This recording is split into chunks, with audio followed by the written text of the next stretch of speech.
angular carrot to make Surrey have a go, but I think Surrey will have a go at anything at any time. I really do. I think that if they think they can get it in the overs that are allotted, the other thing is, how long would Essex need to bowl Surrey out? That's the other thing.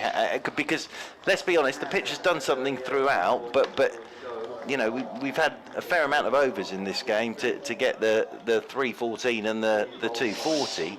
So from an Essex point of view, it's how many overs do Essex need to? But they can all. Harmer comes into play, and the fact that he can get through a lot more quicker. So whatever those overs that are left, minimum number, it could be more than that with Harmer bowling. Yeah, from what I can see, the pitch hasn't really broken up. I mean, it's barely been played on, to be honest. 2 days worth of cricket, but I reckon a session and a half, absolute minimum. Yeah, absolutely, and that's what I mean. If Surrey could bowl Essex out by mid-afternoon, could be the best thing with for the a game. lead of 260, we could be in for really exciting afternoon's cricket. Well, the lead is 98 at the moment. Cook's going to be facing up to Kemar Roach. He's going to be coming down from the Hayes close end. We'll be going back into the BBC Essex News very shortly. Got some funky music playing in our ears as Roach comes round the wicket to the left-handed Cook, and he plays straight back down the pitch, and that's gone up to mid-off, and there is no run. So it could be a fascinating day. It could also be a dull draw. Hopefully, it could be a fascinating day. I saw a member of the ground staff this morning who said the weather's fine today. Said there's no rain, so I think we'll get a full day in. Yesterday was just relentless, wasn't it? Just mizzle and horrible weather. Here comes Roach again. Yeah, lovely. Now we're getting down the slope, up to the stumps, and he bowls. And now Cook bowled! Off stump goes cartwheeling out of the ground. Cook trying to drive through the offside, and Roach gets a wicket. Second ball of the day. Cook trying to drive, and he loses his wicket for 14. So Essex are 24 for 1, and Surrey get the breakthrough. Yeah, it's a perfect start for Surrey. The other thing that will really excite Kemar Roach is that swung, and that swung late at Alistair Cook. He's gone for the drive here from round the wicket, and that has swung back through between bat and look at that go. Yeah. Look at that go. Nipped that's actually come more off the pitch, which is interesting. Seam, I think, yeah. That's just knocked his off stump out the ground, and it's the ideal start for Surrey. Second ball of the morning, and they picked up Alistair Cook, but that has nipped back, and that has, Alistair Cook doesn't often go like that, and that is just a cracking delivery. First up from Kemar Roach this morning, and as I say, Kemar Roach, if he gets on a bit of a roll, he's an absolute handful, and of course those are the two balls that completed the over from last night. Well, extraordinary start to the morning for Surrey. Second ball of the morning, Cook goes. Essex still with a lead of 98. Well, from an Essex perspective, even if they do get skittled out, if the pitch is doing something, the ball's nipping off the seam, they'll like that as well.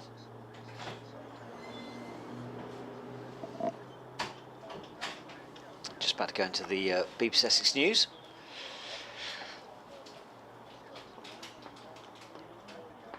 Well, it is still cloudy overhead, but we are hopefully set fair. Not too much rain about. 2 balls so far this morning, and unfortunately Essex have already lost a wicket. An absolute beauty from Kemar Roach, coming around the wicket to the left-handed Cook, nipped off the seam, took out his off stump. Cook had absolutely no chance. Essex are 24 for 1. That's a lead of 98. They'll hopefully get up to around about 250, 260, and then see where they are when Surrey come to chase. But we're 4 balls into the morning, and Essex are 24 for 1. And that ball's just nipped off into the leg side, and that's a single to the total. That's 25 for 1. Yeah. Beauty to start with. Yeah, and what Essex have to be really careful, really careful here, is what you don't want to get into that position of 3 go quickly this morning, and then all of a sudden you're thinking, well, hang on, just a second here. We need to be up around 250 lead. We'd have to bowl out of our skins here if it's only up around 180. And plus the other thing there is you give Surrey a lot more time. So that early wicket just changes the equation a touch, especially as it's Alistair Cook. Gus Atkinson is coming in from the river end to Tom Westley, and it's an inside edge from Westley. Length delivery, but the captain's off the mark straight away. Well, he's the form batsman for Essex. I think he was averaging something around about 55 so far this season. I think I'm right in saying he still has the highest individual score of this game. Yes, 62? Yeah, T. Westley. Yeah. So he's still got the highest individual score of the game. It's the perfect pitch, right? Never feeling slightly in, but if you get yourself in, then there's runs to be had. Atkinson, over the wicket he comes to Brown. Oh. Good morning. That one's just gone off a length. That has pitched about middle and leg and then gone away and climbed on Brown, who just smiles at Gus Atkinson. We could have a match here. Well, we could. The other thing to keep an eye on is the weather.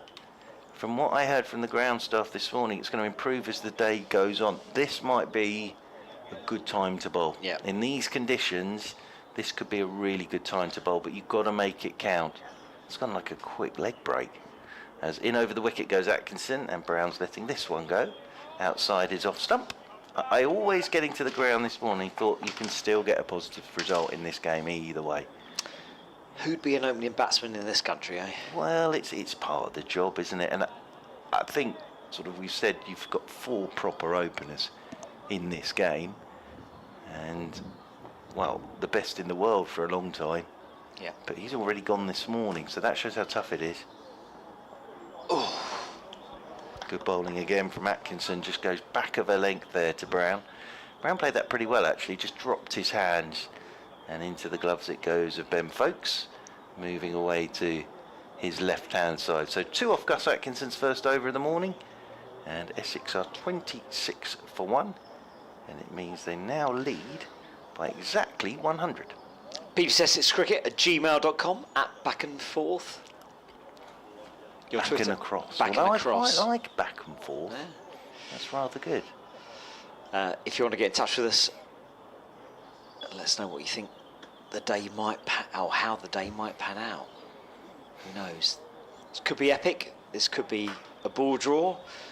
We will see. Kemar Roach coming in, right arm over to the right-handed Westley. 2 slips in, bowls, and that's on the leg side. Flicked away, that's going to be 4. Just strayed, full of length, down the leg side, and Westley just tickled it away for 4 runs. Yeah, just looking for that to swing was Kemar Roach, but it didn't swing.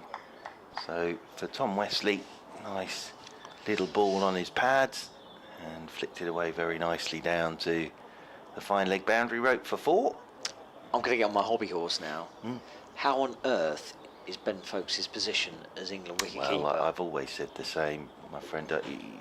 You know, I want folks batting at 7 and keeping. The best wicketkeeper since James Foster. And also, I want him at 7 because he's perfect in that position for this England team. He is. Because he can bat with the tail, and he can if wickets go. Does my head in. Here comes Roach, up to stumps, bowls, and Westley forward, defends into the offside.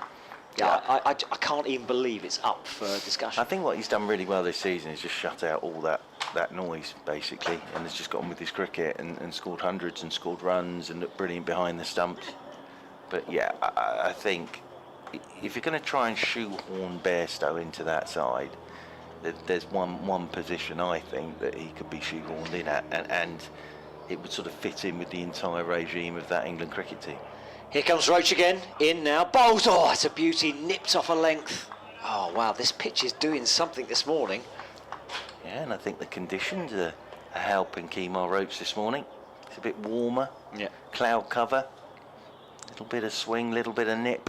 This is tough for the Essex batsman. Yeah, and the other thing this will do is, if Surrey bowl like that this morning, they're not going to fly along at a rate of knots with the runs. And just going back to England, you could literally have Bairstow and Butler opening for England these days. As Roach in now, bowls Fuller this time, and Westley forward just watching, plays defensively into the offside. Yeah, my thing with it is, a keeper can lose you a test match. There's no doubt whatsoever about that. But a keeper can also win you a test match. And I think nothing against Johnny Bairstow's keeping whatsoever. You know, he's a good keeper. But I think if you ask the England bowlers who would you like to stood behind the stumps when the nick goes, every time they'd say Ben Folkes. I think he's dropped, is it 1 catch in his entire career? He doesn't drop a lot. Oh, he's amazing. Here comes Roach, in again, full again, on the pads, this time clipped away, it's fielded at mid-wicket, and there'll be no run. And as I say, with the way that England bat, I quite like having Root at 4 and Folks at 7, because they're my safety valve. So I think he has to play. And if you're going to shoehorn Bairstow in there, and Bairstow should come back in. You know, he's a fantastic player. But there's one position that screams. Yeah. Or I said if Stokes can't bowl, he could open the batting and Bairstow slots in there. Here comes Roach again. Bowls. That's a back of a length and on his toes. That's just tickled away into the leg side square of the wicket. That's going to be a single. 31 for 1. Lee creeps up to 106. End of the over. Of course, it was the last Ashes tour that the Jason Rory Burns partnership started against Ireland. But I just think he hadn't done much opening in Jason red ball cricket, Jason Roy. Now, he batted at 5, didn't he? Yeah, obviously Johnny Bairstow hasn't done a huge amount of opening in red ball cricket. But his technique's a little bit more solid. Yeah, and I think as well, I think he just is such an important cog in that England lineup now, and he deserves to come straight back in. But you're not dropping Harry Brook. No. That's the thing now. As Gus Atkinson from the River End is coming into Tom Wesley, and Wesley's letting this one go outside his off stump. Thing is, when they said Bairstow would come straight back in, it was before Harry Brook had sort of made his mark. That's the thing. But you see, genuinely, I look at Stokes as technically one of the best players in that England team. And Stokes could open in Test match cricket. So if you were looking down that route, and this is nothing against Zach Crawley at all, I just think in over the wicket comes Atkinson. Oh, and Wesley's had a fiddle at this one outside his off stump. Cool, and it didn't get through to Ben Folkes, but he's really had a fiddle at that, and it didn't bounce as much as he was expecting. He's sort of looking at the toe end of his bat there, is Tom Wesley.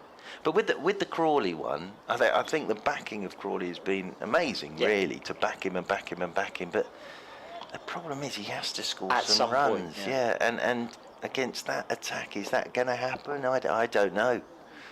As over the wicket comes Atkinson, and pushed off the back foot by the right-handed Wesley, and there's no run. I was on board the Crawley train for a long, cause I think he's just such a magnificent player. His drives are just a thing of absolute majesty to watch. But like you say, in the end, you got to score runs, and they seem to come in fits and starts. He'll score 100 or a double 100, and then nothing for a long time. Yeah, and Australia will work. Well, they know exactly how to get him out. As Atkinson is in, and Wesley solidly forward, plays this one straight back up the pitch, and there's no run. And you know, Australia.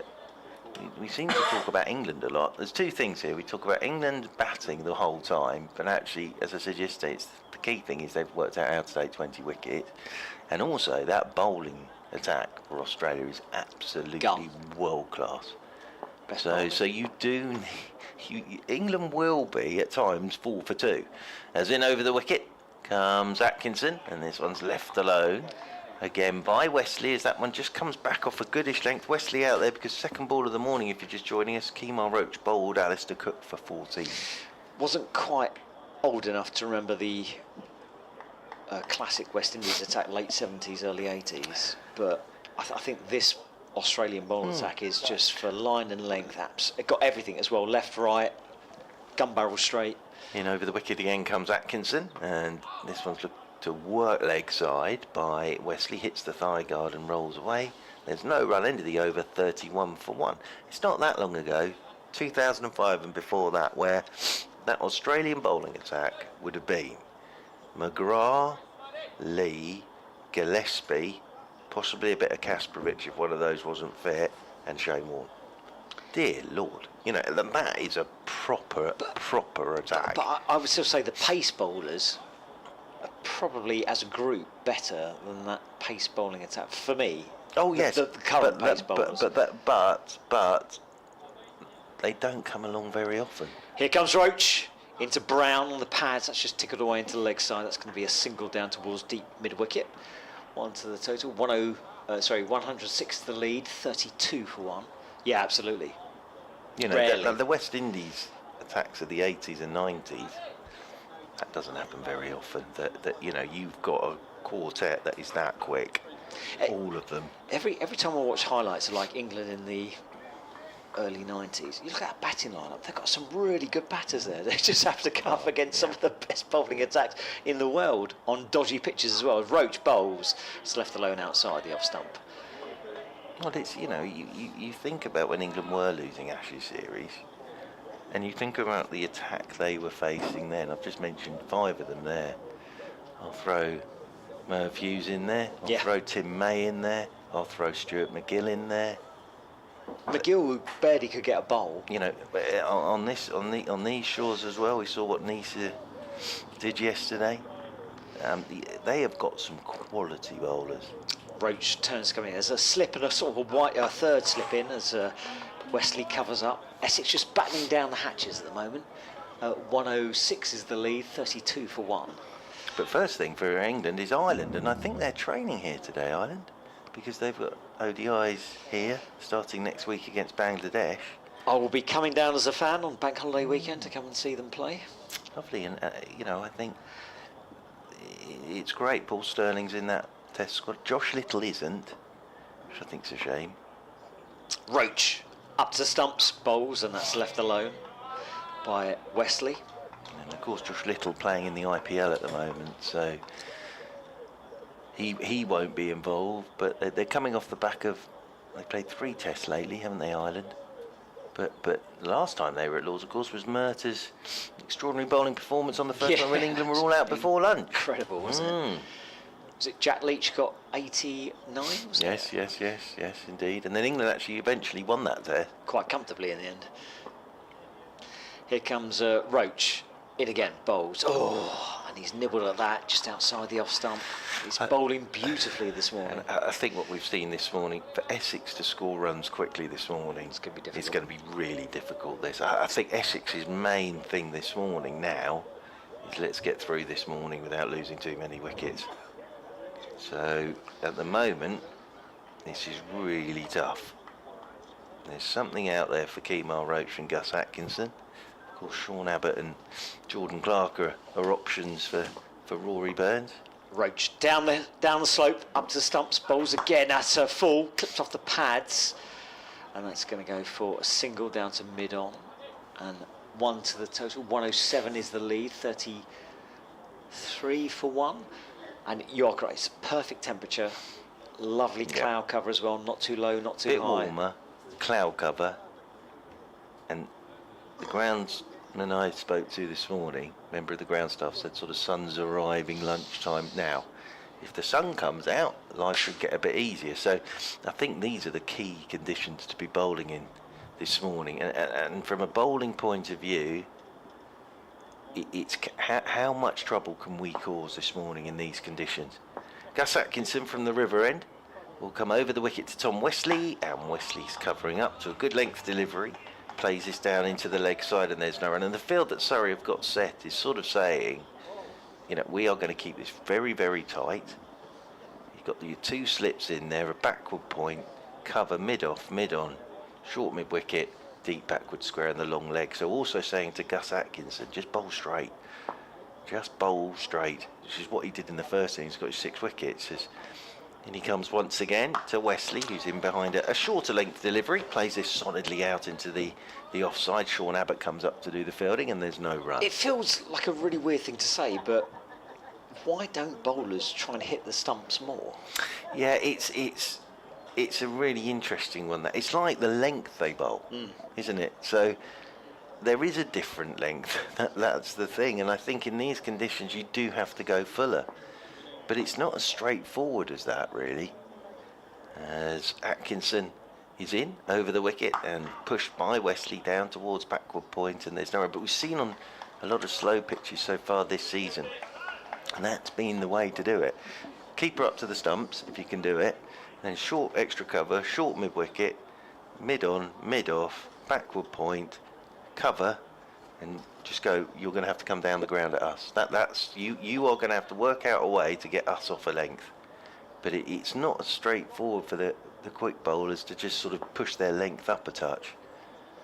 As Atkinson comes in over the wicket to Wesley, and that's on leg stump. That'll be flicked off his hip out towards deep backward square. There's Will Jacks, who could have a role to play with the ball today, of course. One more to the total, and Essex move on to 34 for 1. They lead by 108. Yeah, if you just joined us, Alison Cook was the wicket to go this morning. A ball that nipped back a mile, didn't it? Serious leg break. Yeah, it was a cracking delivery from Kemar Roach. And as I say, it's not often you see that with Sir Alistair. He didn't even look behind him. He just walked off. In over the wicket comes Atkinson to Brown, and Brown's forward. Thick inside edge will get a single. And Jordan Clark comes around to do the fielding. BBC Essex Cricket at gmail.com. Back and across.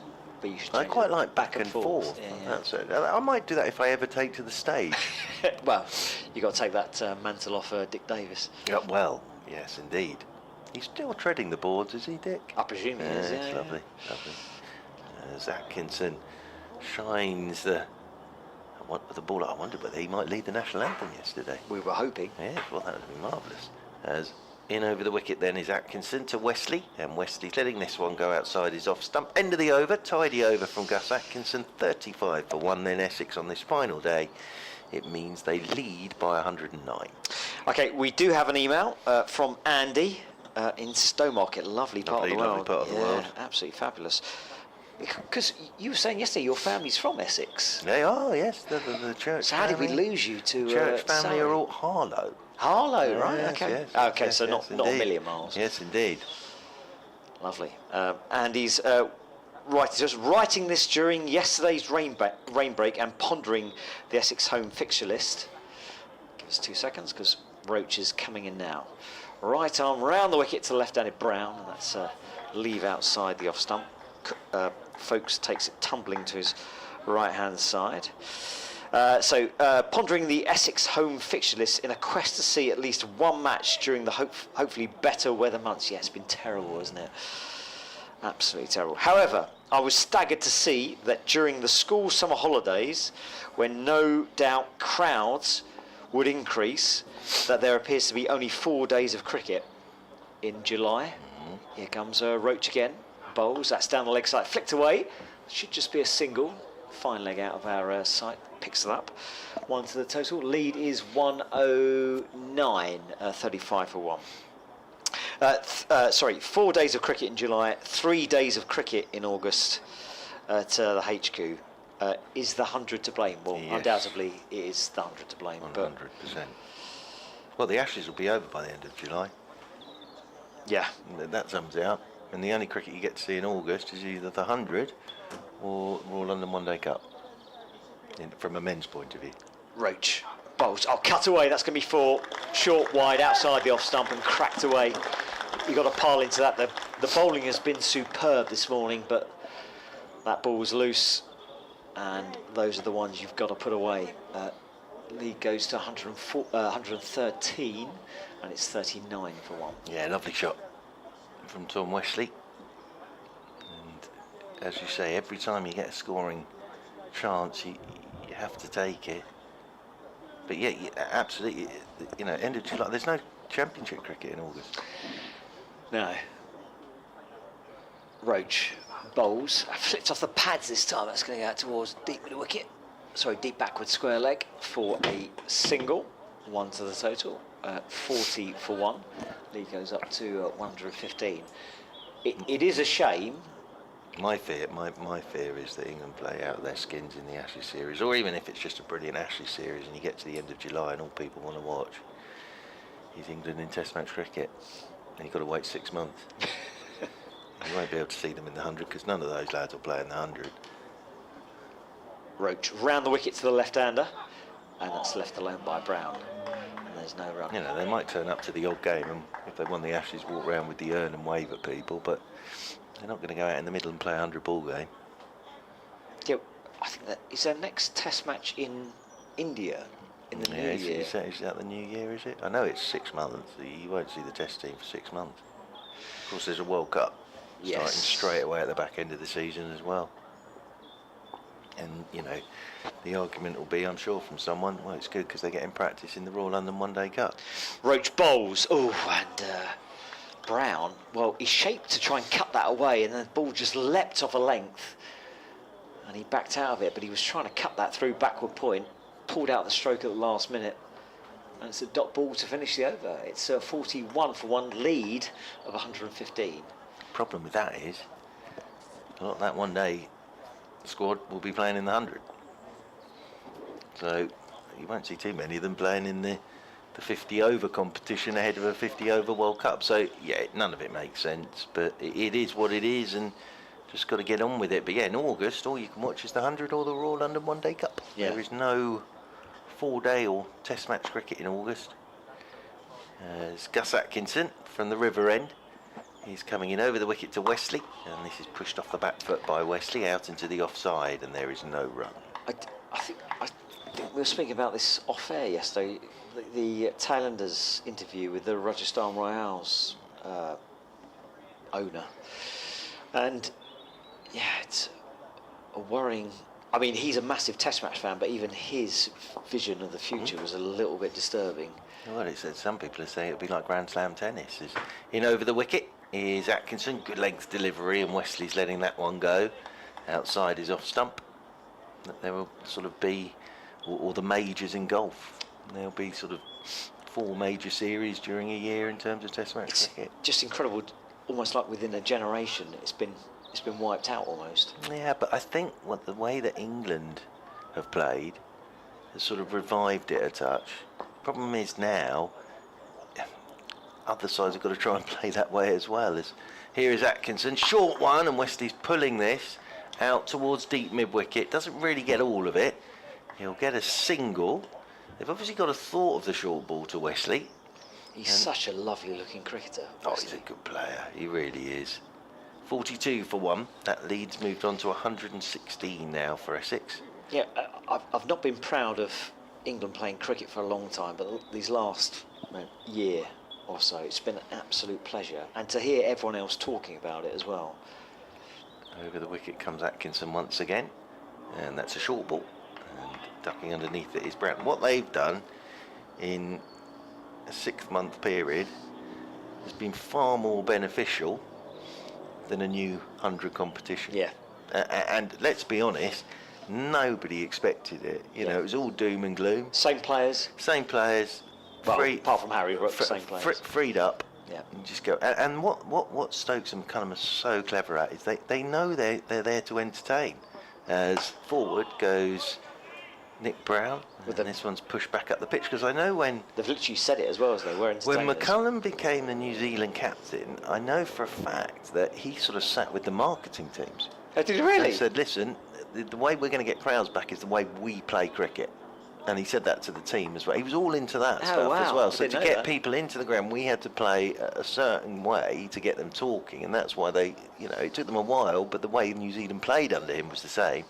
As, this one doesn't really bounce on Brown. He's looked to push it off the back foot. It was wide-ish outside the off stump. It's hit Ben Folkes midships, and Folkes did pretty well to get something on that. But if that's straight, as we saw with Will Jackson in the first innings, then you're in trouble as a batter. End of the over, 42 for 1 then. Lead is 116. That's incredible. I didn't realise he sat with the market. So he understands what it's all about. He gets it. Stokes is the same. And so it's almost no surprise he got the England job. Well, I think it was a surprise in the fact that nobody had mentioned him, and when it was talked about that he was going to, everyone thought it would be the one-day stuff. Yeah. But apparently he wanted the challenge of the test team. Turned around the test team, lost 17 in a row, or whatever it was. Exactly. Can you imagine the type of cricket we might have played under Gary Kirsten? Mm-hmm. No offence to Gary Kirsten, great coach. Here comes Roach, right arm over up to the stumps, bowls to the right-handed Wesley, just taps that away into the leg side. It's going to be a single. You see, I think everybody thinks it's like a revolutionary way of playing cricket. I'm not sure it is. I just think they're playing to their strengths. Yeah. And I think that he knows what he's got. And the other thing that I think is absolutely key, and sorry to say it again, is they've worked out a way of taking 20 wickets. and they've worked out that the way to go about it really is score your runs as quick as you can, and give yourselves time to take 20 wickets. And try and hit the stumps as more often than they were doing in the past. Right arm round to Brown, who turns this way off the pads. That's running out to wide mid-on. I think there's going to be a couple of runs there. No, they're going to come back because the throw comes in. So it's just going to be a single. Lead is 118, 44 for one. But I think it, sort of from a distance looking at it, what I love about it with Stokes and McCullum is, and you often think this, don't you? If you get picked for England, you can play. You wouldn't get picked for England if you couldn't play. Yeah. So let them do what they do. Shouldn't be trying to You've change got techniques. good players there. Let them play. It's freeing up the mind. There's Roach in. Oh, that's a drive, but Wesley will get no run for that. You're not technically coaching them. Yeah. Otherwise, they wouldn't be playing for England. You're basically there to throw some balls at them and go, "Oh, well played," when they smash it, Yeah. and then sit down with them and say, "Listen, this is your strength. Don't put it away. Play to your strengths." I mean, obviously, neither you or I are going to get anywhere near, not even county cricket, club cricket, or Test match cricket certainly. But as Roach comes in, bowls to Wesley. Oh, that beats him outside the off stump. That's a decent delivery. Wesley playing at that one, and there's no run. But I guess a lot of play. I mean, Hick and Ramprakash are the absolute prime example. Once you get on the international side, you've got all the skills in the book. Imagine how many runs they would have scored under this lot. Yeah, a ton. Thousands. Yeah, absolutely thousands. But it can't just be as simple just telling people, "Don't worry about your wicket." It's not as simple as that, but it's not rocket science. No. Here comes Roach in again. Bowls to Wesley, who drives. It's a lovely shot. Best shot of the morning. Clips straight back down the ground for 4. Straight of mid-on. And a fist pump with Brown. 4 to the total. Essex are building their lead, 122. And the other thing with that's a gorgeous shot from Wesley Yes, as well. The last point on that is, everyone will go, "Well, what, is that all it is?" Well, if everyone could do it. Yeah, exactly, yeah. They wouldn't be in this position when you had to get McCullum in. Yeah. I'm privileged to be there at Leeds. I think we were something like 100. We were 110 for 5 or 6 or something like that. And then Bairstow just went on that counter attack. As one of the best days of cricket I've seen, as Roach comes in, bowls. That's clipped off the pads down towards a deep fine leg for a single. Well, there is that story, isn't there, that he's batting with Stokes and they were bumping him, and he walked down and said, "I don't know how to go about this." And he said, "Well, how would you normally go about it?" He said, "I'll try and smash it out the ground." He went, "Well, just try and smash it out the ground," and the rest is history. That was at Trent Bridge, wasn't it? But that is a case in point. Sorry, end of the over, 49 for 1, lead is 123. That is a case in point of keeping it simple. Yeah. You don't want to give, I always think, you don't want to give players too much to think about. Yeah. But what do I know? But as I say, if everyone swings around now having heard that and goes, "Well, that sounds really straightforward," why haven't they been doing it before? Yeah. Why has it taken McCullum to come in and Stokes to come in and do that? As Gus Atkinson is going to come in over the wicket to Tom Wesley, and Wesley's driving down the ground, and Rory Burns does very well. Gets across to his right, the captain times the dive. Great cricket all round. It was very good, that, and a nice shot from Wesley, but positive start this from Wesley after that early loss of Alistair Cook. Wesley's moved on to 21. 50 comes up for Essex, so they lead by 124. And if you'd have looked at Stokes 6-7 years ago, you would not have picked him to be that sort of leader, but he seems to be, maybe because of what he's been through. Did you watch the documentary on? I did, yeah. Comes across as... Gus Atkinson is into Brown. Oh, and Brown's ducked into this one. It's hit the shoulder, short ball. It's ballooned up to Ben Folkes, so just banged in by Gus Atkinson. Probably didn't bounce as much as Brown was expecting. As here is Jordan Clark warming up. Well, the thing is, it shows what a fabulous cricket brain the man has got, because it doesn't always automatically mean Surreyan was made England captain. It's a disaster area. So it doesn't automatically mean it's going to work. As over the wicket again comes Atkinson, and this is punched off the back foot by Brown. He'll get a single, one more to the total. From what we've seen so far, Stokes seems to have obviously the skill of both of them, but the empathy of Mike Brearley. Yeah, he gets players, and he's been through the ringer himself, hasn't he? And he gets players, and he's basically sort of getting himself through games now with injury. It's pretty obvious who the next England Test captain's going to be, and I like the fact that they've gone that option really.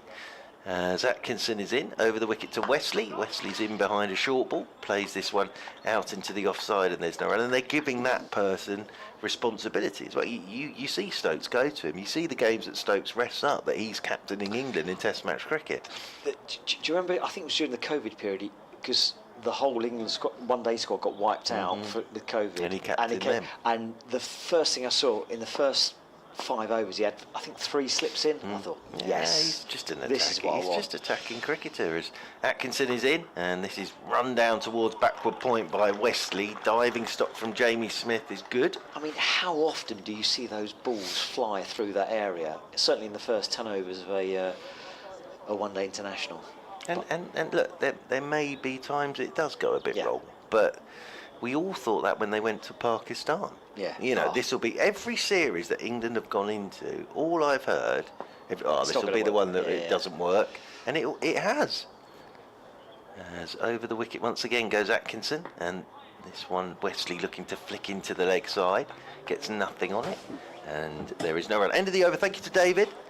He's going to have his break. Nick Gledhill's coming in for the first time this morning. The other thing that I always enjoy as well is all the sort of chatter before the Ashes starts, and a lot of it before any series now against England is the opposition saying we're not going to try and play the way that England play.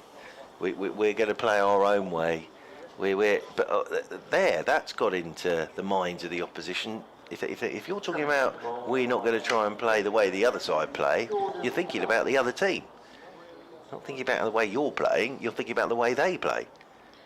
So it's all very interesting. Good morning, Nick. Morning, Mark. Nice to be back on this game. Not a lot happened yesterday, but we had that earlier wicket of Alistair Cook. Things have settled down since. Tom Wesley does look in very good form, doesn't he? So 51 for 1, or we have to add, 74 to that. So we're up at a lead of 125 at the moment, and Clark with 2 slips, backward point cover mid-off, mid-on. He's going to bowl to Brown. It's a useful delivery first up, which is tempted into playing just outside the off stump, but in the end happy to leave it alone. It's pretty cloudy. We are expecting some sort of brighter weather during the day, but a much lower rain threat, so reasonable conditions for those celebrating the coronation with street parties around the country today. Maybe just be the odd shower looking at the forecast, but a sunny afternoon, which would be very pleasant if it happens. 51 for 1, and here Brown just covers up to a good length ball from Clark and plays it defensively back down the pitch, and there's no run. And it occurs to me, Mark, but probably was talking in the press box, probably before 1980, say, when we started to have Sunday Test matches, the coronation would have probably caused an entire day's play to be stopped. We would have had a rest day yesterday and 2 full days, Sunday and bank holiday Monday, and it could be that Essex going into today would have preferred that option, but who knows. Clark bowls and Brown just tucks it away off his pads, and we'll get run down to fine leg. I think of a second it's not going to be there as Atkinson's throw comes into the gloves of folks. 52 for 1. The old rest days, they were marvellous, wasn't they? I think that the most important thing, the best thing about rest days was seeing if everybody turned up for the next day. I think having had a rest, especially on overseas tours. That's right. Of course, we used to have Saturday, Monday, Tuesday championship with the rest day being the Sunday, and you played a 40-over match, and there was very little change in the squad, of course, in those days. Whoever tended to play the championship game played in the Sunday game, often having travelled 200 miles in the process on the round trip. It was a bizarre setup at times. Here's Clark. 2 slips waiting. Wesley on form on 21. And just tucks it away off the pads. A late adjustment there, but he'll get a single down to fine leg. That's a thought of a second, but throw is pretty good. and no chance of getting that. But I always used to like rest days in test matches as well. As I Yes. say, especially on the overseas tours, because the biggest thing about the Monday is everyone still going to turn up? That's right. Because there used to be sort of Botham's barbecues on rest days used to be infamous, Legendary. didn't they? Yeah, absolutely. Imagine that now, though, a rest day. I was just reaching for a scorecard and found it's one for the Lancashire games, so there might be one next door, David, if you've got a chance to find one. Here's Clark, bowls, and that's played up into the onside, up towards mid-on, and there's no run. Just getting to the pitch of that. Brown didn't quite time it, but played it away pretty well. He's on 16, but it's Wesley who's taken the eye since the early dismissal of Alistair Cook, who fell straight away this morning, cleaned up by Kemar Roach for 14 innings. Again, Alistair Cook suggesting he was going to get himself established in a couple of short periods at the stay at the crease yesterday and on Friday evening. Here's an uppish one, but safe, just wide of backward point and away for 4. Didn't quite control that. It was very much off the Q end of the bat, that from Brown. Could have easily held out to a deep gully or backward point. Thank you very much to David for sorting that out. We've got now a scorecard for the current match rather than the previous one, which is always very useful. But 4 to Brown takes him along to 20. It's 57 for 1. The lead trots along to 131, and Wesley is 22. It wasn't too far away from Cameron Steele, that from Brown, but it's 4 more in the book. So hands went up from Jordan Clark and Dom Sibley, and Sean Abbott is coming into the attack for the first time, replacing Gus Atkinson. 8 overs from Atkinson, very tidy 8 overs, none for 11, but it's now the head-banded Sean Abbott coming into the attack from this river end. Yeah, I think the weather sort of in equations will come into play as well, because if the sun does come out this afternoon, this is still the best time to bowl, I think. Yes. As Abbott is in from the river end to Wesley, who's had a pull at the first one that was short, and that's beaten the bottom edge of his bat, and it's taken low down by Ben Folkes. Wesley's looking positive out there in everything, defence and attack. He's coming up to 350 runs for the season by my stats, so it's pretty good, because the top runners in that category are in the low 400s at the moment, I think, so he's done pretty well. Yeah, he's obviously in good, he looks in good form, Yes. doesn't he? As he waits over his bat once again. He's an extremely attractive batter to watch. As Abbott over the wicket to him, and he's in behind a short ball. Plays this one away into the offside, and there's no run. Just regarding Andy's email about the fixtures, yes, Essex have 2 home games in June and 1 in July. There are 3 championship rounds in July, but they're away at Blackpool and Southampton for 2 of them. So that perhaps just adds to the impression that there isn't that much at Chelmsford in high summer, which I think is fair to say. But I would add there's one additional little problem which makes things worse. We'll come on to that after this ball. Wesley, as Abbott's into him. Wesley, inside edge, looking to force off the back foot, and that's just hit him on the back toe of that back foot, big toe, but that could have easily gone back onto his stumps. Just got to be a bit careful. When you're playing those forcing shots on here, you've just got to be a bit careful. We've had a couple of drag-ons in this game. Yeah, we still have a situation, unfortunately, where between August the 22nd and Sunday the 3rd of September, I think 2 counties play twice and 4 counties play once. One-day game. Over the wicket again goes Abbott, and this one's turned by Wesley off the stumps into the leg side. There's Atkinson to do the fielding. So Surrey keeping this very tight at the moment. So you've got the playoffs for the 50-over competition and then the semi-finals. So I think from remembering how the format works with the top 3 going through, that would mean semi-finalists play once, one-day game. The losing playoff sides play one-day game, and the winning playoff side plays 2 one-day games over a 10-day period. And there should really be a championship match starting at the end of August, a championship round. Over the wicket again goes Abbott, and Wesley, that nips back at him. He was going to go and punch that for a second through the offside, and then it suddenly roared back at him. He ended up hopping a touch, playing that one down into the leg side. It's a good first over this from Sean Abbott. And of course, that would be, at least partially, sort of in the last week of the school holidays. The 100 ending on August the 27th, which does sort of leave a week for the ECB to play with for a championship round, but they haven't used it, sadly. Well, the players will be knackered from playing in the 100. They would. As in, over the wicket once more comes Abbott, and he's almost had a fiddle at this one. As Wesley, in fact, I think he did have a bit of a fiddle seeing it again, and it's gone past his edge. It's taken by Folkes. Maiden over first up from Abbott, and Essex 57 for 1. And Brad is on our email, bbcsexcricket@gmail.com. We'll have a look at the latest scores in a moment. But Brad, as your email, you find it somewhat worrying that the likes of Steve Smith and Marnus Labuschagne are playing in county cricket at the moment in advance of the Ashes.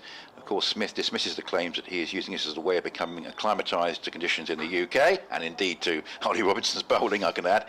He says that he's played here often enough and he knows what the conditions are like. You think that's utter flim-flam. No matter how good a player you are, you still need to ease yourself into a new season or a new country's wickets. I think there's a difference between Labuschagne and Smith, because Labuschagne obviously has got a long-term commitment to Glamorgan. Fantastic 170 yesterday. Clark goes around the wicket, bowls, that's outside the off stump, and on its way through to Folkes, and of course it sort of came to light with his ability to score well in English conditions and how he performed for Glamorgan. Obviously helped him get that introduction to Test cricket as a concussion substitute, of course, in the game that eventually ended with Stokes and Jack Leach taking the limelight. But Labuschagne did very well in the game for Australia. See, I just don't get that argument at all. Steve Smith, come on. Yeah, it was clipped away off the pads down towards deep square leg for a single by Brown, 58 for 1. Clark continuing his over. I'll go back to what I said on that point. Steve Smith has scored runs everywhere in the world. Yeah. He knows what English conditions are like, and plus for county cricket, the talk at New Road and the talk about Steve Smith and playing for Sussex, and it's brilliant for county cricket. Good numbers came in at New Road. Yeah, and apparently in the press box there were probably too many people in that New Road press box. If Steve Smith gets 150 in the opening test at Edgbaston, I'm not for one going to sit there and because go, of Sussex. Gosh, yes, only hadn't played for Sussex. If he hadn't played for Sussex, he wouldn't have scored a run. So here's Clark with a wide slip and 5 saving 1 at 58 for 1, and he bowls, and Wesley almost plays that on. It just jagged back into him. I think he's played it into the top of his pad, which happens just every now and again when the ball gets stuck in the top of the pad and the batsman picks it up and throws it to the bowler, because he doesn't particularly need the bowler to come and pick it out of his pad and claim a catch. 58 for 1. Yeah, that's the thing. You can nip up there, can't you? Yes. And take the ball Yes. back. Yes. No. And Steve Smith doesn't need to. Yes. Yeah, as Clark bowls and Wesley on the drive sends it to wide mid-on, just wide of direction. They get through for a single, 59 for 1. Yes, I don't think you can have that argument and then sit there and go, but county cricket, it's in trouble, and you've got one of the world's best players playing in Division 2 of the county championship. Brilliant. Yeah, and a lot of talk about that game, and good numbers at New Road, general positives, I think, as that's just played. In the end, a late adjustment from Wesley sent it down towards short third man, and there's a wide short third man in Atkinson, really. And there's no run. 58 for 1. You add 74 to that to get the lead of 132, and we are 45 minutes into the final day, having lost virtually the whole of yesterday to rain. We did think on Thursday we were probably going to have about 3 days of playing time, and that estimate has just about been borne out. But can we get a result in 3 days? That's the thing here, as Jordan Clark bowls under heavy cloud cover, and it's played up by Wesley to mid-off. The other thing that nobody's mentioned in this as well is that if I'm not sure about Labuschagne, I don't know, but with Smith, let's say he had an IPL contract. Yeah. He wouldn't be here playing for Sussex. He'd be playing in the Yes. IPL. Yes. Like a lot of the Australian players. Yeah. But he's here. He doesn't need to come and do this. He'd score runs anyway, and fair play to him. He'll get a hit, and great, and marvellous, and wonderful, but he'll still score runs in the Test match whether he turned up or not. And I just think it's great for the county game. I really do, especially at a time when there's so much talk about the state of the county game and what's happening in the future.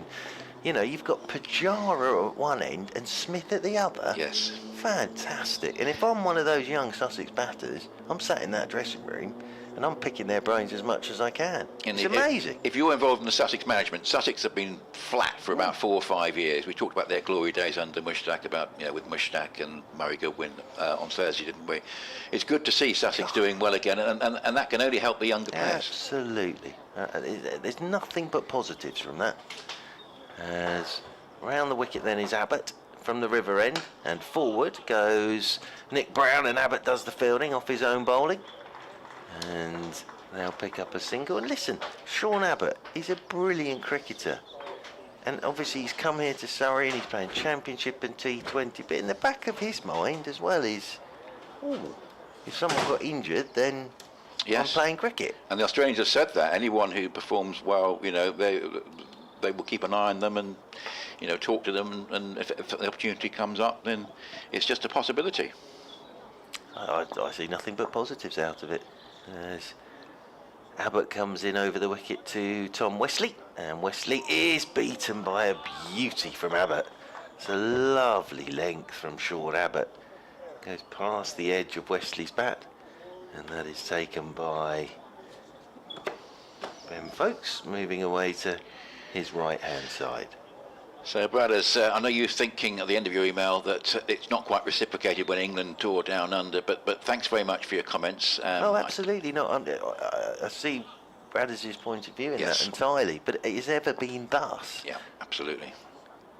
Abbott is in over the wicket, and this one's pushed down into the leg side by the right-handed Wesley. But I think with Smith, you're talking about a bloke he's scored runs all around the world. I think this is his 4th Ashes series here. He knows exactly what he's up to. Interesting declaration by Warwickshire, who lost the whole of yesterday. They're on course to beat Hampshire. They may yet do that, but 410 for 8 declared, leading by 181. Ed Barnard 95 and Michael Burgess 88, just both missing out on their hundreds. Abbott, over the wicket he comes to Wesley. Short ball, gets Wesley hopping a touch as he plays this one down into the leg side. They'll pick up a single. That'll be one more to the total, one more to the lead, and Essex move on to 60 for 1. Mohammed Abbas 4 for 55, but I think that's an interesting declaration, because I imagine conditions at Southampton are quite similar to the cloud cover, and the Warwickshire seamers did quite a lot of damage in the similar circumstances on Thursday. Essex have Warwickshire as their next opponents. They were Surrey's last opponents. I had them down as possible dark horse challengers. I still think they're going to do well. What was your thinking of them, Mark, when you saw them? Absolutely. No, they're a really good side, Warwickshire. Good bowling attack, strong batting lineup. So all the ingredients you need, really. Yeah. And they tend to do quite well in that fixture against Essex at Edgbaston. We'll see. Abbott round the wicket to Brown. Just a gully there now for Brown, as he's just turned round by a ball that straightens a touch on him, and he pops it down into the offside, and there's no run. So Essex at the moment going at 2.42, so 2.5 and over. The lead's 134. I think 260 would be interesting. So that's another 130, say, from here. I'm just trying to work out overs. At 2.5 and over, you're sort of in the 45, 50 over mark there. Oh, that one's just hopped on Brown as he looked to work it leg side, and it's almost ballooned straight to Gus Atkinson at short extra cover. That's the other thing. Any sort of chase won't be easy on here, because there is the odd ball popping, and we've seen the odd one keep low as well. So it wouldn't be straightforward, but in Essex's minds it's going to be against a powerful batting 11 for Surrey. But what sort of number and how many overs do we want if we get to that point? I still think the best thing for the game would be Essex bowled out sort of, I don't know, hour and a bit after lunch. And that lead up around 250. It's sort of, But at the moment, at this run rate, they're not going to be anywhere near that in that time after lunch. So interesting. Been a couple of very quiet overs. Surrey keeping it very tight as Clark bowls a beauty, and Wesley is caught behind. I think is a big appeal. Oh, that was a lovely piece of bowling. It really turned him round. If he didn't edge that did a lot. That really did, because it pitched round about middle and off and beat him on the defensive stroke. There was quite a confident shout there from folks with right glove upheld, but not out, and Wesley survives on 23, 60 for 1. All I can think is the inside edge of his bat may have brushed his pad. Yes. I think that might have been the noise. It was a certainly beautiful, beautiful delivery. Just turning around completely. Yeah, I think that's possibly what it is. I think the inside edge of his bat has just brushed that top flap of his pad. He knew. Wesley knew he hadn't nicked it. Lovely piece of bowling. A slip and 5 saving one as the sun forces its way through these clouds, and that's outside the off stump and left alone. It's done quite a good job there because they're still quite heavy, but it's managed to find a little way through. There's little bits of blue sky around, and it's found one of them. So 60 for one, and actually with the sun out today, it's going to be quite a pleasantly warm day, which is nice. I for was the told spectators. 20 degrees. Which is today. Riches for this spring. Well, absolutely. It's rather wet spring, or late second half of the spring anyway. I think I've March got a cold all of a sudden. Yes. Literally, I've picked up a cold while in Chelmsford. 134 the lead. Clark to the right-handed Wesley, who comes forward and plays defensively back down the pitch. Can Lancashire or Notts force a win in that game at Trent Bridge, which has been had the bowlers on top initially, but Lancashire had a pretty good day with the bat, and 255 for 6. So a few wickets recently, but they lead by 220. Still a chance to force a result either way in that one. Stephen Croft is 26 not out, and 3 wickets there for Lyndon James, who was the 6th bowler to come on. That's another good delivery, which beats Wesley on the defensive shot. And I must admit, run scoring not at all easy out there as the sun forces its way completely through and is shining brightly over the square here at Chelmsford. 60 for 1, but a very good tight spell this from Surrey, giving nothing away. Gorgeous bit of bowling again, that from Jordan Clark, cracking length. And the thing here as well is you sort of have to play what's in front of you, and Surrey have bowled really well this morning. Somerset had a good day yesterday with Tom Kohler-Cadmore making 130, 60 for 1, as this is flicked by Wesley off his pad out towards deep square leg. They will come back for a second after a little bit of hesitation, but it always looked reasonably straightforward too. It's quite a long chase out there, and in the end back comfortably enough for the second run. Jamie Smith couldn't get around quite quick enough to prevent that. 62 for 1, and Wesley goes along to 25. Somerset made 412, got a useful first innings lead there of 157. Northampton 93 for 1, 64 behind in the second innings. So looking like a draw there. That's a good one, and he does edge this and is caught behind. Again, actually deserved the wicket there, Clark, because he'd been probing that offside line right through the over, very close to getting an outside edge at 2 or 3 deliveries ago, and that one just drew Wesley half forward. It did flick the outside edge, and I think everyone was fairly certain about what had happened on that occasion. Wesley goes for 25, 62 for 2, and Brown is 22, and the lead is 136. Yeah, lovely bit of bowling from Jordan Clark. And I think everybody knew Wesley had got a nibble on that one. So second wicket for Surrey this morning in the first hour. And the other thing this does, Nick, is, the runs are being kept down by Surrey, picking up wickets, bowling tightly. It's a perfect length from Jordan Clark. It really is. And Wesley didn't even wait for the finger to go up. So that'll bring Dan Lawrence and his wrists of gold out to the middle. But it's good stuff, that, from Jordan Clark. But yes, started the day today, Essex, with that lead of 98. So started the day with a lead of 98, 24 without loss. So today, they're 38 for 2.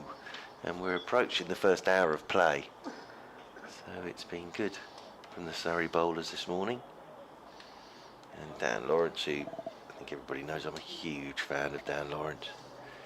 I think he's a wonderful player, this lad. Saw him get that 100 on debut.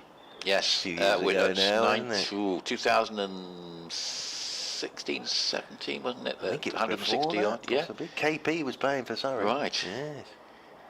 But yeah, that was his first 100, wasn't it? 161, I think. Yeah, it was just magic. It was a magical innings from a young man on his first game at the Oval. Brilliant, absolutely brilliant. We sort of got used to now him sort of that whip through mid-wicket, yes. But then we hadn't seen it. Started the season very strongly. As Abbott then, from the river end, is coming round the wicket to Nick Brown, and Brown has a fiddle at this one outside his off stump. He's crossed with himself there, Nick Brown. He's trying to run that, I think, sort of between Folkes and Pope. Folkes, the keeper, of course, and Pope stood at gully.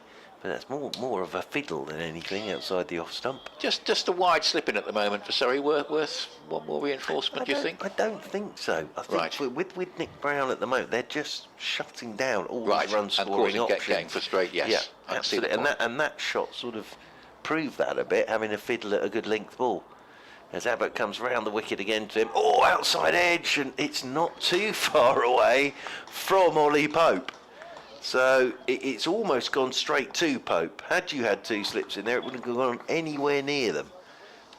But Ollie Pope's in that sort of gully-ish position, and Brown gets a boundary, but he wasn't in control of that at all. And it's 10 in the match for Ollie Robinson. So well done to him. Worcester 60 for 3, 49 behind Sussex. 7 in the first innings and 3 already, all 3 in the second innings for Ollie Robinson. Round the wicket once again goes Abbott, and this one's turned into the leg side.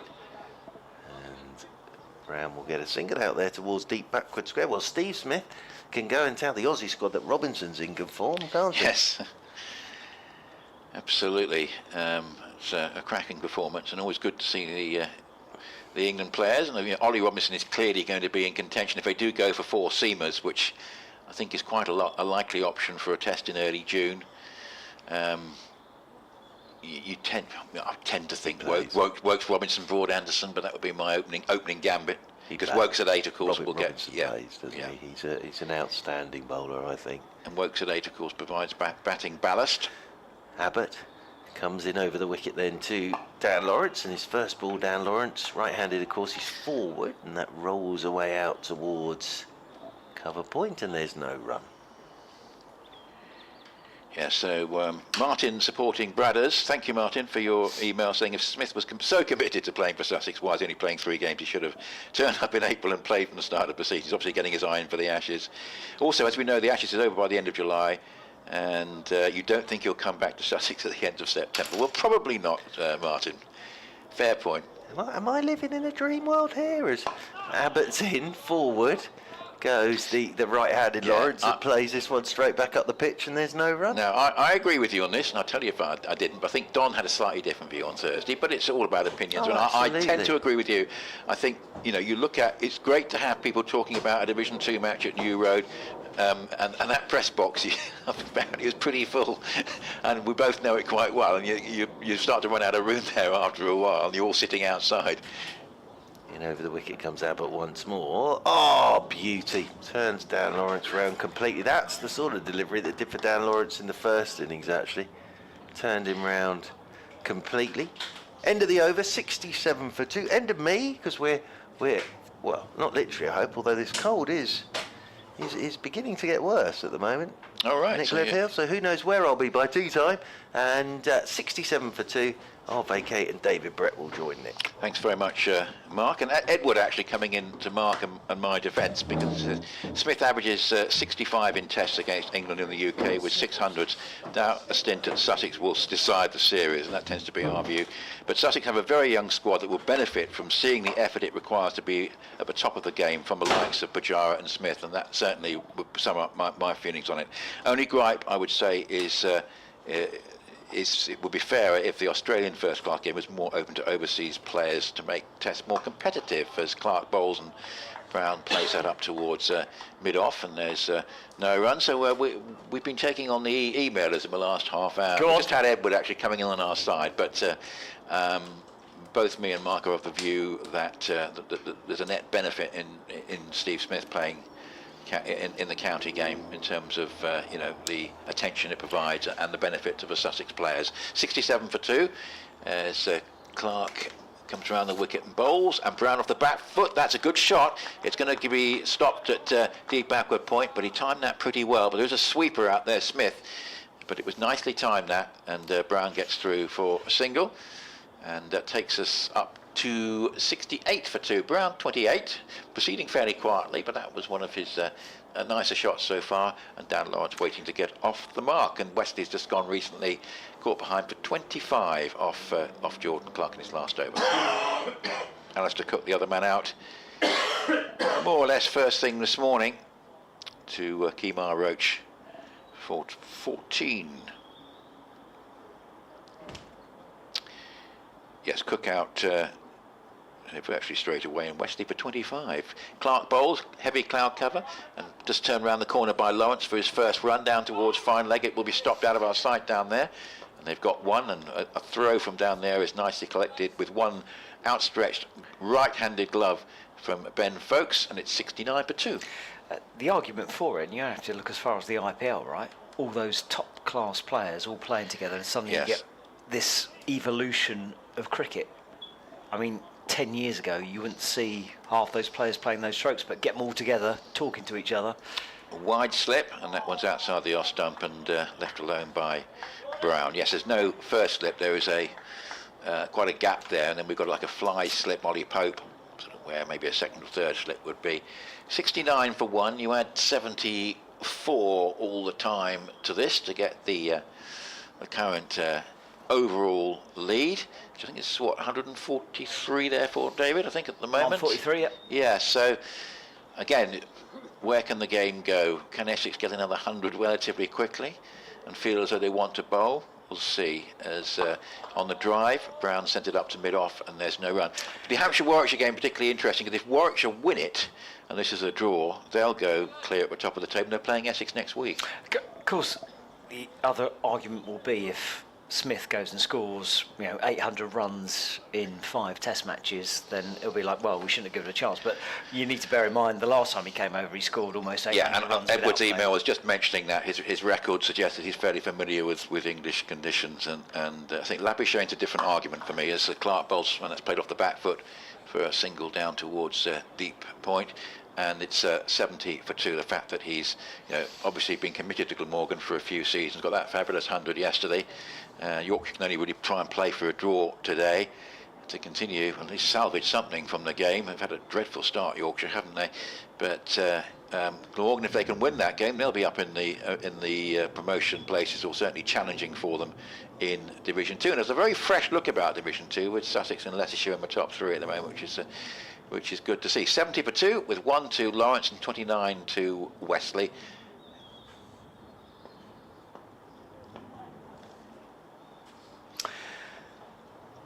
Start of the new over from the River End, and that's on, middle and off from Abbott, and that's defended back down the pitch, and there's no run. Yeah, so the table very tight at the moment. We've got Surrey on 55 with their 3 bonus points from this game. Hampshire have just taken 1 bonus point from the game at the Aegeus Bowl. So it's Surrey 55, Hampshire 46, Middlesex not playing 45, Essex 45, Warwickshire 44, with still a fair chance of getting 16 more points from the current game. That delivery is just driven back up to mid-off, and there is no run. Nice straight line being bowled by Abbott at the moment. So that argument or discussion, it wasn't really an argument, was it a discussion you had about Bairstow in the first half hour? Where was the position that Mark decided that Johnny Bairstow should bat? Well, he never actually said, but I was waiting for that. I presume he was hinting at top of the order. Yes. As Abbott, 77, comes round the wicket to the left-handed Brown, who ducks underneath this short delivery, and there's no run. Would you agree with him and me that Ben Folkes, he's doing enough with the bat at the moment? He's obviously regarded in high regard with the bat. I could not care what he does with the bat. Yeah. Well, you need a bat keeper to get some runs. Yeah, but you want your best keeper, don't you? I just love the fact there's a keeper behind the stumps who will catch the ball. That's the thing. I think the days of Bob Taylor, where you got a keeper who might just get a few runs, probably have gone. As Abbott bowls again, that's on a middle leg this time, and that's just played down the ground, and there's no run. And the fact is, Folkes' average is incredible. It's better than Butler. It's better than Bairstow at the number 7 position. The most consistent thing that England could do, if they think that Corley's in decent form, is leave the side unchanged for the first test. I really think that. I think there's a strong argument for doing that. Just leave it unchanged. Well, in terms of the batsman, obviously you decide whether you want to play Leeds or four seamers. It's massively harsh on Bairstow because he's obviously brilliant as Abbott bowls, and that's defended into the offside this time, and there's no run. But they made that call before Harry Brook had established it, and you cannot drop Brook. No. So, yeah, it's trying to shuffle 7 batsmen into 6 positions. And obviously, you've now got Duckett as well, who's come along. Yeah, it'll be tough to say to Duckett, sorry mate, you performed superbly well over the 5 tests we've dropped you in. Go and take a breath. As Abbott in again, around the wicket up to the stumps, bowls full of length, and Brown pushes into the offside. Well, the rate at which Essex are scoring at the moment suggests that there is going to be no result today unless they get bowled out. Yeah. It's shades of a Lancashire game at the moment, which we saw, what, about 3 or 4 weeks ago, it feels like. It's as if, I think, maybe Alistair Cook had a thought, I'm going to try and play quite expansively, and didn't last very long. But he got a good ball that saw the back of him. Pakistan looking to seal a 5-0 ODI series win against New Zealand. 37 for 1 is the New Zealand score, having they chosen to bat in that game at Karachi. I'll give you my best and worst thing that happened in the winter. The best cricket in Pakistan, fantastic, and the England followers who went on that series all reported having enjoying the experience, which was really, really good to hear. 70 for 2, and that's good lofted drive from Dan Lawrence. Maybe they are looking to get a move on. He's just backed away. It's been a really quiet few overs. He's just backed away, Lawrence, and hit it over the bowler's head and wide of long on for 6, a pretty straight 6, a glorious shot from Dan Lawrence to go from 1 to 7, and it's 76 for 2, and maybe that's the signal of intent. Just cleared that back foot, didn't he? Pirouetted away and just whack, smashed down the ground. And of course, when England were not doing very well, Lawrence, remember that innings in West Indies? I think, was he out for 97, trying to go for a 4 or a 6, and he got caught? He was playing the Bazball style. Yes, he's still in contention, Lawrence. I mean, Brooke, if you ever had an argument to say that one player had such a big impact on another player's career, it would be Brooke and Lawrence. Because effectively Brooke has taken that spare place, hasn't he, that Lawrence could have been challenging for, particularly when Bairstow was injured. But he's still got plenty to offer. I still think he was rather sold down the river of the Tour of India by being asked to bat at number 3 as route, quite wrongly. And it was, I've nothing but respect for Root as a batsman, but I think you can sort of talk about change your ball, because it's not been found. But he didn't do what was really in the team's interest in India, Joe Root, by batting at number 3 when he's a good player of spin. But anyway, that's a bit of history now. But maybe Lawrence hasn't been helped by some decisions in the past. He's still in with the shout because he was on the tour of New Zealand, wasn't he? But 76 for 2. Which is partly why I'd quite like to see Root opening in the Ashes, just because he's done it before, 10 years ago with a lot of successes. This is clipped round the corner by Lawrence down towards deep square leg, and it comes back for a second run. It's strange, isn't it? 78 for 2. That's a no ball as well, so an expensive over this for Surrey. There's a no ball there, 2 off the bat. We've already had a 6, so scoreboard having to work overtime. I'm just waiting for it to be updated. I don't think it has yet. And 78 for 2 might not be quite up to date yet, but we'll just keep an eye on that. 2 off the bat and a no ball signalled. A slip now, more orthodox slip, and it's outside the off stump. Ian Chappell was the harshest critic of Joe Root, and I wouldn't go as far as Ian Chappell, but I think it was demonstrated over time, and it's obviously with Stokes coming in, perhaps it's been more fully demonstrated that he wouldn't rank Root as one of the great England captains. I think it's fair to say, in terms of some of his tactical thinking. Yeah. Frustrating to watch is what I would say. 80 for 2, but you can't have anything against him as a batsman. Fantastic batsman. This is played by Lawrence along the ground out towards deep point for a single. 81 for 2, lead of 155. And although Lawrence suggesting a little bit of aggression, the game's still drifting a little bit because of the overall match situation, and Essex perhaps just thinking, if we get more points than Surrey from this game, it's not a bad return. And they will if it's a draw. I mean, without doubt, one of the game's great batsman as well. Yeah. I mean, he should probably end up as a top Test scorer if he keeps going the way he's going. Well, I know Alistair Cook mischievously suggested he might open on TV during the winter, and that's played defensively down towards backward point. I think that was intended as a sort of tongue-in-cheek joke. Didn't he open with Cook in the Ashes in Australia? 2013, he opened in the Ashes in England, got one very big score. My thinking on Root is he can bat anywhere because he's good enough, and he so often comes down with 2 down for very little and has to almost bat as an opener.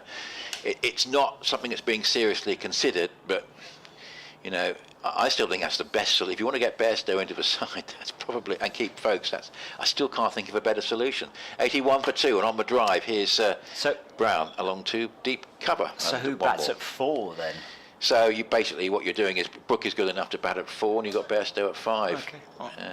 But you see, the thing for me, David, is when you look at the permutations, it's 82 for 2, just a 1 added to a total. The scoreboard is now up to date, I think. Lawrence 10 and Brown 30. If you think about it, you know, what's the point of bringing Bairstow in if he bats at 7? I'm not sure there is a great deal of point. And you don't want Stokes batting at 7 because the danger he could become a peripheral figure if he's not bowling much and he's getting stranded with the tail all the time.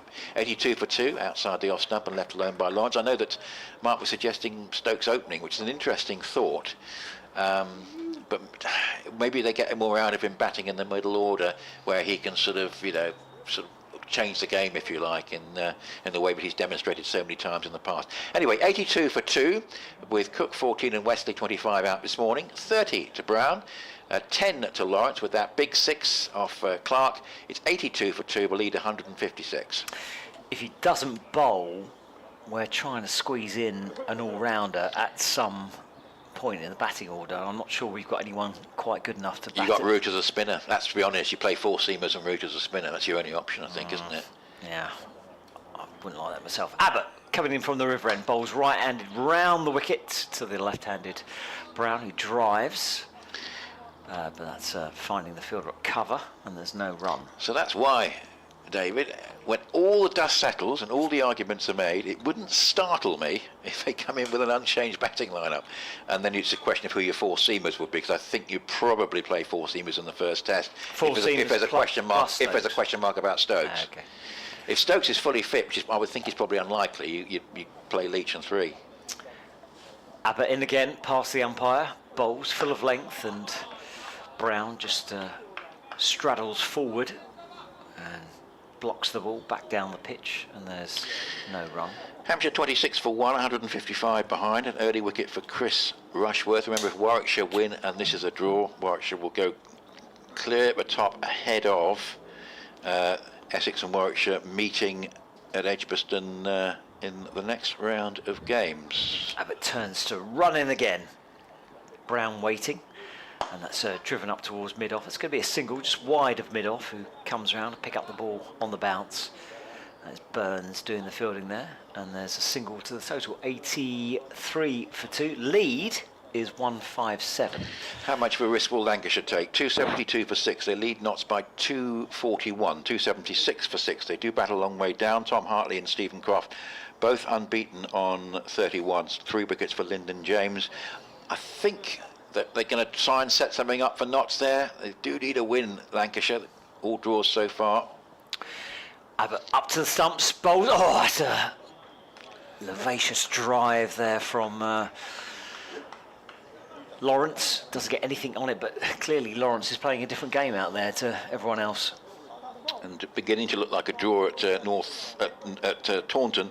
Almost feels like an old style Taunton pitch now, with Somerset 412 getting a lead of 157, and now Northants 115 for 1, just 42 behind. Sam Whiteman 53 not out, so looking like a draw at the moment. Here comes Abbott, and again Lawrence plays this more orthodox into the leg side, defending, and that's no run to mid wicket. So Lawrence trying to get on with this. Clearly, you know, he wants to get back in this England side, and he wants to try and attack. Yeah, I mean, as I say, it will need more injuries, won't it, for him to get back in. Ollie Pope has established himself at number 3. Still might not be his best position, but obviously he's batting 3 now for Surrey and England. Abbott bowls full, and another lovely drive from Lawrence, but it's just going to be a single just wide of mid-on. And it's... Who's that? Is that Sibley? Oh, someone's feeling their hamstring. Yeah, that's Clark. Clark just feeling a left hamstring. Oof. It looked gingerly there, didn't he? He did, yes. Actually, didn't he have I think it was on day 1, he was doing the same, I think. Just maybe he's just got yeah, I think he was from memory, so he might just have an underlying problem there and he doesn't want to aggravate it. I have a memory of him also looking a little bit tentative in that respect on day 1 as well. BBC Essex and BBC Radio London, and online via the BBC Sport website and app. This is Nick Lethill and David Brett and Mark Church. At a cloudy Chelmsford where the sun is making occasional appearances. We lost virtually the whole day yesterday, and Essex 84 for 2, having lost Cook for 14 and Wesley 25. And they lead by 158. No slips in, so No. Lawrence has pushed the field back. Atkinson is on to bowl, bowls to Lawrence, and Lawrence just on the move, plays it square into the offside. And the aforementioned Ollie Pope picks up at backward point, and there is no run. Obviously weather about in Division 2 as well. Leicestershire looking for a draw against Derbyshire, 61 for 1, still 167 behind. They've been well behind since the earliest part of that game at Derby, but they could yet draw it. Worcestershire 76 for 3. 10 wickets in the match for Ollie Robinson. They're still 33 behind Sussex. And here's a big swing from Lawrence. He's trying to get on with it, but that was a clean air shot, and it goes on its way through to Ben Folkes. So 7 in the first innings for Robinson, 3 in the second. And Yorkshire, after the absolute assault from Marnus Labuschagne yesterday with that fantastic 170 from 207 balls, Sam North East 66.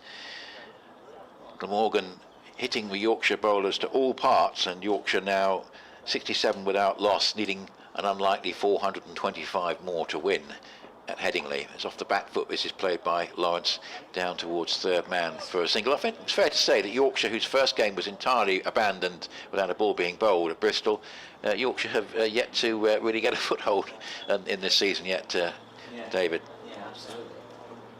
Yeah, absolutely. Been a strange old season for them so far. I think they're in Essex's 50 over group from memory, but yes, that of course one or two sides, as is ever the nature with things these days. Some sides you just won't see at all during the season. But Essex, yes, they will see Yorkshire on Sunday the 13th of August. I think you're doing that game from memory. Atkinson bowls, and that's on the drive and sent through the covers. Good looking shot, and just the one run as it's picked up, I think by Smith out there, the sweeper, just one to a total, 86 for 2. And yeah, who else is in that 50 over group? Hampshire again, they were last year. Lancashire again, and it's Sedbergh again. Nottinghamshire, Middlesex, Leicestershire, Kent and Surrey. So that's in August. And as I was mentioning earlier, David, the group stage is a little bit more confined, but unfortunately there's virtually no cricket for about 10 days at the end of August, early September, which is just such an unfortunate situation in terms of the scheduling. It surely must be possible to put a championship round in there. This is played off the back foot. Unorthodox shot from Lawrence, gets 4 runs for it. He just backed quite a long way outside his off stump to leg stump to Atkinson, but he got a lot of bat on it as he went on the square cut. And that was a really unorthodox shot from Lawrence, because he moved quite a lot way outside his leg stump, but the placement was so good between third man and deep backward point for 4. 90 for 2, he's gone to a runnable 16, and the lead stands at 164, and it's starting to move a bit, the lead. He's playing a different game out there, isn't he? The lead is starting to move, perhaps showing we might yet have some interest in the day's play yet. To be honest, Essex at 90 for 2, with a lead of 164, you could argue they should be getting on with it, and they are. And here's Lawrence with a sort of a flick round the corner and a deft little shot, just a single. Surrey now setting defensive fields, just happy now to really keep Essex as quiet as possible. They probably won't be displeased that Brown is still there, and perhaps the likes of Critchley and Pepper, who are white ball specialists, are in the pavilion at the moment. That might not be the worst thing, perhaps, from Surrey's point of view. 91 for 2, 17 Lawrence and 32 Brown. Hey, Brown scoring some good runs this season. Yeah, it's just a question of can he accelerate if he needs to in this situation. Yeah, definitely. Well, he's got Lawrence at the other end, who is trying to shift this game on. Lead is 165. Where will Essex be comfortable? 300 midway through the afternoon session? It's half glass full, half glass empty. How many runs do they need to be ahead is half empty. How many overs do they need to bowl Surrey out is half full. It's probably going to be somewhere in between, isn't it? They clearly do not want to give Surrey a chance of winning this match, given that they're already behind on bonus points. Abbott coming in from the river end, up past the umpire, up the slope, bowls right over to the right-handed. And Lawrence takes a massive swipe outside the off stump, down on bended knee, doesn't connect with it, and goes through to Folkes. But the field is spread, and there's no run. 165. Did I hear right? The close of play is 6 o'clock. Whatever. Yes, tonight, yeah. There's no extra time on the final day. So Essex need to keep that in mind as well. Chris Rushworth 2 for 17 at Southampton, and Hampshire 26 for 2, 155 behind. It's a great opportunity here for Warwickshire in that game. Abbott skipping along the turf, up to the stumps, bowls short, wide, outside the off stump, carved down towards deep cover for a single. 92 for 2, lead is 166. Yep, so possible result at Southampton, possible result at Trent Bridge. Northampton have just lost a second wicket at Taunton. They were 117 for 2, so a result is in the possible but unlikely category. They're only 40 behind now. Jack Leach, though, has got both wickets, 2 for 30, so maybe a little bit of good old-fashioned Taunton turn is available. Brown on strike to Abbott, who's coming round the wicket right arm over to the left-handed Brown. Bowl short, and Brown crouches underneath that one, through to Folkes. And there's no run. I would say, if you rank them in order of likelihood of result, probably Nottingham and Southampton at the top. You probably argue which would be number one, and then Taunton. It's probably game at the bottom of the list in terms of most likely to produce a result. But it would be interesting if we did get a couple of results out of the day's play in Division 1, given that so much time was lost yesterday in particular. Abbott turns to run in again. Sun is breaking out. Bowl short, pulled away into the leg side, but up timed by Brown. It's picked up on the bounce at mid-wicket, and there's no run. BBC Essex Cricket at gmail.com if you want to get in touch with us about anything. Yes, I think we've probably done the Steve Smith argument now, haven't we? Until he's batting again later on, we'll probably mention him again. But no, there's some interesting articles written about that, though, and one of them about the fact that there have been some correspondents turning up from the national newspapers at New Road who've never been seen at a cricket ground before. Abbott in bowls, and that's turned off his thigh pad from Brown down towards deep square leg for a single. 1 to the total, 168 is the lead, 94 for 2. Sorry, 93 for 2, 167 the lead.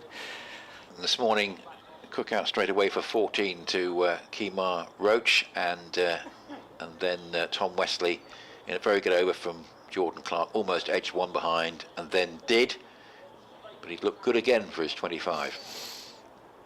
Abbott moving in over the lush green turf, up to stumps, bowled short, wide of off stump, and Lawrence plays a tennis-like swat down towards deep backward point and gets 4 runs for it as well. Lovely bit of timing from Lawrence, who just wants to get on with this game. 4 to the total, end of the over. 171 is the lead, 97 for 2. Bit of discussion about the pitch. It looked quite a good pitch on Thursday. Just reading an article about the play on Friday, saying obviously the ball was gripping increasingly and there was more evidence of variable bounce. It's still a reasonably decent pitch. It may be difficult to sort of force the pace on it if you're having to score against the clock. And of course there is that possibility of variable bounce. Interesting Harmer's figures in the first innings, albeit against a very good side. But 1 for 71 and 18 overs suggests that it's not particularly a pitch so far that has suited him. It'll be interesting to see if he's able to get any greater success on effectively a third day pitch later on today. So Atkinson is about to bowl again. BBC Essex, BBC Radio London, live from the county ground at Chelmsford, and here Brown will try to pull this away. He's trying to get on with it, Brown, but he's lost his timing. And it just, I think, comes off the thigh pad and rolls away into the offside and is picked up by Ollie Pope. 97 for 2. Have to add 74 to that. So the lead currently 171 with 8 wickets in hand. And we have 75 overs left in the day, minus that ball that's just been bowled. So it's going to be Atkinson again. Number 18 so far. And Brown does hit this one away nicely. He is trying to accelerate his scoring. He gets 2. It sort of wasn't totally off the middle of the bat, but it was good enough from Brown, and he's got it away for a couple of runs over the head of mid-wicket. Deep square chasing round towards the deep mid-wicket boundary completes the fielding, and Essex go to 99 for 2. The message is clear, I think, now. Yes, that they need to try and get on with it, and indeed they should, because they're in a position in the game where it's, they shouldn't be bowled out in a situation that would allow Surrey to knock the runs off. So here's a lovely, that's better from Brown. He's hit that straight back down the pitch, past the bowler, straight for, very good shot, back foot force, and that's much more like what Nick Brown would like. It brings up the 100, and it's going to help certainly increase Nick Brown's strike rate in this innings, because he's probably just a little bit below what he would like, and that is going to really help. That, or shots like it will really help. He's gone to 39 with that 4 down the ground. Crunching shot, just basically went back and then just hit it straight back where it had come from. Indication that he's very much looking to accelerate in the same vein as Lawrence. Atkinson again bowls, and Brown hits this uppishly but safe down towards third man. There's no slips. Would have been possibly a high chance to a gully or a third slip, but perfectly safe in the circumstances, and Brown nips along with that shot to 40 from 90 balls. So looking to up that strike rate of 44 runs per 100 balls, and 104 for 2 is the score. Lead of 103 for 2, lead of 177. This could get messy from a Surrey perspective.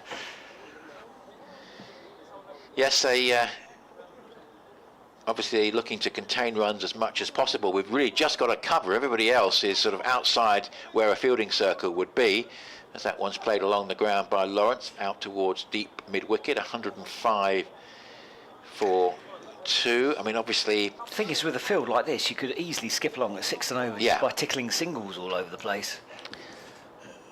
So it's now looking as though it's going to be a question of how many overs Essex want to bowl. But however, Surrey do have the batsmen in their lineup who could turn the whole thing on its head in the sort of dramatic fashion that they did in the Hampshire game a week or so ago, as Atkinson bowls and Brown plays that one along the ground down towards deep square leg, where in the first innings they had to work very hard against a fine attack to just keep afloat really and keep the innings going and get a respectable score. But in the second innings, Ollie Pope, who'd just missed 100 in the first innings, played an absolute blinder to get Surrey to a very comfortable victory, and they're the sort of side that can turn a situation on its head very quickly. So Essex will be conservative, but at least we're encouraged, David, by the fact that there seems to be a plan, and that's always, I think, useful to see in this situation.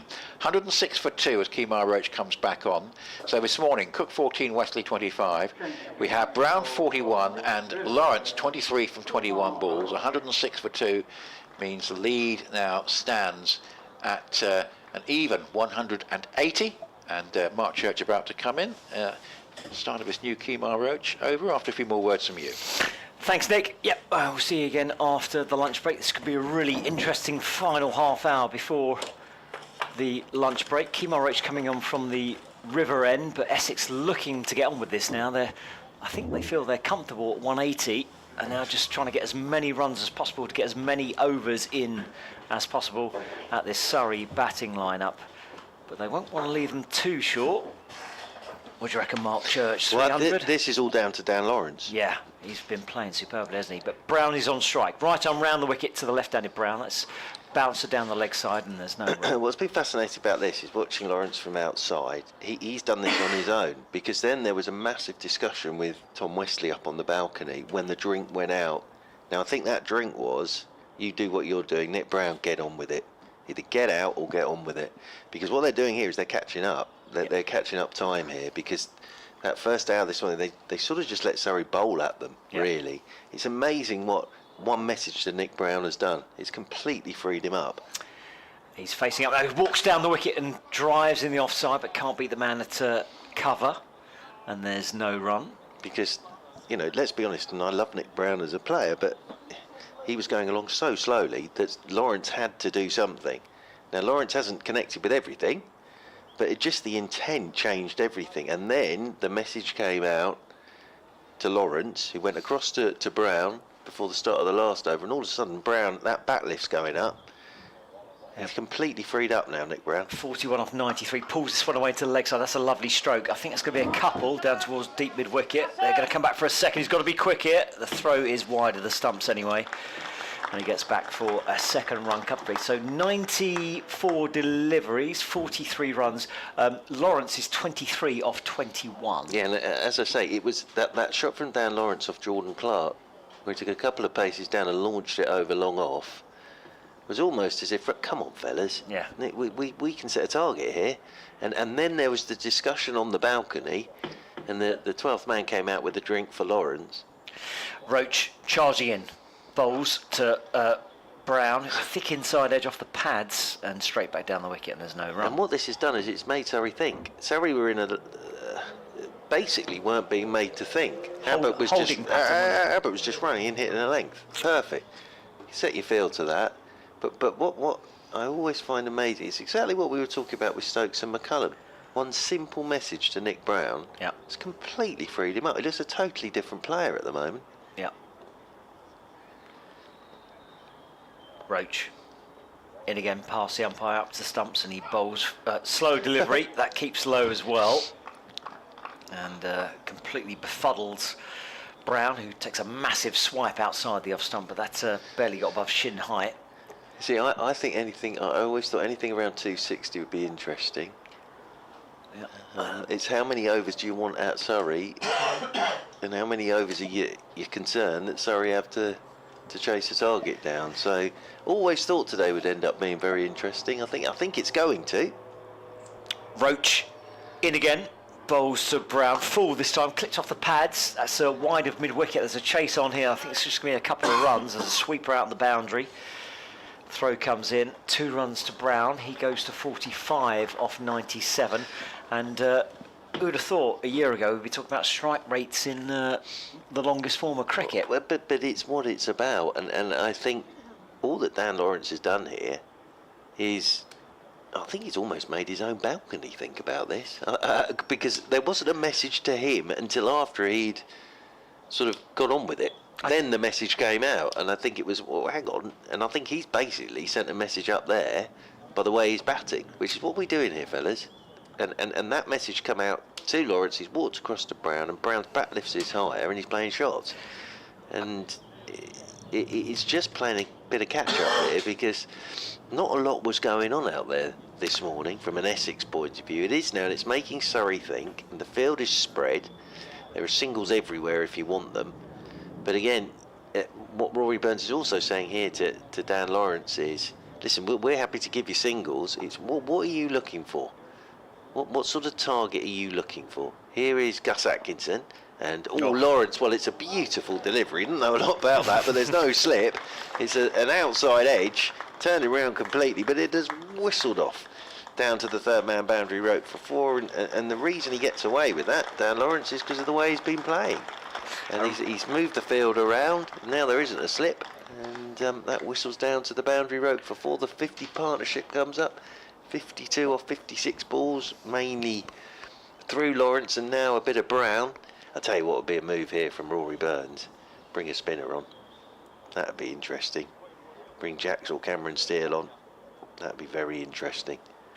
As Gus Atkinson comes in over the wicket, and here goes Lawrence down the pitch. Has a good old swing at this, misses it completely, and it's taken by Ben Folkes, moving away to his left-hand side. Rory Burns jogs up from long off, because at the moment every single fielder is on the boundary rope. Every single fielder is on the boundary rope. This is almost in that position. We've gone ahead of ourselves here a bit. Surrey have almost got into the point where Essex have got a 260 run lead, so that they're sort of going into this early. Here is Lawrence, he'll get a single down into the leg side. Gus Atkinson has to go and get that one more to the total. It's rare with only 2 wickets down, 114 on the board, do you see a field spread like but this? I think what Surrey is saying to Essex is, listen, for where you want to get to, if you go at 6 and over from here, that's going to still eat up quite a few overs. You're going to have to take a risk, even with our field as it is. You're going to have to take a bit of a risk here, because that's going to eat up a few overs, and you're not going to get a single every ball. Yeah. So now for Brown, the field comes up. So saying to Brown, if you want to go over the top, you can. He's already played one gorgeous drive straight down the ground to Gus Atkinson, the left-handed Brown, as Atkinson's into him. There he goes, trying to absolutely hammer this. But that rolls up towards Rory Burns, stood up there at mid-off, and there is no run. Amazing what one message can do. It's like a completely different Nick Brown now. What was the infamous quote? Was it Jack Leach who got out playing in reverse, some kind of sweep or something, and got back into the dressing room, and McCullum said, "You should have swung harder, mate."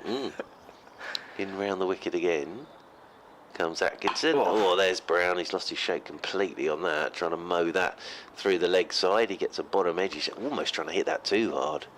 And he'll get a single. The other thing that's probably is Critchley's in cracking nick at the moment.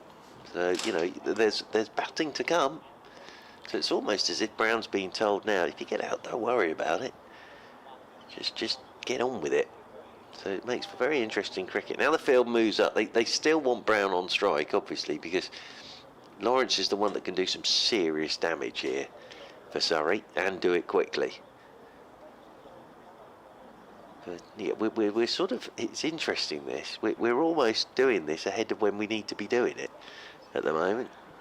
As the right-handed Lawrence comes back onto strike. Atkinson's into him. Here's his opportunity. He's bowled round his legs. That's really good bowling from Gus Atkinson, because Dan Lawrence moved across his stumps trying to flick it down towards long leg, and he's bowled him round his legs with the Yorker. Really good bit of bowling, and Lawrence goes for 28. Not quite the equation Essex were looking for, but it's Dan Lawrence here, I think, that almost the way he's played sent a message to his own dressing room, and he's gone for 28. Played a couple of gorgeous shots. He's a lovely player, Dan Lawrence, and 116 for 3, but good bit of bowling that from Gus Atkinson. You know what? He'll be disappointed to get out for 20, whatever it was, 24, 28. But the intent is all that mattered there. Just get this game going, get them to a point where you can declare and set them a target to try and chase down. I reckon 280, 300 is what they'll be looking for. Some point midway through the afternoon session, and could be in for an absolutely cracking last session and a half. Could be. As Lawrence goes for 28 then, and it's 116 for 3. Gus Atkinson's 7th wicket of the game, and it was a good bit of bowling that, because got him round his legs. Apologies. Matt Critchley makes his way out to the middle, so he's a man in form, Matt Critchley, as well. Yeah, I think anything over 260 would be interesting. Ideally, from an Essex point of view, 280 to 300. So from here, that's another 110 from here. So going at 4, let's just say they go at 4 and over to get to the 110. My maths is terrible, but that's going to be about 25 overs, isn't it, from here? So what have we got left remaining in the day, if I stick my head out the window, without just sort of distracting everybody? 25 from here, 52, 50, 40, you're looking at 40 odd overs. Roach in from the river end, wide outside the off-side, a bit swipe from Brown. Not collected cleanly from folks, and there's no run. bbcsessexcricket@gmail.com. Liam's been in touch. Pick up on a couple of your discussions. A lot of talk earlier about how Surrey might win, but I think it's clear Essex are well on top in this game. The question is, when we declare, we need to push for the win, as Surrey will be difficult to beat to the title over a season, and this is a real opportunity. As Roach moves in now, bowls to Brown, full, driven down the ground, but straight to mid-on. On a different point, Bairstow is a proven world-class player, and Folkes is a decent player, but not proven at the level over a longer period. So definitely I'd drop Folkes, and I'd be surprised if most of your listeners didn't agree with that. We need our best team to play Australia, maybe fit in Folkes if we can, but Bairstow must play. Liam? Decent player, is he, Ben Folkes? You know my feeling on Folkes. Decent player, is he? I think he's the cream of the crop, to be completely honest, but everyone has a different opinion, and I know a few See him, but by all means have your opinion, but... Roach in now, right arm over to the right-handed Critchley, who drives down the ground, and there's no run. I've got mates who say exactly the same thing, and I'm absolutely flabbergasted, but there you go, that's just my opinion. Yeah, absolutely. You know, I think you'll lose yourself a test series with the wrong keeper. You won't win them. You won't win a test series. Bill's been in touch. Hello, chaps. I love a hello, chaps. Very nice. Hello, chaps. We'll get to the email in a second. bbcsexcricket@gmail.com. Roach in, bowls full. That's off the pads, down the leg side. Half an appeal by Roach. Quickly turned down. Inside edge, maybe? The only other thing I would say on that, just as a point, is what was it? What would it say, right, to the England camp? What would it say if you're Ben Folkes, yes, and you've done all right, haven't you? Let's be honest, you've done all right. You've done everything that's been asked of you, and you get dropped and Zach Corley still plays. And also, you've won a few games for England as well. Absolutely, but people tend to forget this. Roach bowls now to Critchley, who defends back down the pitch, and there's no run. So, yeah, absolutely. Opinion, I think decent, slightly harsh assessment of Ben Folkes, but no, I'm sure this debate will rage on and on until they actually pick an 11. Essex's own Ben Folkes as well. Absolutely. We'll get it back at some point. A similar situation to this occurred at the Oval a few years back, says Bill, as Roach comes in now. Cloudy skies, a bit dark out there, as that one's just guided down. No floodlights needed. There's a little patch of blue sky that's guided down towards third man for a single. Lead is up to 192. End of the over at 118 for 3. Essex elected to bat all day, and Cook got 100. Folkes was not out for Essex. God, a long time ago. You mentioned many times the other day that Surrey got bowled out for 14 and Essex, but don't think you revealed that the game ended in a draw. Yes, it did end in a draw. You also mentioned that Cook was Atkinson's first class wicket. Can you name another Surrey bowler whose first victim was Alistair Cook at Chelmsford? Oh, well, that's a good question. Answers on the postcard there. Yeah, that is a good question. Well, here is Gus Atkinson. He's going to continue down there from the Hayes close end. Critchley will be the man on strike. 118 for 3, then Essex. They lead by 192. And again, I'll go back to that first evening. That Sam Cook and Harmer partnership of 62. That changed things. As Atkinson. Down the slope he comes and over the wicket, and forward goes the right-handed Critchley. Plays this one out into the offside, and there's no run. I think all this chat about Bairstow and Folkes, I think they've probably been told anyway, if I'm honest with you. You reckon? The way that Stokes operates with McCullum. Well, and again, he did say straight away when he took over captaincy, Folkes is my wicketkeeper. Best wicketkeeper in the land. I'd be amazed. I'd be absolutely flabbergasted. As in over the wicket comes Atkinson once again, and driving is Critchley. Out towards the sweeper on the cover boundary rope. Up comes Cameron Steele to do the fielding. And they will pick up one more to the total. What I do think it shows, Folkes has admitted this himself, you know, he can't play the shots that Bairstow. It doesn't matter but it doesn't matter how good you are. These players are all absolutely brilliant, but they just all have different skill sets. And he doesn't need to, for what his job is in that side. Doesn't need to. And he marshals the tail. Absolutely, and you know, he will be walking in there with England 100 for 5 at certain points. As in round the wicket goes Atkinson to Brown, who's pulled him straight to Will Jacks at mid-wicket. So now Brown goes. Gone for 47. Atkinson has a couple.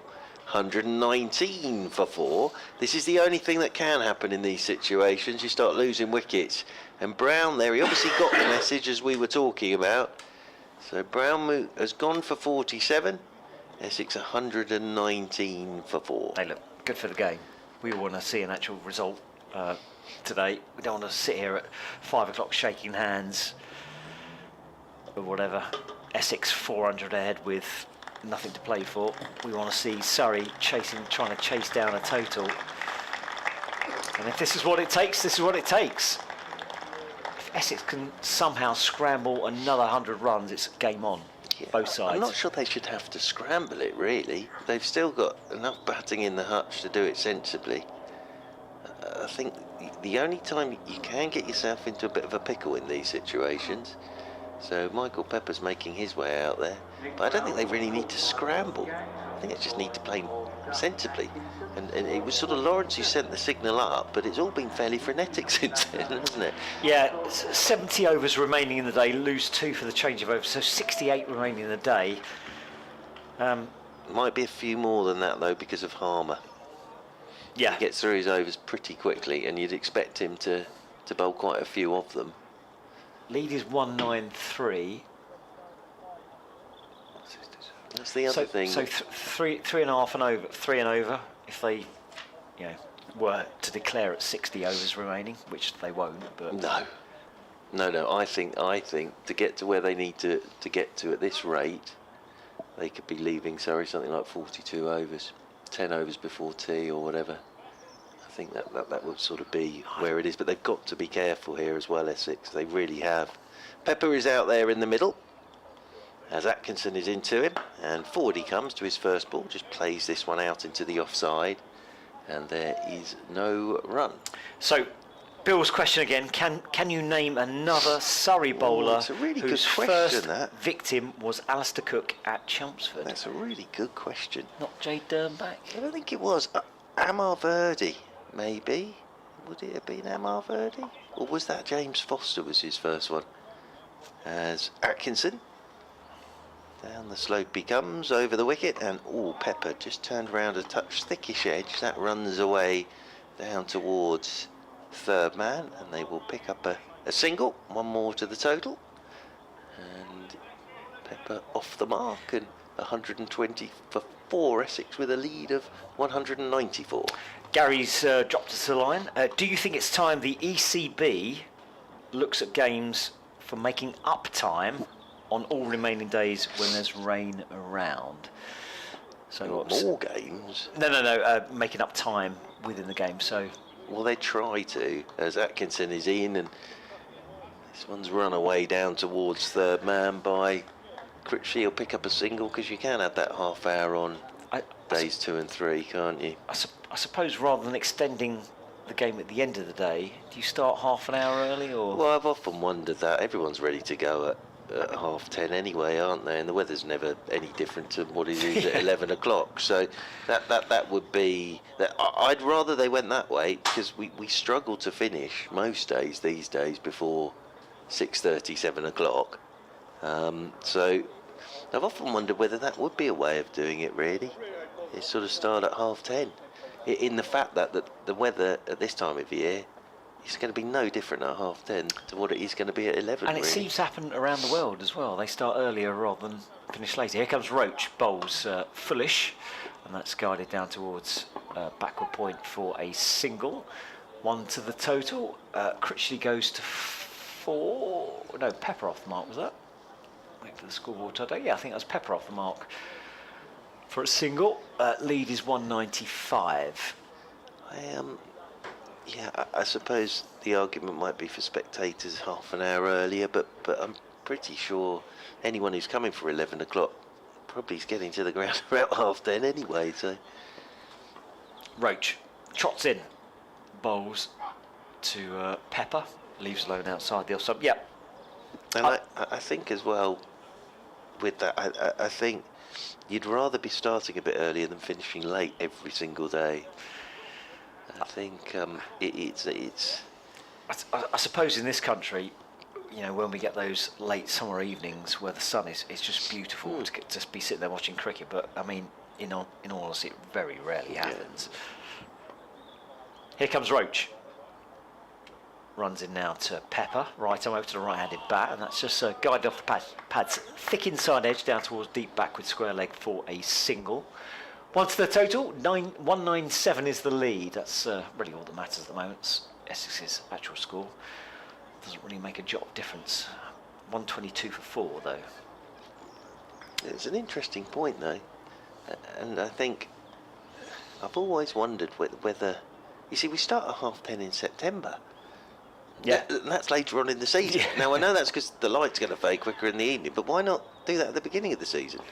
Roach full. Yorker length clipped off his pads from Critchley down towards fine leg for a single. A scrambling, a tumbling stop down on the boundary rope there, and it's just a single to the total. 3 runs off the over so far. 124 for 4. Lead is 198. Because everybody wants to see as much cricket as you can in the time you've got, but you know, I've almost made the argument against myself there. We start at 10:30 in September, so that can't be for spectators or anything, because that happens in September.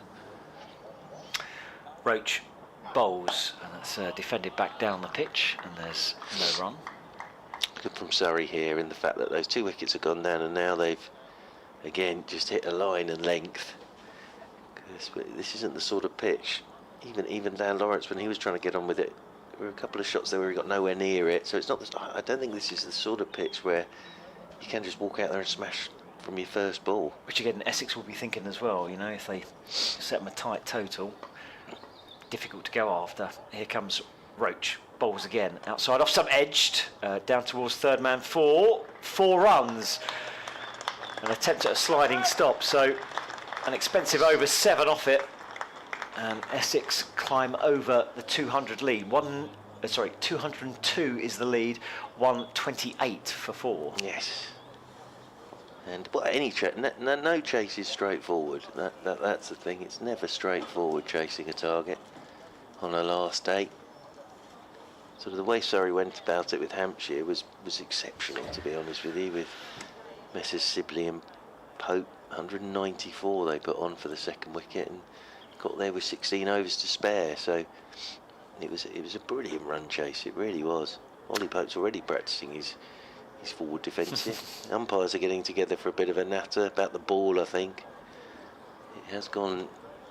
Well, this is a change ball because of course Dan Lawrence stuck one in the car park earlier, so we are changing the ball now.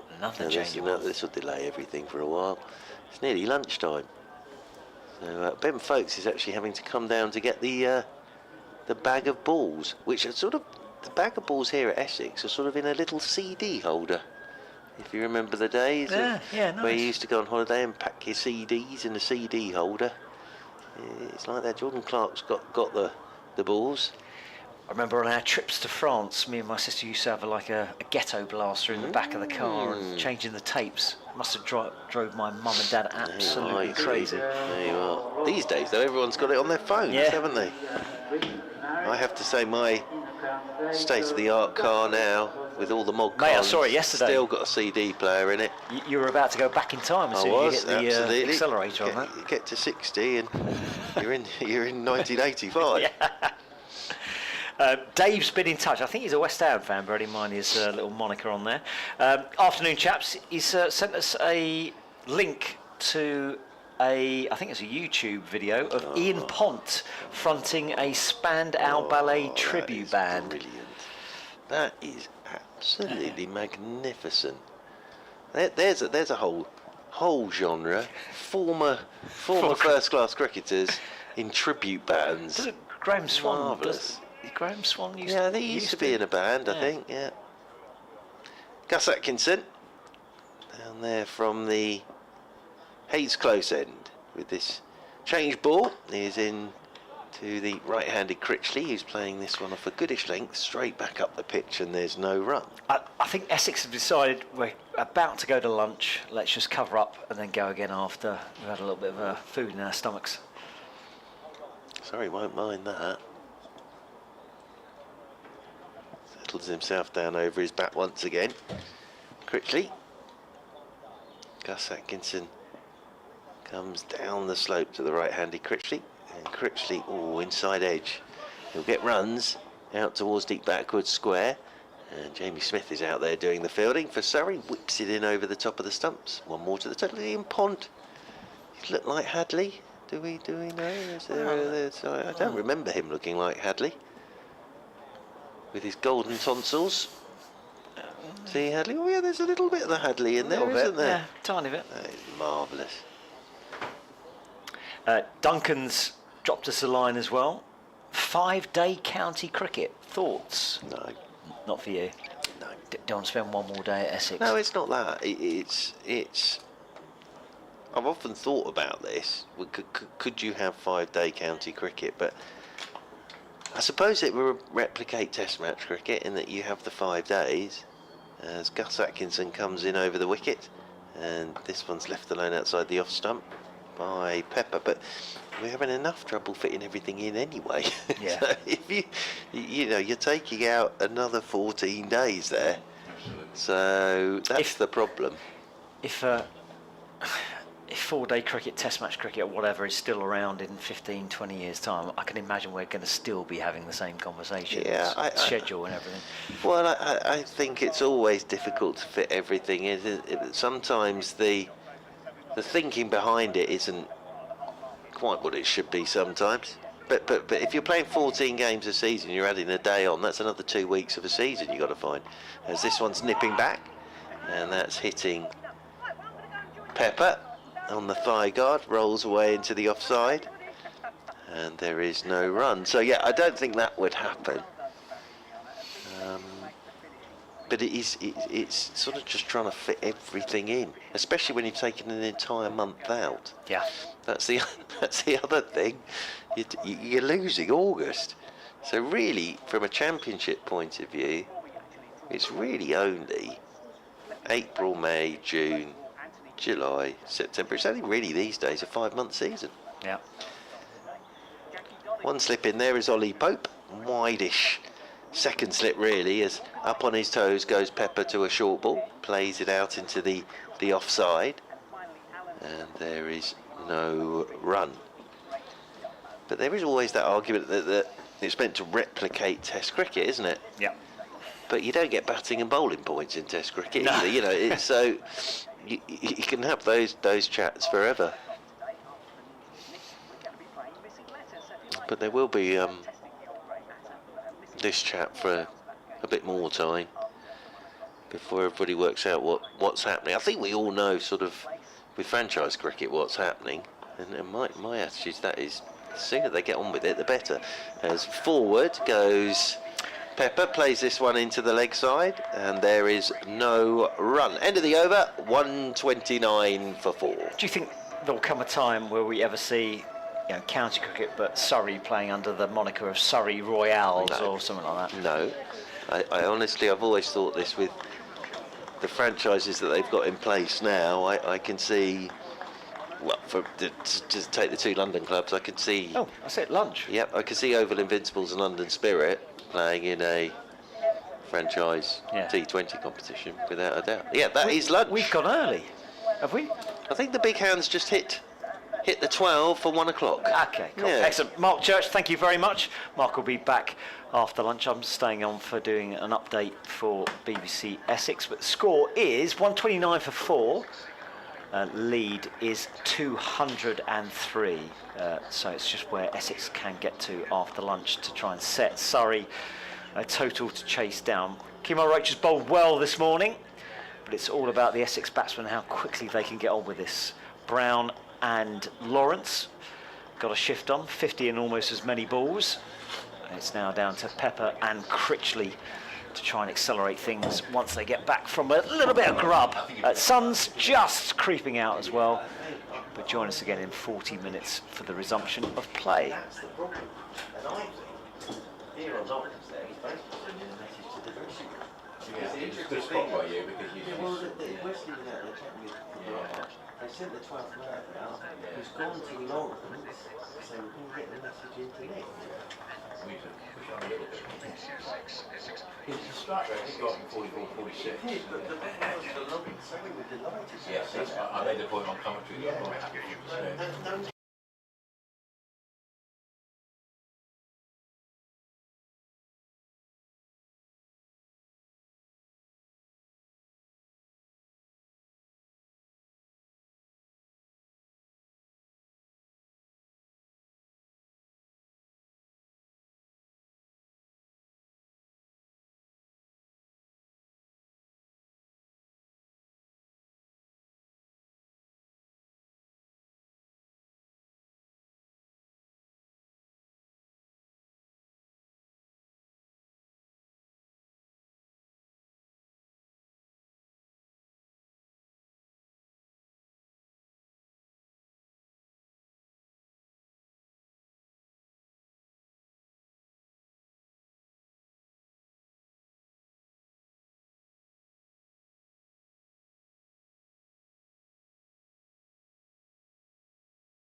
Haven't had that too often this season, but it's a beautiful afternoon now, in line with the forecast, much more so than the first thing this morning.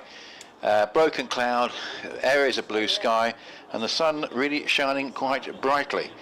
And the question is, really, with Essex 203 ahead and 6 wickets in hand and 68 overs left minimum in the game, can Essex get themselves into a position where they can make a declaration that gives themselves a realistic chance of winning? So there's a question for Mark Church straight up.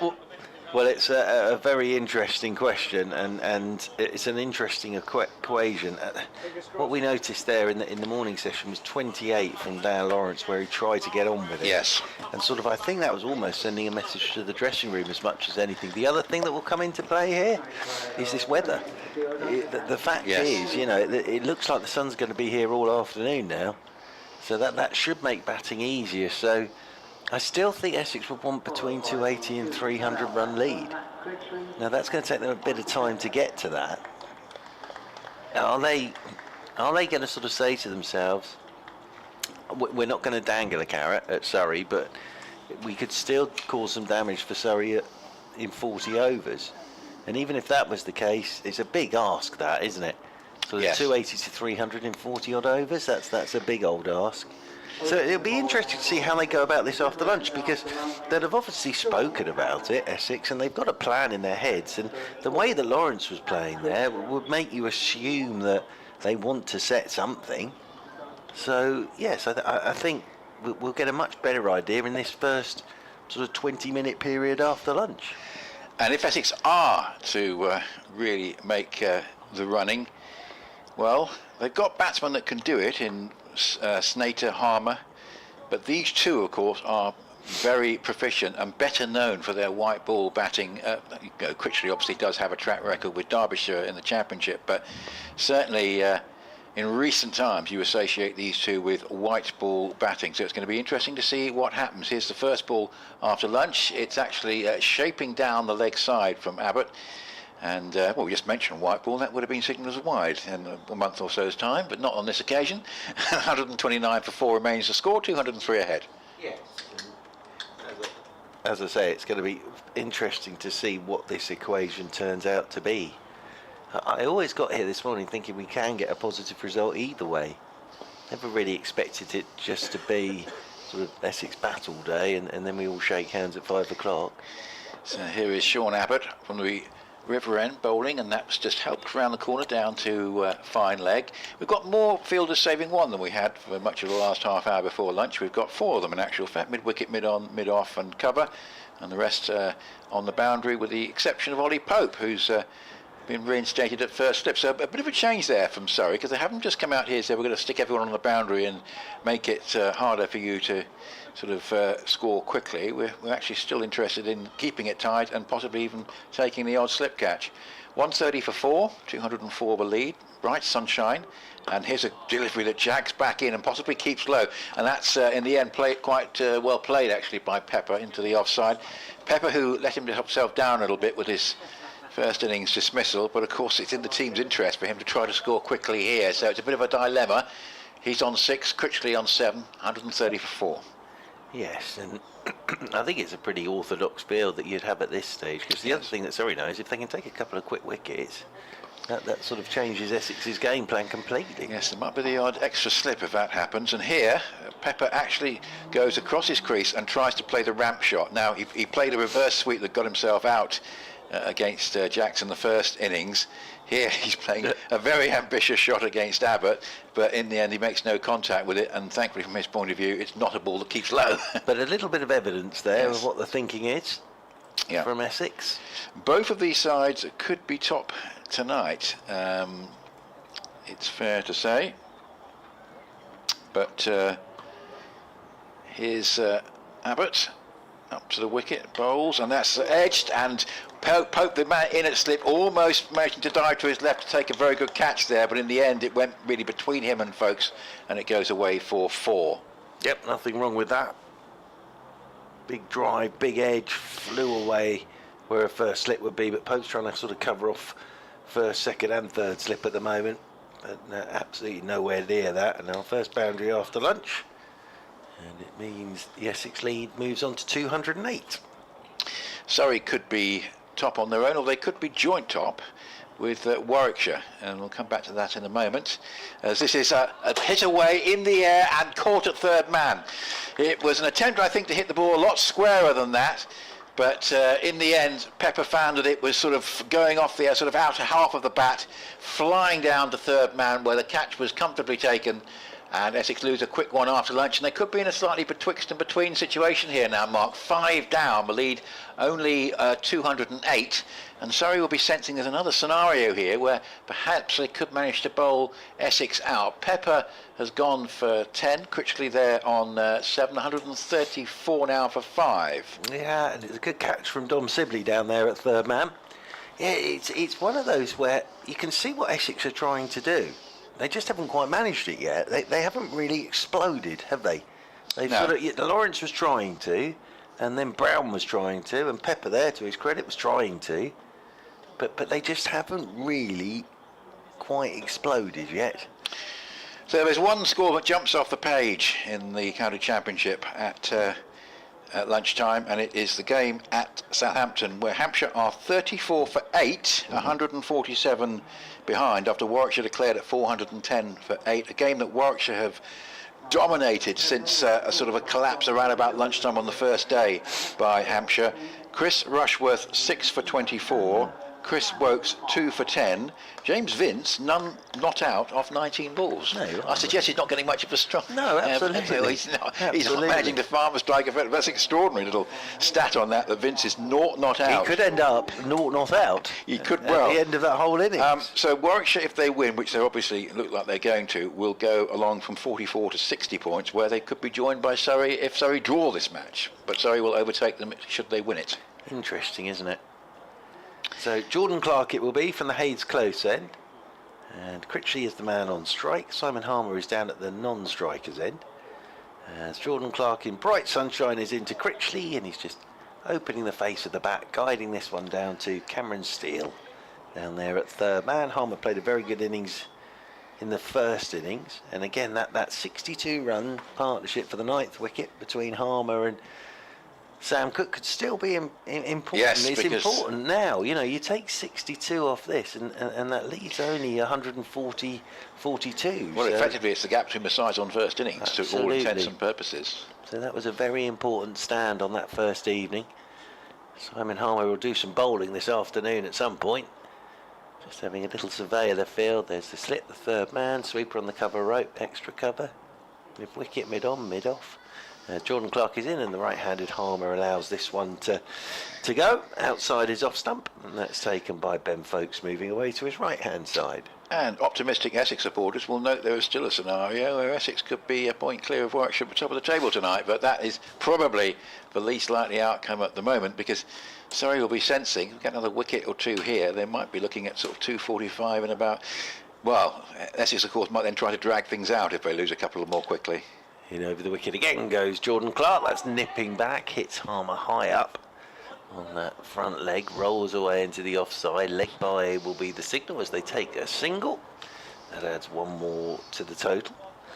Another scenario, of course, is that Sam Cook or Jamie Porter or Harmer in one of those afternoons. Well, I mentioned Harmer in my lunchtime piece for the BBC Sport website, because he's been he batted okay in the first innings, but he didn't have much of an impact with the ball.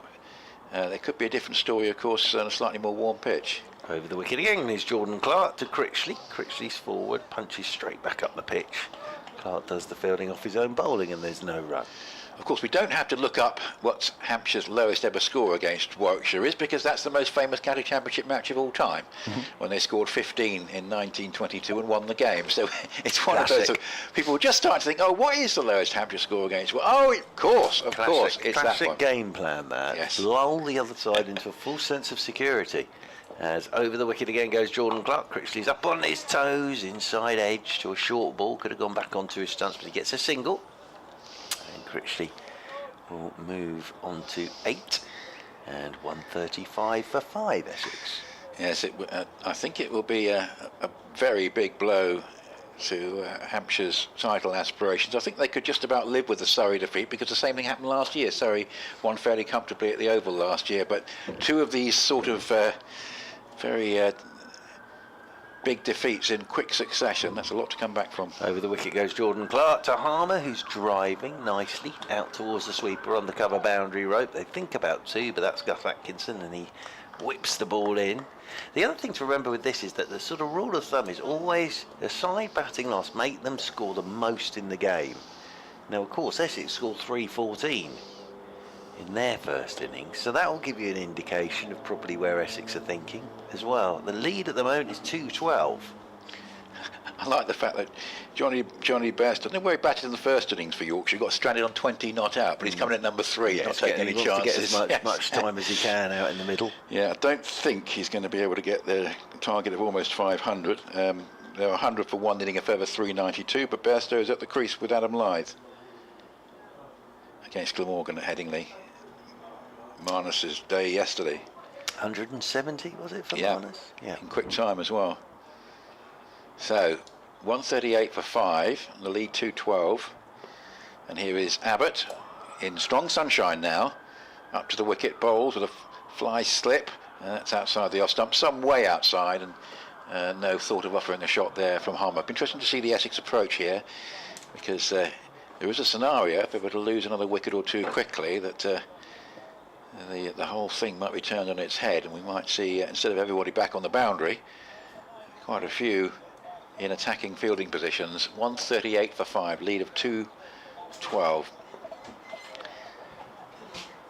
Here's Abbott again, bowls, and this time Harmer just plays defensively, just getting to the pitch of that and playing it up towards mid-wicket, and there is no run. Just a hint that Essex are going to be a little bit more cautious in their approach for the next few overs.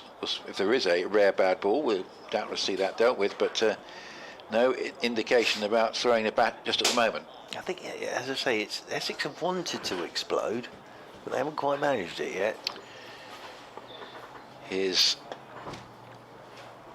Abbott up to the wicket, bowls. Oh, it's a good one. Beats Harmer outside the off stump. A little bit of movement there. It's basically been a decent pitch for batting, but there's been a bit in it for the bowlers throughout. Some grip, a little bit of seam movement, and the variable bounce, particularly from the river end.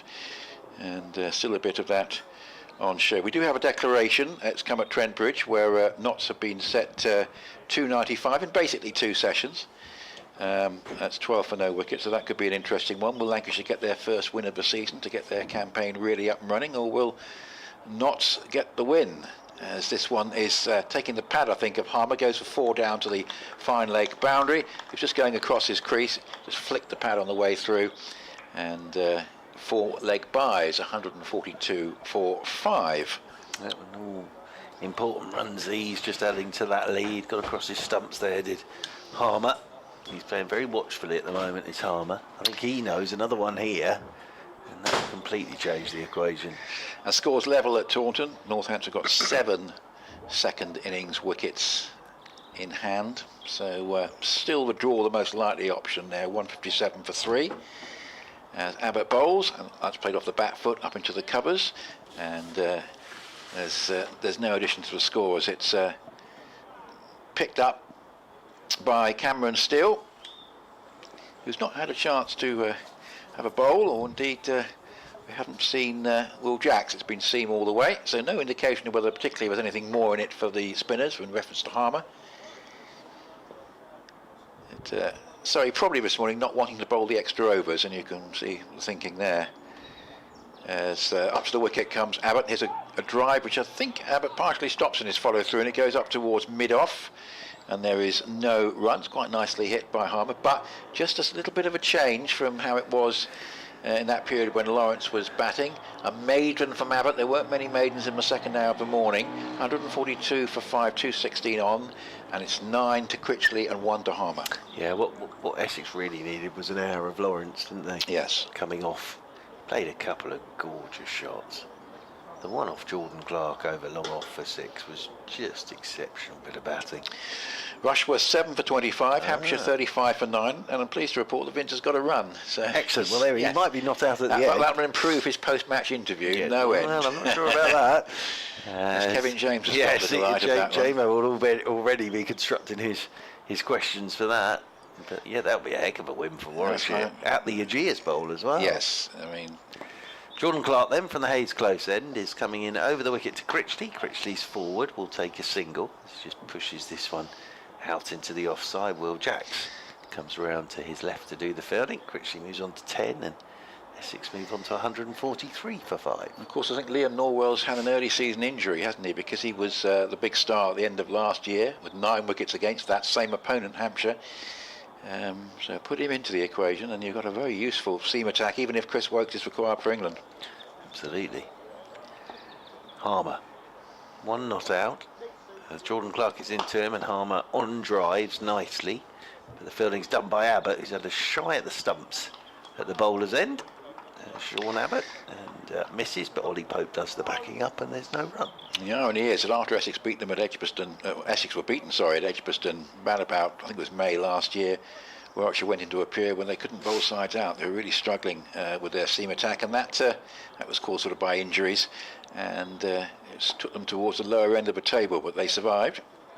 Jordan Clark is in once more to Harmer. Oi, that's gone back. Good lead from Simon Harmer there. So that's gone over the top of middle and off. It's a very good leave from Simon Harmer. He comes down to do some gardening. Nicely bowled by Jordan Clark. Just getting that one to nip back at Harmer. But Harmer just letting it go at the last possible moment. Nice bit of cricket that. Folks is showing Ollie Pope exactly how Harmer played that delivery behind the stumps as Jordan Clark is in to Harmer and shout for LBW. Height will be the issue, just straightened and turned Harmer around a touch, hits the bat leg outside the line of the off stump as well. Yeah, there's a definite change in the dynamic here. You've got a situation where Essex know they haven't got enough runs in the bank at the moment, and therefore they've got to be pretty careful. I don't want to leave Surrey, say I've mentioned 245 in sort of like 5 and over to a runner ball. That would be very dangerous. Over the wicket again comes Jordan Clark and Harmer's just pushing at this one down towards third man it goes. You'll get a single. Well, the other thing is it's a quick scoring ground here at Chelmsford. You know, boundaries straight and off towards that pavilion side aren't very long. And I say this is still a decent pitch for batting. It's offered a bit to the bowlers. It's a relatively even contest actually between bat and ball, and that hasn't always been the case here in the last few seasons. It's been one way or the other. Jordan Clark running in over the wicket, and here is Critch, gives himself some room and slams this one off the front foot straight out to Gus Atkinson. Good shot for one that, and Atkinson does the fielding, sweeping out there on the cover boundary rope. End of the over, so at lunch, and what have we had since lunch? 15 minutes, it was 129 for 4. So we've added 16 runs for the loss of 1 wicket. And Bill's question, I think it was about the Surrey bowler whose first victim was Alistair Cook. Yes. He's given a clue. It was caught behind by Ben Scott. Oh, now we're there talking. you go. So that gives maybe just sort of narrows down the. So then now we're going back a bit, aren't we? Now we're going back a bit. I'm going to go with either Neil Saker or Phil Sampson. There you are. There's 2 names for you. Here's Abbott, bowls, and that's a pull drive up towards mid-on. Nicely hit by Critchley, but he stays on 11. The one saver's back in for Surrey. That would have been a single at least before lunch, but not now. 145 for 5, 211. Have I got 200 and, let's have a think, 221, 219 now, I believe, isn't it? That's right, get it That's right, right, 219. yep, 219. So there you are, there's 2 names. Yep, so. Saker or Sampson I'm going with there. Right. Yeah. Well, so, yes, 219 on. And Abbott up to the wicket bowls, and that's a looping bouncer, and it bounces again before reaching folks.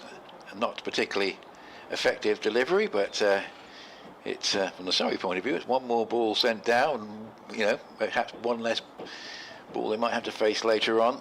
But at the moment, Surrey just perhaps sensing that there's little opportunity here if they can get another one or two quickly. Essex a little bit betwixt and between, if you like. 221 ahead, 5 wickets left, and 63 overs after this. This is a flick away into the onside, but again straight to the one saver at mid-wicket, and there is no run. So Duncan, with your email about 5-day cricket, yes, certainly that wouldn't be my way of thinking, because I'm actually a favour of, as one way of keeping 14 championship matches is 3-day games starting at 10:30. You alluded to 10:30 starts in September. Why can't you start at 10:30 in midsummer? A sort of like a little batch of them in the middle of the season, which would take out days from the campaign. As this is, I love a looping bouncer. This must be deliberate from Abbott. He's obviously, it's a no ball this time, but he's clearly looking at this as a strategy, and that one determined to be a no ball by the umpire. And 145, 146, 147 for 5 now, of course, with the no ball. Counting double, 221 the lead. Yeah, I think he might have been a bit unfortunate there. Yeah, not too far. Abbott, because Critchley wasn't too far away from actually hooking that. As Abbott bowls and driven down the ground, got some good contact there, but it's going to be a second run as it sort of bisects long on and long off. Or probably out down there, just a long off. Yes, it had to, it was, I think, Kemar Roach chasing around there, and managed to keep it down to 2, but it's nicely hit. Critchley to 13, 149 for 5, sees the lead to 225. Good bit of work from Kemar Roach. Yeah, to get to that quite quickly, just out of our side. Yeah, they had a mid-off and a long on. The mid-on had been dropped back to long on, and that was Kemar Roach, and he had to get round to that fairly quickly. Slightly more defensive field now. We've got a fine leg, deep square leg, the deep middle wicket and a long on. In fact, everyone now back on the boundary all of a sudden as Abbott bowls, and this is hit away in the air, upish, going out towards deep mid wicket, and it's gone for 4. Certainly there's a potential attaching chance there with a long on and deep mid wicket, but that's bisected them, and Critchley has got 4. So interesting changes here. We had not too far back a ring of one savers, but now with Critchley on strike looking to be aggressive, they're happy to give him the single, and he's managed to bisect 2 boundary fielders there for 4. Yep, and a good shot that from Critchley, getting it in front of square. 153 for 4, and Critchley reaches for this and slides it down to third man, so that will just be a single. 154 for 5, and sees the lead up to 228. So we're just making a little bit more progress now, but when do Essex start to feel a little bit sort of more safe, and they're therefore able to free their arms a little bit more at both ends? At the moment, Harmer is sort of 2 from 13 balls, tells a bit of a story, whereas Critchley now starting to get on with it, 18 from 25. 154 for 5. Yep, and Jordan Clark it will be to continue. So yes, I think it's, as I say, you can absolutely see the intention from Essex. I think Surrey bowled really well, and Essex just haven't quite been able to stay in 6th gear. They're sort of 4.5 at the moment, aren't they?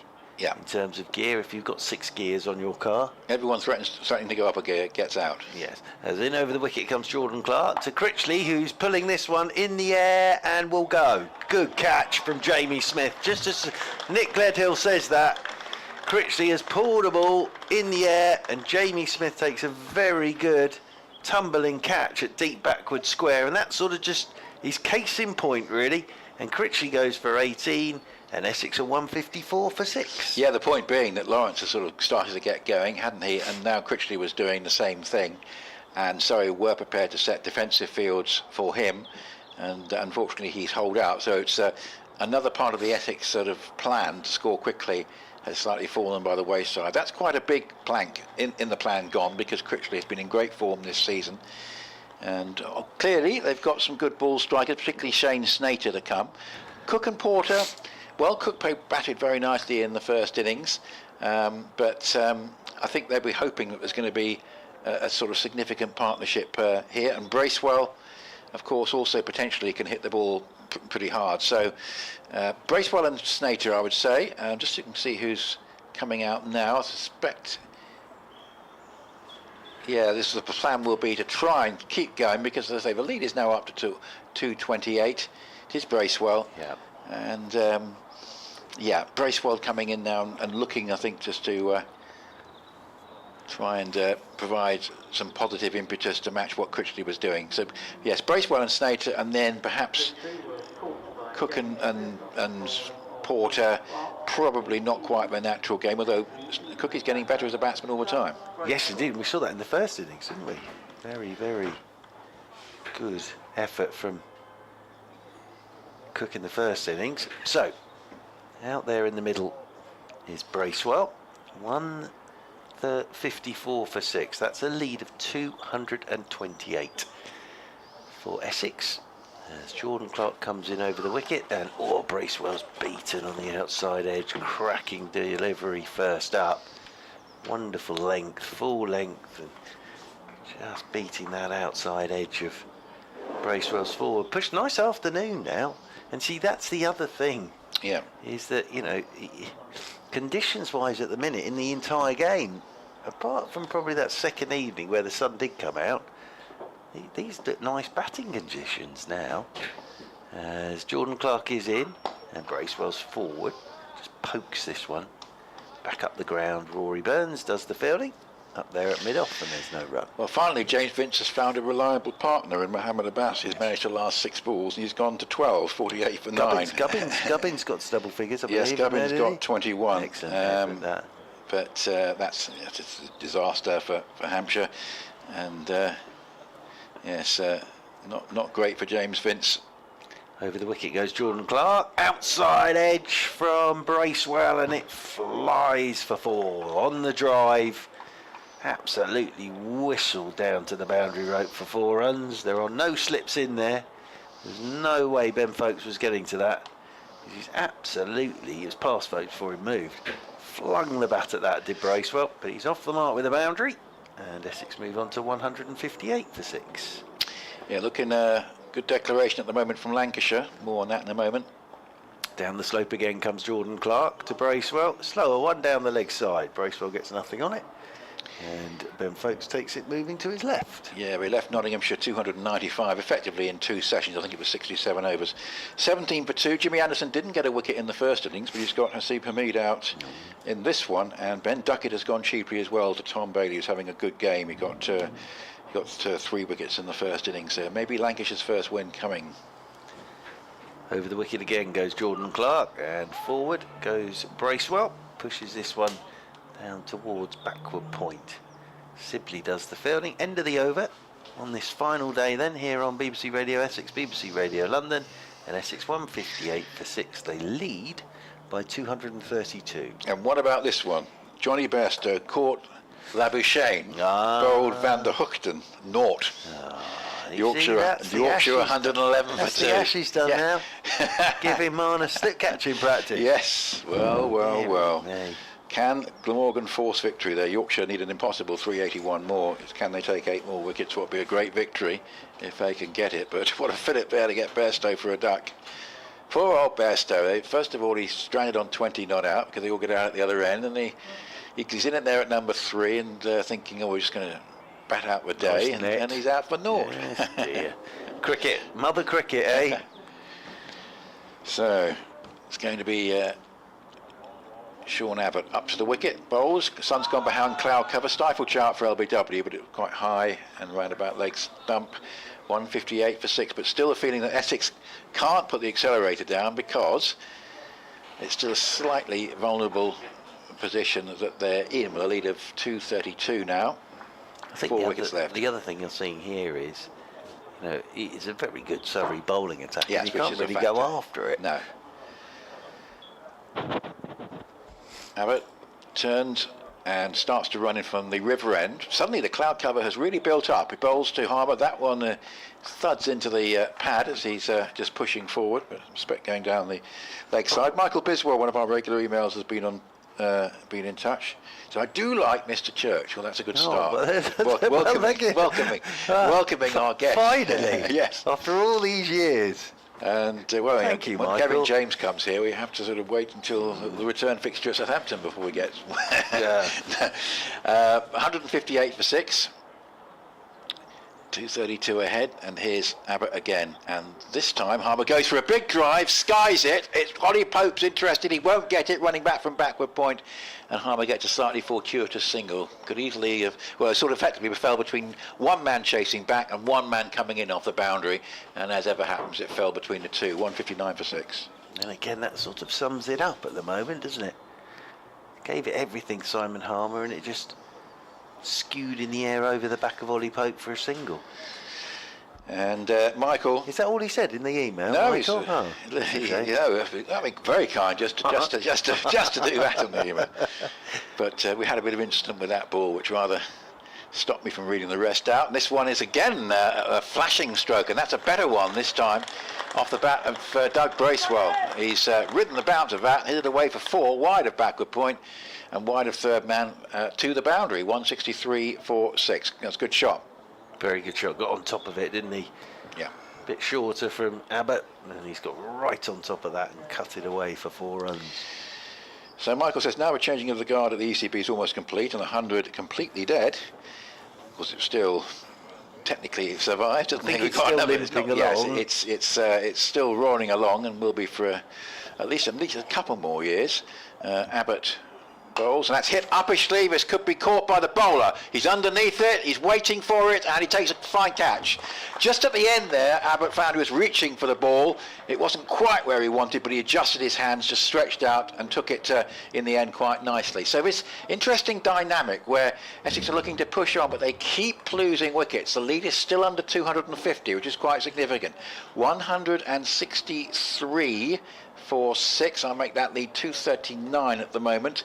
Bracewell goes for 8, having hit a good boundary earlier in the over. Harmer is 3, and it's 163 for 7 now with that wicket. It's an interesting one. Made that catch look very easy. He never looked like dropping that, Sean Abbott. It was out there a long time, but he made it look very straightforward. Yeah. Another sky, just more evidence of the wicket just gripping a little bit, which is something we've been talking about.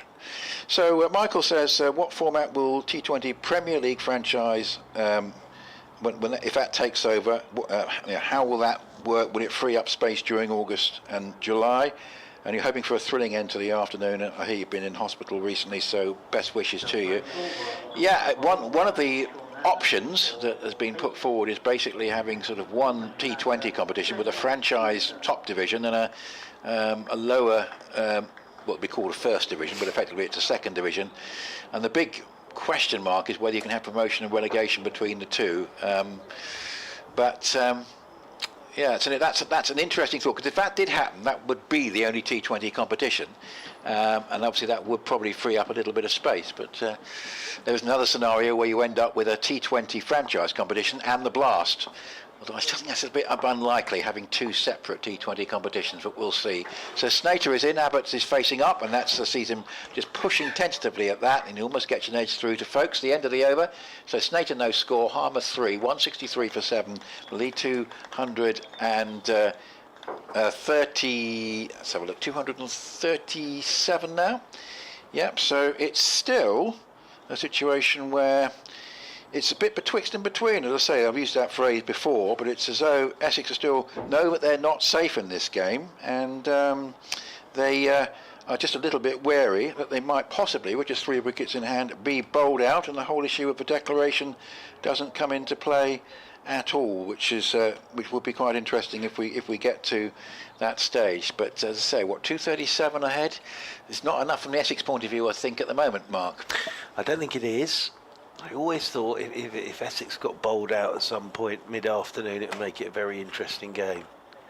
As Jordan Clark was about to come in and bowl to Simon Harmer, but Harmer wasn't happy and stepped away, and Jordan Clark is still running and bowled a round arm, didn't let go of the ball, but bowled a round arm, no front arm delivery there from Jordan Clark. So Harmer, I think, is ready now. And Jordan Clark comes down the slope from the Hayes close end. And Harmer's gone after a wideish one. He's almost lost his balance completely there, Simon Harmer, and fallen over. And that's taken by Ben Folkes, moving away to his right-hand side. And as I say, from an Essex point of view, just haven't exploded. They've given it a go, but every time someone's looked like they're about to, they've got out. Well, I'm just hoping that it's a sign that the pitch is a little bit more difficult than it actually looks from up here. But they're certainly making batting with intent look a lot more difficult. Waits again does Harmer. Jordan Clark comes in over the wicket to him. Harmer driving off a thick edge. Goes out towards the sweeper on the cover rope. There's Gus Atkinson. And they'll pick up a single. I think you'll see this when Essex bowl as well. It's two very good bowling attacks. Yep. And I think going after an attack like the Surrey one and the Essex one isn't straightforward. There's no weak link. Yeah, they've still got to go, even if they were to be out in this over, they've still got to go at 4 and over. Which I know by current baseball standards isn't much, but it's still quite difficult. In comes Jordan Clark again, and Snater just waits for this, tucks it down the ground. Harmer and Jordan Clark have a little dance together at the non-striker's end. Pressure of the chase as well. It's not as easy as England proved in New Zealand. Yeah, but I think I've always thought with declarations and chases, I always think it's score the largest total in the game. Or a slower ball, well bowled by Jordan Clark because Harmer's coming down the pitch. That hits the pads. Now that would be 315 because 314 from Essex in their first innings. So we're still a long way off that. It's another 70 odd runs from here. So yeah, I think at the moment, I think there's two things here. I think pitch is not one that you can just go in and smash it from ball one anyway, and I think Surrey bowled pretty well. And I don't think they've just let Essex get away from them. Here is Jordan Clark, and this is pulled by Harmer. Oh, that's well timed by Simon Harmer. That split the two men back on the deep backward square boundary rope. It's a very good shot from Simon Harmer. Got all of that, and that whistles away for 4. Very nicely played by Simon Harmer, and Essex move on to 169 for 7. bbcessexcricket@gmail.com if you do want to get in touch with us. Yeah, should have been through a cracking finale. Yeah, there was always talk this morning that you can get a positive result out of this game either way. That's still very much on the cards as Jordan Clark is in, and this is a hook shot from Harmer down towards Cameron Steele, who comes racing in. It'll just be a single, and that'll be one more to Simon Harmer. He moves on to 9. 170 for 7 now, Essex. The lead is 244, and I would say the draw at the minute is the furthest away. So it's going to be a positive result either way, sort of the favourites at the moment. Yep, I'll agree with you on that. Weather looks to be holding at the moment. There's a few dark clouds about, but nothing too threatening. Certainly just over towards the back of the pavilion, there's some dark clouds loitering. I think we're meant to be all right for this afternoon. I think we should be fine. Be a shame if the weather interrupts again. It's actually quite nice during the lunch break. Yeah, it was. Very nice chat to the cameraman. Yeah, he's a lovely man. Very, very good at what he does as well.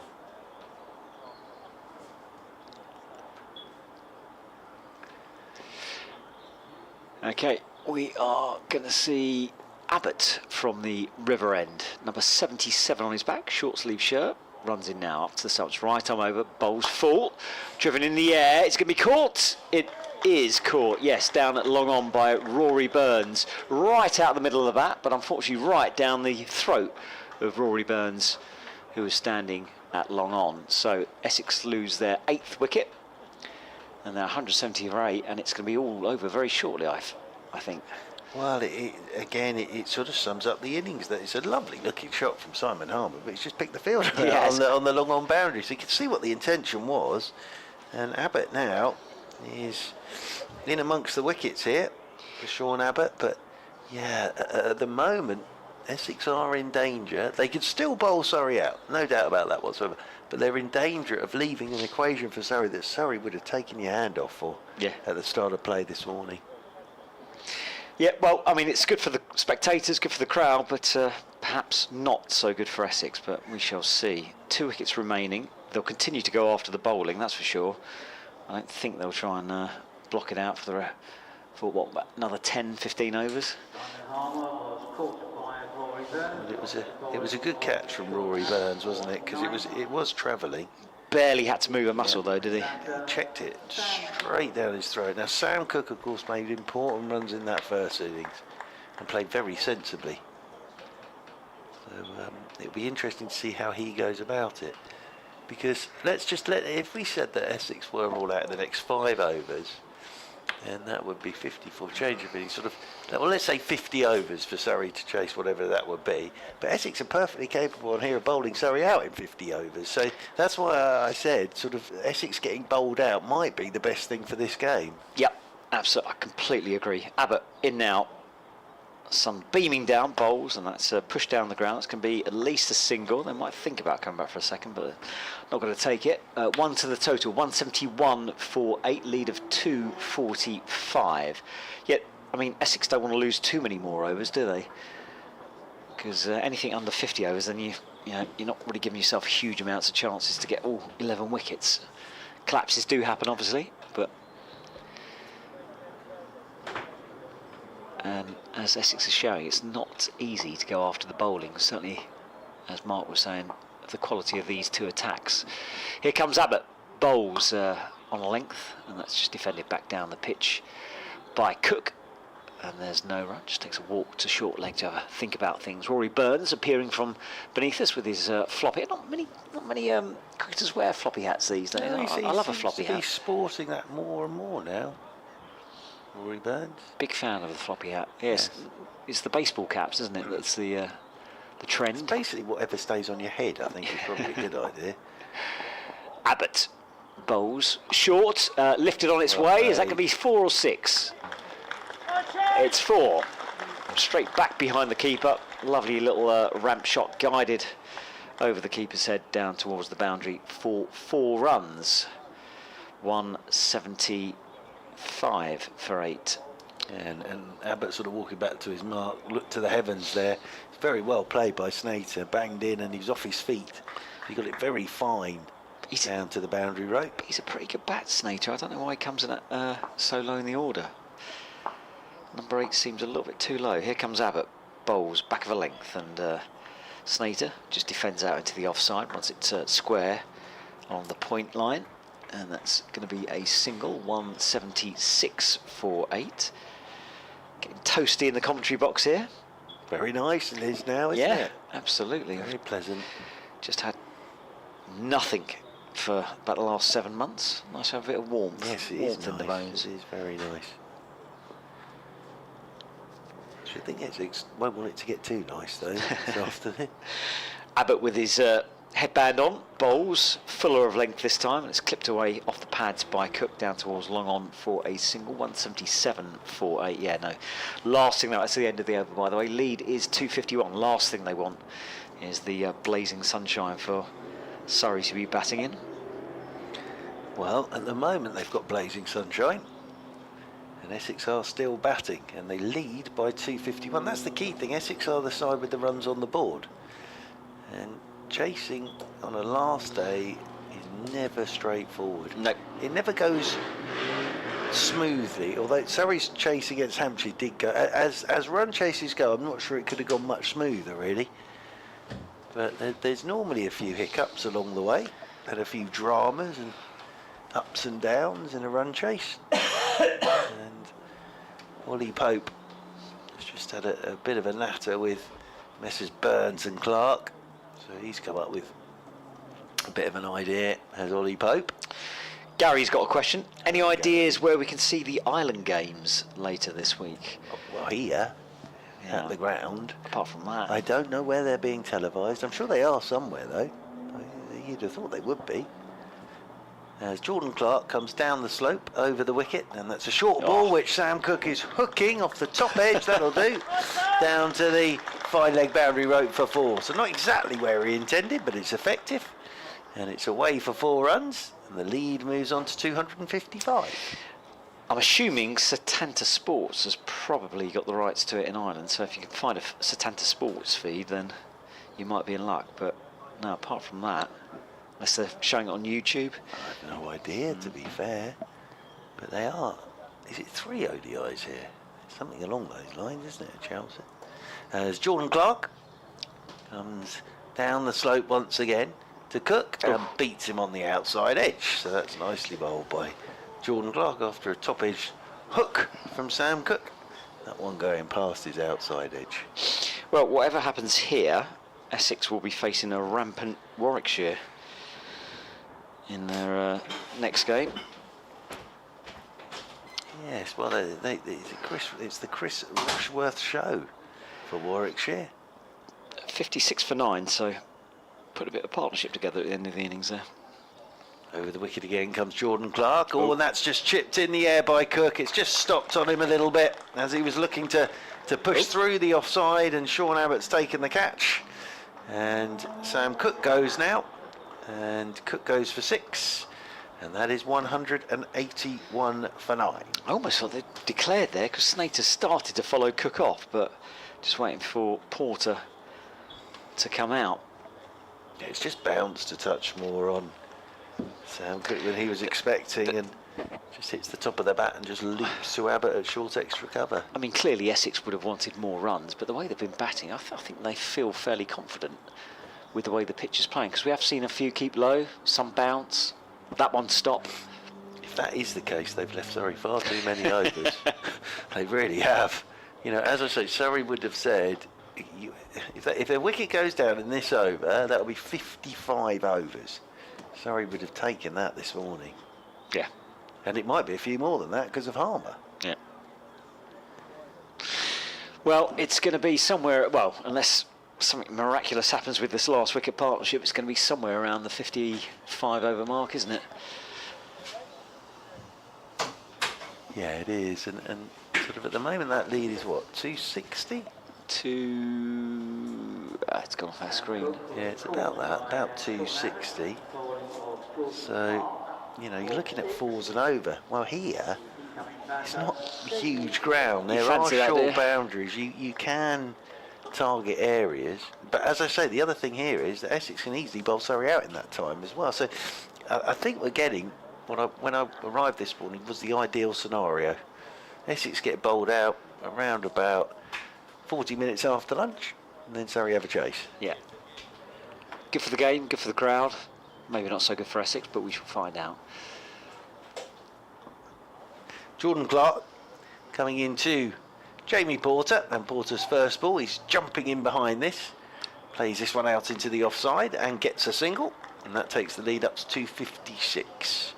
182 for 9. Jordan Clark now with 3 for 53. I always wonder how much percentage-wise lower order or bowlers spend on their batting. A lot more now. A lot more now. Oh, compared to what it used to be like. 30-40%? There aren't that many absolute Bunnies. No, not anymore. They spend a lot of time, because I think sides know how important it is these days to be able to bat all the way down. There's Jordan Clark coming into Snater, who's had a little fiddle at one outside his off stump trying to run it down to third man. It bounced on him a touch more than he was expecting. It goes past the edge of his bat, and it's taken by Ben Folkes away to his right. And yet, scores in the longer form of cricket never really got out of hand, have they? Rarely see those, 400, 500, 600. I think what you see now, though, is you see a lot more where sides might be, I don't know, 6 down early, and then they still get a total on the board because they bat all the way down. As that one just nips back a bit, and Snater, that's beaten the outside edge again, was looking to give himself a little bit of room there. But it's a good over again from Jordan Clark, and 182 for 9. That was the story of that Ashes series in 2013-14, wasn't it? I think England had, in 4 tests, had Australia something like 140 for 4 or 5 or 6 on every occasion in the first innings, and each time Australia posted over 300, which, like you say, perhaps in the old days probably wouldn't have got anywhere near. Yeah, very few rabbits about. No, there really aren't anymore. So, Porter's going to be on strike, and it will be Abbott continuing from the river end. It's a beautiful afternoon, lovely bit of cloud cover every so often, just masking the strength of the sun, which probably for only the second time this year I've actually felt warm while being outside. Here comes Abbott, bowls all that, keeps low. It's taken by Folkes right down on his knees, and there's no run. But Surrey will be looking to wrap this up as quickly as possible. Yeah, and again, you go back to that whole thing that any run chase on the last day is never straightforward. I think what's happened is the best thing for the game, in a way, is that both sides can win it from here.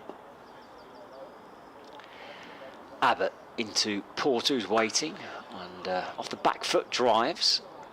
It's no minefield, this pitch, and it's still runs can be made, but you know, it's the last day, so there will be the odd ball that does something.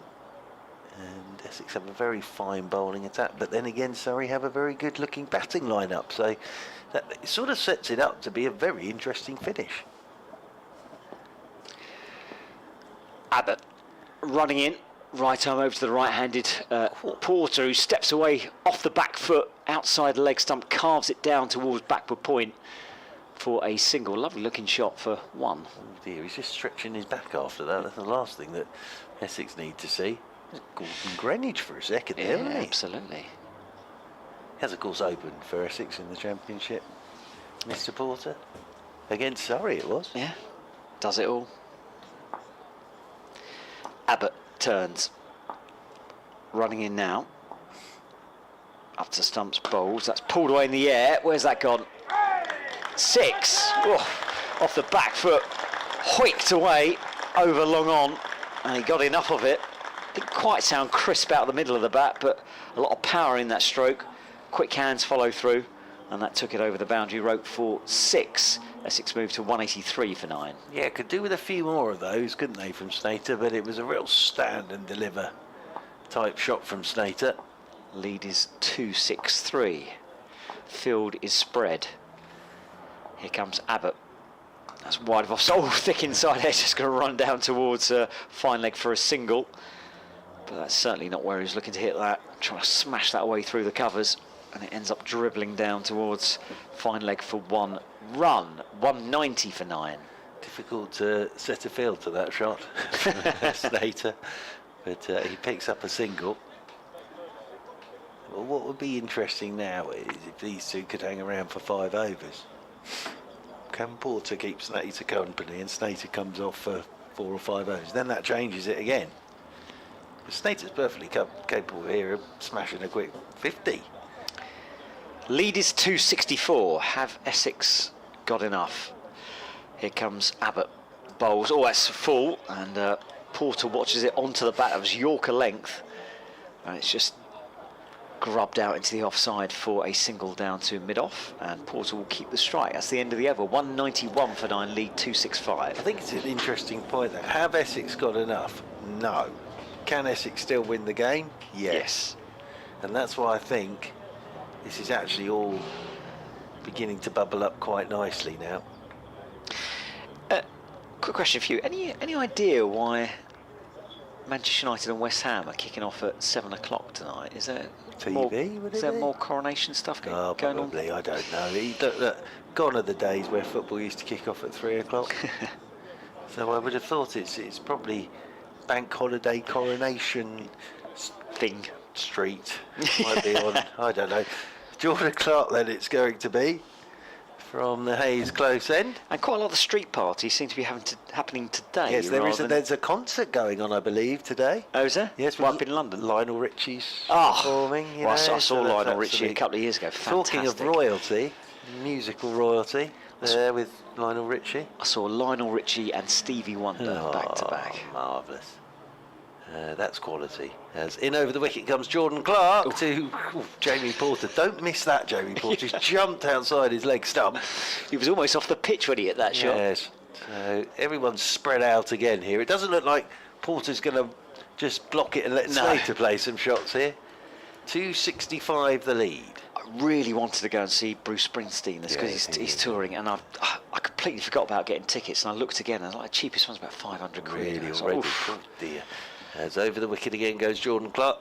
Porter backs away again. It's almost like when you go to the fun fair here, and Jordan Clark's trying to hit the coconut on top of the stall at the moment, but that one goes over the top of the stumps and taken by Ben Folkes. Do you reckon slightly fuller but slower, just out the back of the hand, because Porter's going to keep backing away trying to hit this. Interesting thing is, Porter might be better just standing still. Yeah. Because basically he's getting so far outside that leg stop, he's not going to reach anything. And in over the wicket goes Clark. There he goes again, and they're going to try and take the single to Ben Fox. Oh, and if that had hit, that's close. I think Snater would have been in trouble. But yeah, they had a quick chat about that, and they've taken a bye there to Ben Fox. So that's a single. And that'll be one more to the lead, and it gets Snater on to strike. So it's an interesting tactic that from Porter and Snater, because in many ways Porter might have been better just thinking into the offside and taking the single. But as it is, he's still played a massive shot, missed it, and they've run one to Ben Foakes. But the outcome is exactly the same. It means that Snater is on strike. Jordan Clark is into him. Oh, here goes Snater. That's why he should be on strike. That is a monster for 6. I think that's probably into the Hayes close, actually. That sounded absolutely beautiful. It did. It was a slower ball and he picked it, and he has slotted that over sort of wideish long on for 6, and we need another ball now. New ball, please. And the only thing I would say about that as well is that shows the pitch is still all right. I know it's a slower ball, but he's absolutely launched that, and that has also shown that they're not the biggest boundaries here at Chelmsford either. If you can pick your spot straight or into the corners, and not huge, but oh dear, he got hold of that one. Absolutely mullered it, didn't he? Leads 2-7-2 now. As I'm saying, sort of 5 overs of Snater. Getting there, isn't it? They could be up around that sort of 315 highest score of the game territory. 54 remaining after a change of innings, roughly. Yeah. Nicely set up, that. As Surrey need this last wicket. Essex needs Snater to stay out there a bit longer as Clark's into him, and he doesn't because he bowls him with a beautiful Yorker as Snater tries to repeat the performance. And that is a great bit of bowling from Jordan Clark. 4 for 58 for him. 198 all out then. It means Surrey will need, I think, 273 to win. I think that'll be a minimum of 53 overs. Yeah, I reckon so. That's a good bit of bowling that from Clark. Bowls full. That's pretty much what he should have done to Porter, or it should have been done to Porter in the previous over. But yep, Essex. I mean, there's a lot of overs left. I don't think they'll be too disappointed with the amount of runs on the board, but it's just those overs remaining that might be troubling them a little bit. But 273 is not a small target, and as Mark keeps saying, final day, a run chase, it's never as easy as it looks, or certainly never as easy as England have made it look over the last year. Sets it up nicely though for the afternoon, yeah, beautiful. doesn't it? Really good. Something for the crowd. Absolutely. People in the area, and Surrey please come down. Have just under an hour to bat until the tea break, and then whatever's left after tea. So what's the dream scenario? Essex will probably want 3 wickets down in an hour. They'd be very happy with that, yes, absolutely. Obviously Surrey won't want to lose any, but 50, 60 on the board, they'll be well on their way. Sets it up very nicely, doesn't it, yeah, for the afternoon. And well bowled Jordan Clark, 4 for 58 for him. Abbott 3 for 50, Brown 47, Lawrence 28. Kemal Roach 1 for 46, Atkinson 2 for 37, Abbott 3 for 50. So Surrey bowled well as well there to keep it down to 198. They did, yeah, superb. What can Essex do when they come out to bowl though? They've got a gun bowling lineup, but can they stop this gun batting lineup from getting that total? It's really a riveting, or should be a riveting afternoon and early evening's play. A few of the bowlers just going through some warm-ups on the outfield, a few stretches. I think both sides will fancy this, This is what I said this morning. This is the perfect scenario. Both sides will fancy this, which is what you want going into this afternoon. I never thought it might end up being a draw now, because you could shut up shop or whatever, but I don't think Surrey will give up going after it for a very long time. But I honestly thought when I got here this morning we can get a positive result either way in this game. Even after losing an entire day yesterday, you can still get a positive result in this game. Well, I mean, good shout from obviously when Lawrence came to the crease, but obviously the chat with the captain that got things going after a fairly slovenly start to the day, but Essex started to get on with it. Well, they scored roughly, how many runs did they get? 200 and There was 198 all out. They started today on, if I just consult my computer, 24 without loss. Okay. So they've hit 174 there. And how many overs when they started this morning? 11.4 overs. So they've got those runs in 11.4 in around about 40 overs today. So that's 170 odd in 40 overs today for them. So yeah, it's going to be fascinating. I'll vacate for young Mr. Gledhill. Okay, cheers, Mark. Mark will be back in about half an hour's time. And we'll have a slightly clearer picture of where this match is heading. But it's been riveting stuff all morning. A situation where we weren't quite entirely sure we'd be when we started the day's play, but Essex were keen to get on with it, and Surrey, as Mark was saying, would have bitten Essex's hand off to be left with 273 to chase in around about, I think it's going to be 54 overs once they restart. But yeah, not a bad effort from both sides to get something going in this match, having lost an entire day yesterday. Ground staff doing a bit of preparations out in the outfield. The bowlers going through their paces. Pepper behind the stumps just taking some catches. Of spectators all on their feet, just waiting for the Surrey innings to start. And Nick, it's been a fascinating day. It has. I think Essex slightly got out of jail there, and thanks mainly to Shane Snater's late impetus, it's just made a bit of a difference. It looked like at one point the target might be around 250. I think Essex might have been in the spot of trouble there. But 273, basically fives. I mean, we're looking at minimum of 54 overs. Just thinking about time as to whether, if Simon Harmer bowls a lot, whether there might be more than that. It's unlikely. Looking at the time scale of things, so I think it is probably going to be 54 overs, and yeah, just a fascinating balance. I think Surrey will give it a go initially, but Essex sort of got out of what could have been a bit of a tricky dilemma there. In the last wicket pair, adding 17, that was really quite important, with Snater leading the way with his run with 19 off 11 balls. It was actually better than a runner ball with 2 sixes and a 4, and that the only double figure score in the sort of bottom half of the order. Pepper made 10. A lot of innings with a lot of starts. I mean, you look at it, Brown's obviously 47, had to play against his natural game, 47 from 102 balls, and got out when he was trying to accelerate. But you look at the wickets today, I mean, he Cook out first thing for 14, Wesley 25, was playing well but wasn't particularly able to accelerate. Maybe was sort of planning on acceleration, having got through the first hour, but he got out at 25.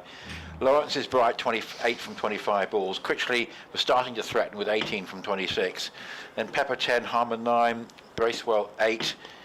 Played one nice stroke and got out. Snater that 19, that could be important. Cook 6 and Porter not out 3. And for Surrey, Roach 1 for 46, a big one as well. Alistair Cook from 13 overs. Jordan Clark 4 for 58 from 12 overs and 5 balls. Will Jacks 1 maiden over. Gus Atkinson 13 overs, 3 maidens, 2 for 37. And Sean Abbott 12 overs, 3 maidens, 3 for 50. It all means that the target is 273. Confirmation, it's a minimum of 54 overs. So just, we're talking pretty close to fives at that, aren't we? So close to 5 and over, it really makes no difference. And yeah, it's beautifully balanced. I think Surrey will give it a go. If they get into trouble, they might decide that they're happy with the draw. A draw for Surrey would be enough to keep them joint top of the table with Warwickshire. Although Warwickshire aren't there yet, but surely it's only a matter of time. They're still waiting to take this last Hampshire wicket as James Vince attempts the impossible, but he's 28, he's 32 not out with Mohammed Abbas on 8 not out. It's 76 for 9, having been 35 for 9, and Chris Rushworth has got 7 for 38 in that remarkable Hampshire innings. The signing from Durham, and what a really good signing from Warwickshire's point of view, and could be someone, certainly with Liam Norwell still injured, someone of course that Essex have to face at the weekend, but someone who could make the difference for them this season. What a performance from him, and as I say, we're just waiting for confirmation of that game to be over, because it will mean that that Warwickshire will go to 60 points. I say they can be joined there by Surrey if they draw, but Surrey will overtake them again if they win. And should Essex win this game, they'll be topped by a point from Warwickshire. So it's got quite a lot riding on it this afternoon. Just quickly looking around, the umpires are out there, just having a quick look round. Notts 48 for 2, that's a bit of stability now for them, because they were in trouble early on with early wickets to Anderson and Bailey. 48 for 2, needing a further 247 against Lancashire. And more Northampton Somerset looks like a draw, with Sam Whiteman, the Australian, 94 not out for Northampton, 205 for 4. They lead by 48. That started to look like a draw at Taunton. Division 2, Worcestershire, 41 ahead of Sussex with 6 wickets left. Leicestershire still fighting, 81 behind Derbyshire with 6 wickets left. And Yorkshire 152 for 2. Johnny Bairstow out for 0, but they still need 340 to win, but the draw is the favoured result there. So here, tea will be at 340. So now it's just a question of what we're going to see between now and then from Surrey. How many wickets can Essex take? What will the approach of Burns and Sibley be?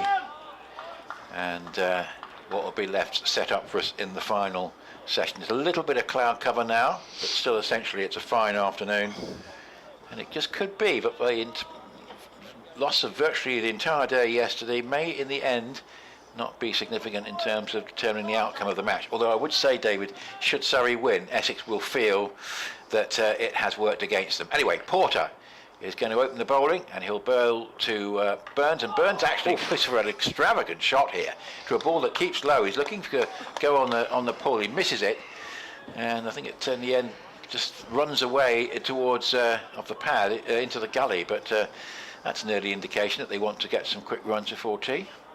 Absolutely, yeah. Everyone seems to have got the vibe. Let's get on with this game. I love it.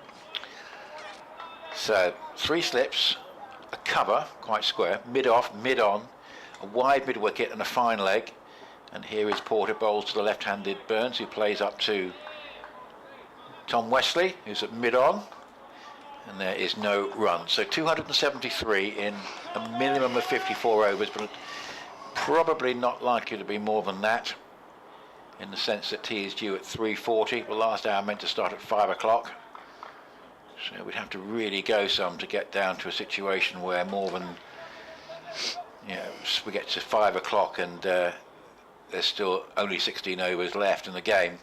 Porter bowls, and that's nicely played by Burns on the move, getting right behind that and playing it back down the pitch. And Porter fields in his follow through. BBC Essex, BBC Radio London, and online via the BBC Sport website and app, with Nick Lethill, Mark Church and David Brett here at the county ground for an absorbing potential final afternoon of this match.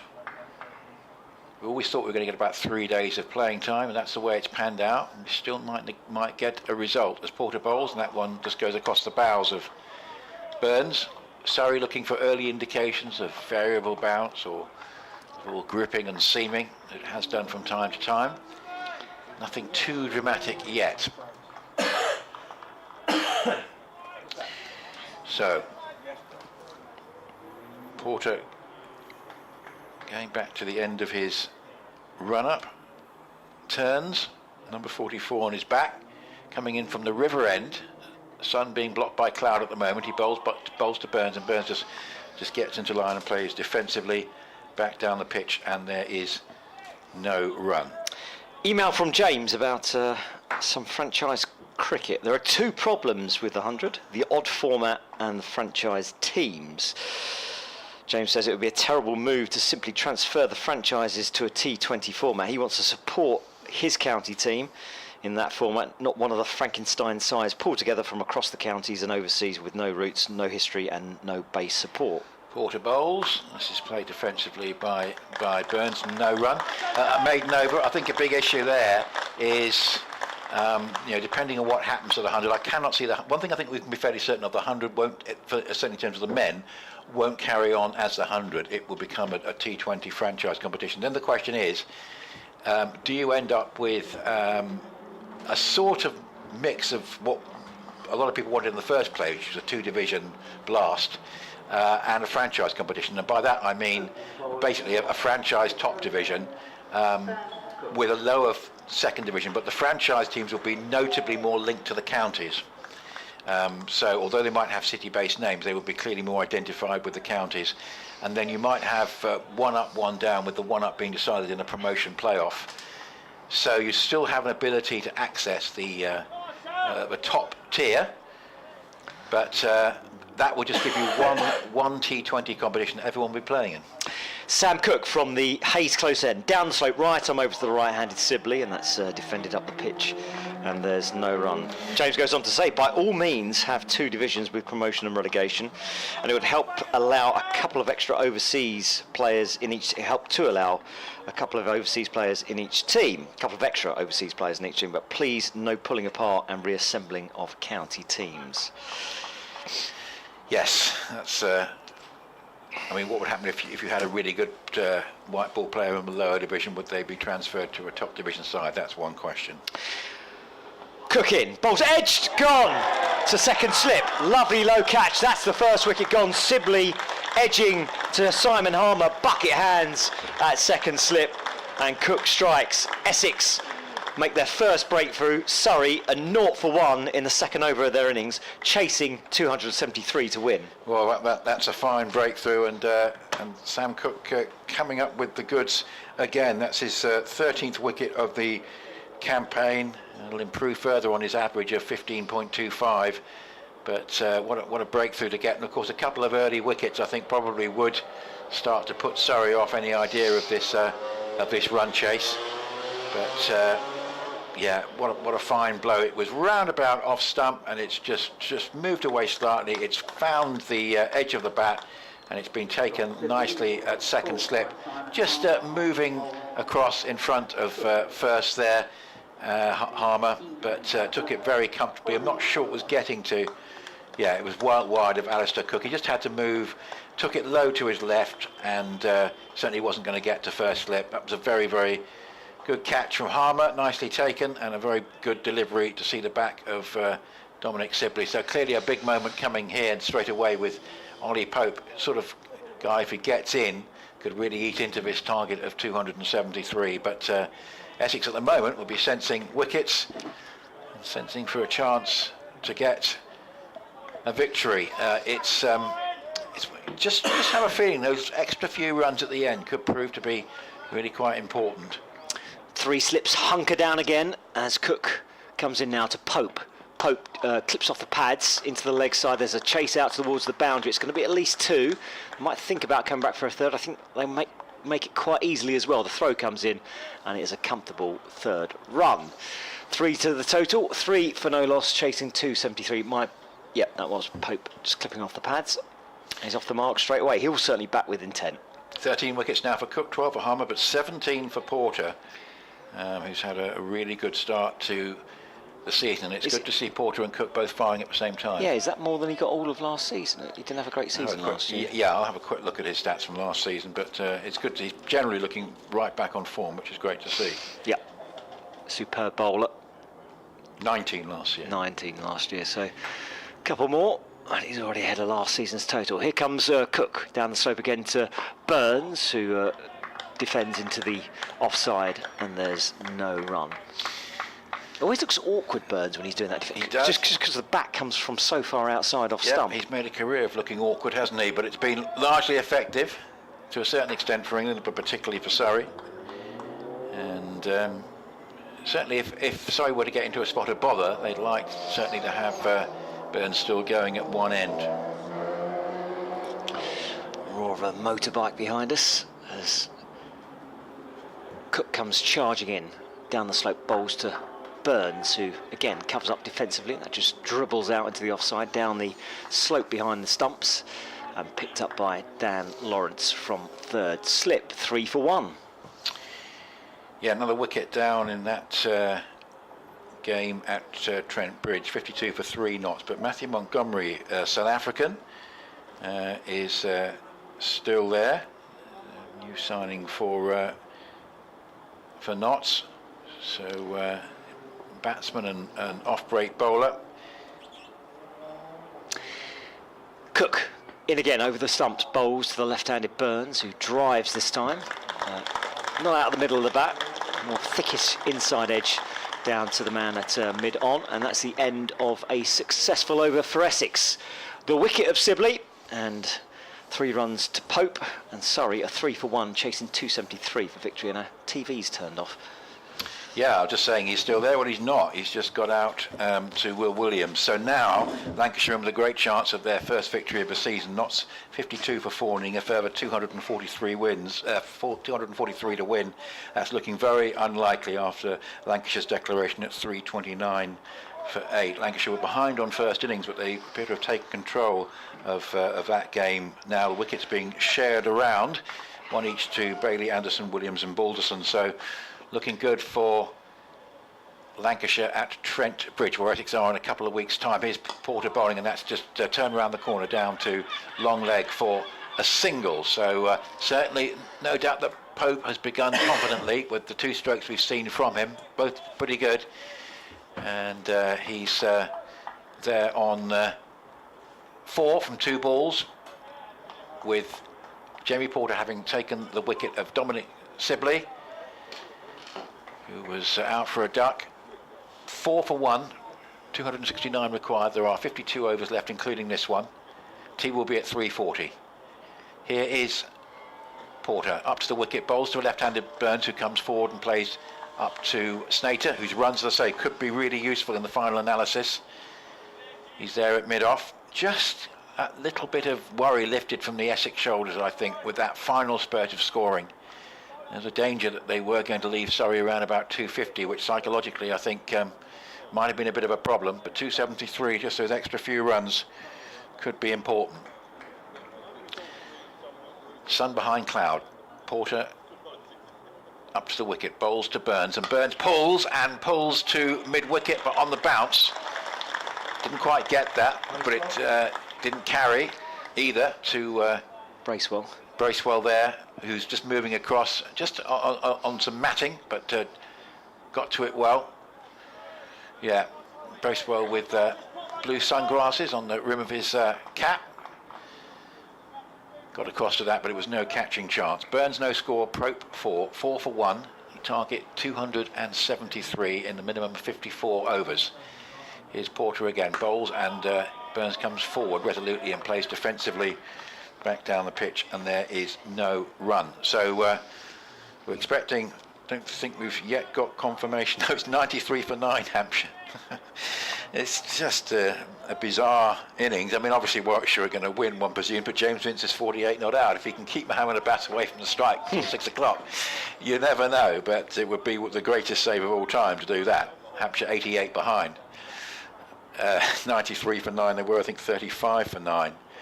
Here is Porter bowling, and Burns defensively just moving across his crease and playing defensively back down the pitch, and there is no run. So a Warwickshire win will take them to 60. If this is a draw, Surrey will join Warwickshire on 60. If Surrey win, they'll go back clear at the top. If Essex win, they'll be topped by a point from Warwickshire. So lots of permutations, and of course Essex and Warwickshire playing each other next week at Edgbaston. Here's Porter. It's just played defensively again by Burns, very watchful, playing it to mid-wicket. Bracewell, and there's no run. So a quiet start by Surrey, so the asking rate will start to go up. But what will Surrey's approach be? The early loss of Sibley will have unsettled them. Burns no score from 14 balls. Pope 4 from 2 by contrast.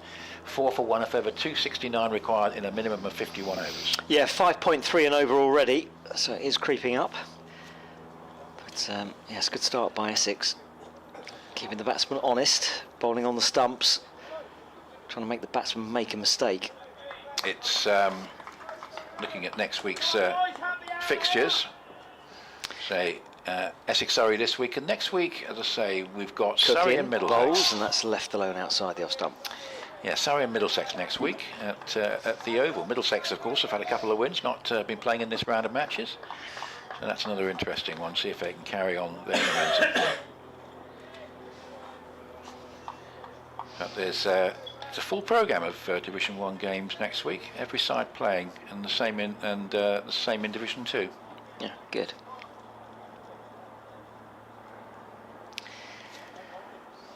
Cook turns to run in again. Right arm over up to stumps. Bowls! Oh, and that hits Pope high on the pads. No shot offered, but nipping back, it wrapped him high on the thigh pad, and half an appeal from Porter, but no interest from anywhere else on the field. Yes, there is this, I won't talk about the 100 too much this afternoon because obviously the exciting match situation, but there is this thought that businessmen won't invest in the competition where there's promotion and relegation. Absolute rubbish in my opinion, because the American owner of Bournemouth was happy to invest, and there was a big danger they might get relegated from the Premier League. Cook it again, and down the pitch comes Pope. Oh, that was a nasty little bounce just in front of Wesley, the captain. That could have been awkward, could have taken his head off with that one. It just kicked up as he dived to his right-hand side, just evaded taking it right in the face, and it goes away for 4 runs down to long on. But Pope clear with his intent here.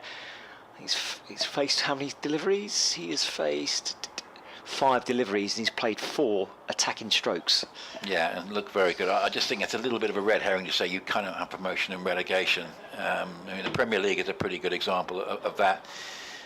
But you don't want to have too much. I do understand that you need some consistency, and therefore it would just be 1 up, 1 down if we had it. 8 for 1, all runs to Pope so far. This time he defends. Again with purpose, solid full defensive shot that into the offside. It's fielded at cover, and there's no run.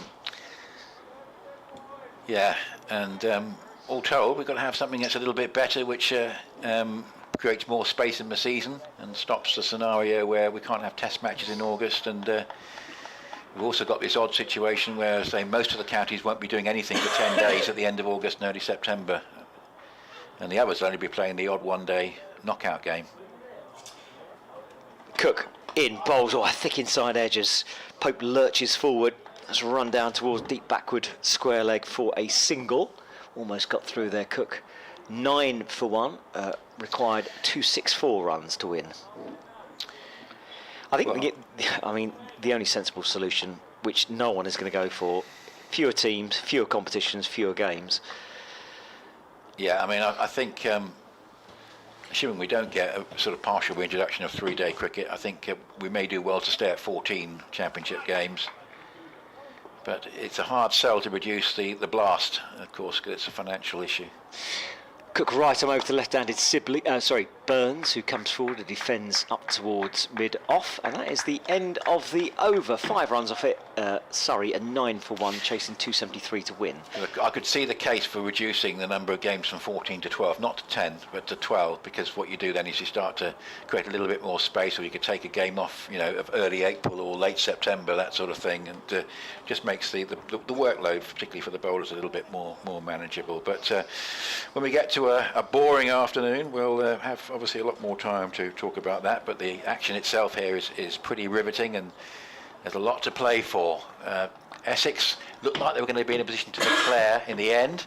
They were grateful for a little bit of a last wicket stand and some runs from Shane Snater. 198 left Surrey, 273. They're 9 for 1. Sibley was out in Porter's Cook's first over, but Pope has looked good, and he looks even better here with a lovely stroke away off the pads for 4. I mentioned that Pope is a guy who could be a danger if Surrey start to sense they can win the game. Now remember what he did against Hampshire just a couple of weeks ago. That was, well, he turned it into a half volley and a beautiful stroke just past mid-wicket for 4, and it's 13 for 1, and it's 13 for Pope. Matt's dropped us a line. He's got in touch about the 100. He said he'd definitely go and see the Chelmsford Knight Riders versus the London Capitals in a T20 competition if there was to be an Indian investment. Would feel more connected to that than whatever a London Spirit is. At least Essex would get a mention. Yeah, but Thanks, Matt. I see the point, and I go with that. I think you want city names that are tied in with counties, or something obvious like the Oval Invincibles, which has a Surrey connection. Anyway, we'll leave a lot of that for another day, I think. 13 for 1 as Porter bowls, and just defensively forward here. Pope just back down the pitch, and there is no run. Notts 55 for 5. So they're in a lot of trouble now, Nottinghamshire, and it's looking very good for Lancashire. George Balderson, the hero of Chelmsford in September, opening batsman in this game in the absence of Keaton Jennings, 2 for 6. It's 55 for 5. A lot depends on Joe Clark and Stephen Mullaney, who are at the crease for Nottinghamshire. Here's Porter in bright sunshine now, bowls, and it's a beautiful delivery, which is an off cutter. My word. Gathered in by Pepper. Keep her up to the stumps as well. Yeah, keep her up to the stumps, not far away from the off stump. So it's been an interesting day here. We've sort of described the Essex innings as something that never really quite got started, and several batsmen got in and tried to accelerate and promptly got out. There was a nice 28 from 25 balls for Dan Lawrence, 25 for Tom Wesley. But it was just a question of could anybody make a significant contribution, and nobody really quite could. Here's Porter again, bowls that, gets a bit of extra bounce, and Pope just rides that and plays it down into to slip, which is Simon Harmer, a wide first slip. So Pope would be very dangerous if Surrey were to get any sort of a partnership going. He's in great form at the moment. Burns with none from 15. You can tell that Surrey will view him as playing the anchor role. But wow, it's fascinatingly poised. 260 to win. There are 49 overs to go after this. As Porter with a short mid wicket in bowls. Oh, that pops up a little bit, and it beats Pope's tentative defensive stroke, and is garroted in very well by Michael Pepper. I'd like to see a replay of that. That was probably quite a difficult take standing up. But interesting, the short mid wicket is in, just to try and create that little bit of extra pressure with the straight line of attack. Yeah, it's a good take by Pepper, that. Certainly the keeper up to the stump seems to have done the trick so far. Here is Porter again, slipping a short mid-wicket, orthodox wider mid-wicket, mid-on, wide mid-off and backward point, and here is a stroke along the ground out to Critchley. It was well timed, it was really well timed by Pope, but he's hit it straight to the fielder this time, to his frustration. But he still has the full house of Surrey's contribution in their second innings. 13 from 13 balls from 13 for 1. 260 to win. There are 49 overs minimum to go. If Pope stays at the crease, I don't think the asking rate will be too much of an issue, because he will score relatively freely. Can Essex get at least one more wicket before tea, and particularly if they were to get Pope, that might sort of be a bit of a blow. There's plenty of attacking batsmen to come for Surrey, but the game is beautifully poised at the moment as Surrey look to re-establish themselves after the early loss of Dom Sibley for a duck in Cook's first over. Cook continuing from the haze close end. Sun's just behind a cloud a little bit as Cook bowls full, and Burns covers up defending into the offside. It's fielded at point by Bracewell. Well, it's a good advert for three-day cricket, this, isn't it? You know, I was saying we hardly had any play yesterday. I still stick with something I've said quite a lot, which is, you know, one way of reducing the number of days is you play a batch of your matches and you use the outgrounds, 10:30 starts, 97, 98 over day, whatever you want, and you can get through some games fairly quickly by doing that. Cooking again, bowls right arm over to left-handed Sibley, who just drives up the field, but mid-off is there and stops the ball, and that is no run, 13 for 1. And the thing about that, this new point system, 250 to 450 in 110 overs, would make more sense with three-day cricket, because there's less risk for the batting side in trying to score quickly. You know that you've only got 3 days of playing time, so you can take a few more chances. And yes, it's so far there's a lot of action packed into the sort of 2.5 days playing time we've seen. Here comes Cook, bowls full, and Burns just defends into the offside, and yet to score off 18 deliveries so far. Burns, Pope 13 off 13, but with the keeper up to the stumps, he found it difficult to score in the previous over. Yes, admittedly, of course, the slight problem with my argument is that if day 3 had been yesterday, well, the game would have been rained off. But I'm talking about actual playing time, and a lot's been packed into this game in the sort of 2.5 days we've seen. Cook down the slope, bowls to Burns, who guides that down towards the man at third slip, which is Lawrence, diving to his right-hand side on the bounce, takes the ball nicely. And there's no run. I still think that county cricket should not start before the end of April. I thought you were going to say before 11 o'clock. No, I mean, I as like I say, the early starts. and that's the thing about, if you did go down to 12 games, you've got a chance to just, make it a slightly more manageable start or finish. If I think that last week in September, where if it's wet, the grounds don't dry out, do they? A bit like early September, early April rather.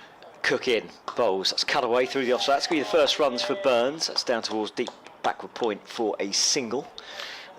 14 for 1. I mean, what you want to avoid is total abandonment type scenarios that we had at Bristol in the opening round of matches, and sometimes will happen at, particularly grounds like Worcester. But obviously, the more games the better. Hampshire have been bowled out for 97. It would be amazing if Vince was the last man out and Mohammed Abbas was stranded. No, Vince was stranded on 52. And it's actually Danny Briggs with his 11th ball, former Hampshire bowler, who got the last wicket of Mohammed Abbas. So Warwickshire win by an innings in 84 and go top for the time being. Cook in as Pope lurches forward, defends into the offside, and there's no run. That's the end of the over. 14 for 1, 2:59 required to win. Yeah, and 55 for 6, Nottinghamshire. I think it's the slide is on, and it's going to be surely only a matter of time. George Balderson 3 for 6. Remember, we he got that hat-trick here in September, and I don't think he obviously didn't play in the game earlier this year, so he's not an automatic first pick, but he's a makeshift opener for Keaton Jennings, and he's got 3 for 6 in 3 overs and 5 balls. It's 55 for 6. I suspect the game is up for Nottinghamshire. The victory target of further 240 is fairly notional, and Lancashire could be up and running finally. Porter bowls, and the appeal for LBW might have been an inside edge. Certainly it was. I think there must have been, because it would have been a really good shout otherwise. Yeah, I think so too. The appeal was withdrawn almost immediately. So sun going in and out behind cloud. Some of the cloud is quite heavy, but it's not threatening. A little bit of darker area over the ground, and we've got some nice sunshine at the moment. Essex 198, a strange second innings, but with a little bit of momentum just at the end, as Porter bowls, and Burns is just playing defensively forward to extend his vigil, which is 1 from 22 balls. In contrast, Pope 13 from 14. So we know at which end they're looking to get the runs at the moment. But wouldn't be the worst result for Surrey to take a draw here and stay joint top, as Porter goes round the wicket and bowls, and Burns plays a nice stroke and gets it through cover. There's possibly a slight misfield here, because I thought it was going to be picked up, but they've got through for 1. Snater picks up. It was Critchley who seemed to move down towards the ball when it sort of went through him, but Snater backing up made sure there was no more than 1. Burns doubles his score, 2 to him, 15 for 1, 258 required. We've got 47.5 overs. T will be at 340. Yes, you made the point for me, Martin, about the fact that it would have been a 2-day game. I was thinking that off the top of my head, and you're right. But I tell you what, 3-day cricket and the idea of it is still quite a popular notion in terms of outgrounds and things like that. Here is always a appeal for LBW, which is stifled as Pope was going across his crease. He's got an inside edge onto that, but certainly Porter is bowling very straight here and causing a few problems. Yeah, you're saying it has to be 4 days and 14 games. It'd be nice if it stayed that way. I still think the odds are probably against it over time. But where we do agree is you're against the 10 division top division, and so am I. You think the top division should be 8 teams where you play each other twice, otherwise it's not fair. It's our only game against Surrey this year, and of course there was only one last year, and that was at the Oval. Porter bowls, and this is driven without timing by Pope for a single, just wide of mid-off. And he moves along to 14. How is Burns that? has 2. How is that decided as to who you play once and who you plays twice? Well, it was Phil last year that Lancashire, Surrey, and Essex and Hampshire were asked, and they said, "Well, we'll play each other once, we'll play the rest twice." but I don't think it works like that. I mean, it's an odd one. I think you can be fairly sure that if Surrey and Middlesex are in the same division, they'll play each other twice, and Yorkshire and Lancashire will play each other twice. But apart from that, it's probably fairly random. Here is Porter up to the wicket, bowls to Burns, and Burns on the drive sends it back, and Porter fields in his follow through. The end of the over, just get a comment from you and then bring Mark back in. Burns 2, Pope 14, 16 for 1. Yeah, all I was going to say is fair enough having the local derbies, playing twice, but surely if you play a team once one season, you should play them twice the next season, you should rotate. Yeah. Anyway, sorry. But no, I mean, I'm with Martin there. I 3-day cricket probably won't come back unless we start to move to 4-day cricket 4-day tests in England. But it's still, I think Jeff Boycott was a supporter of the notion of longer 3-day games in the middle of the summer, because you can start at 10:30 in September, you can start at 10:30 in July. Anyway, 16 for 1. It's absorbing stuff here, and Ollie Pope's looking good, and Mark Church is in the commentary box. Hello again, Mark. Good afternoon, Nick. And here comes Sam Cook over the wicket to Ollie Pope, who's just working this off the stumps into the leg side for a single. One more to the total. This is all rather fun, isn't it? Both sides can still win this. It's perfectly set up this for this afternoon. And Ollie Pope's looking frisky. He's on 15. Burns, solid start from him from 24 deliveries. The other thing I would say about the Surrey batting lineup is it's movable as well, isn't yes. it? Sort of, you could bump Will Jacks up a bit if you wanted to. I think they'll just go with it as normal, but there is that opportunity. But it's been a fascinating day of cricket. 256 more required. 17 for 1 as Sam Cook is into Rory Burns, and Burns is forward, playing this one away into the offside. Rolls out there towards cover point. And there's no run. All the normal cries have been going out. Let's have a mad hour, boys. Bang, bang. I heard that a few times out there. So one's gonna shoot in a minute, fellas. Lots of traffic down the middle of this pitch, boys. As we all this stuff nick out there while I've been sat outside. Most of it from the Essex supporters sat away to my right. But here comes Cook once more to Burns, and that's on Burns' sweet spot, really.